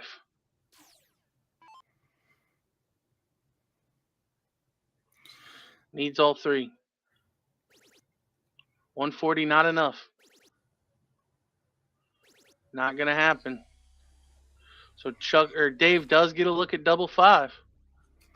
81 and 86, 167 by 10 points. Dave gets another look to book his spot in the ESPN Invitational along with partner Chuck. And there it is. Great match, honestly. Yeah, spectacular match. What a way to end the coverage today. We had a final leg and a final set between probably the two best, or certainly the best two teams that we saw on the feed all day. And topsy-turvy, back and forth options for multiple players. It was it really had everything. Yeah, I know Adam got to be devastated. Back-to-back finals where he came out of the loser's bracket, took the first set, thought he was going to get it. But commiserations to he and JC, but well fought by Chuck and Dave. I look forward to seeing all three, both those two and Ruben, in the ESPN event come next year. Yeah, I think we added two great names to the roster, and can't wait to see them battle it out. Again, that will conclude our coverage for today. Head over to BullShooter.com, find our next regional. Come hang out with us, play some darts, and maybe you'll be on the stream. We can talk about you, get you qualified for the BullShooter Invitational in Rock Hill, South Carolina. For DJ Sayre, I'm Gordon Dixon and the BullShooter regional team. We are signing off.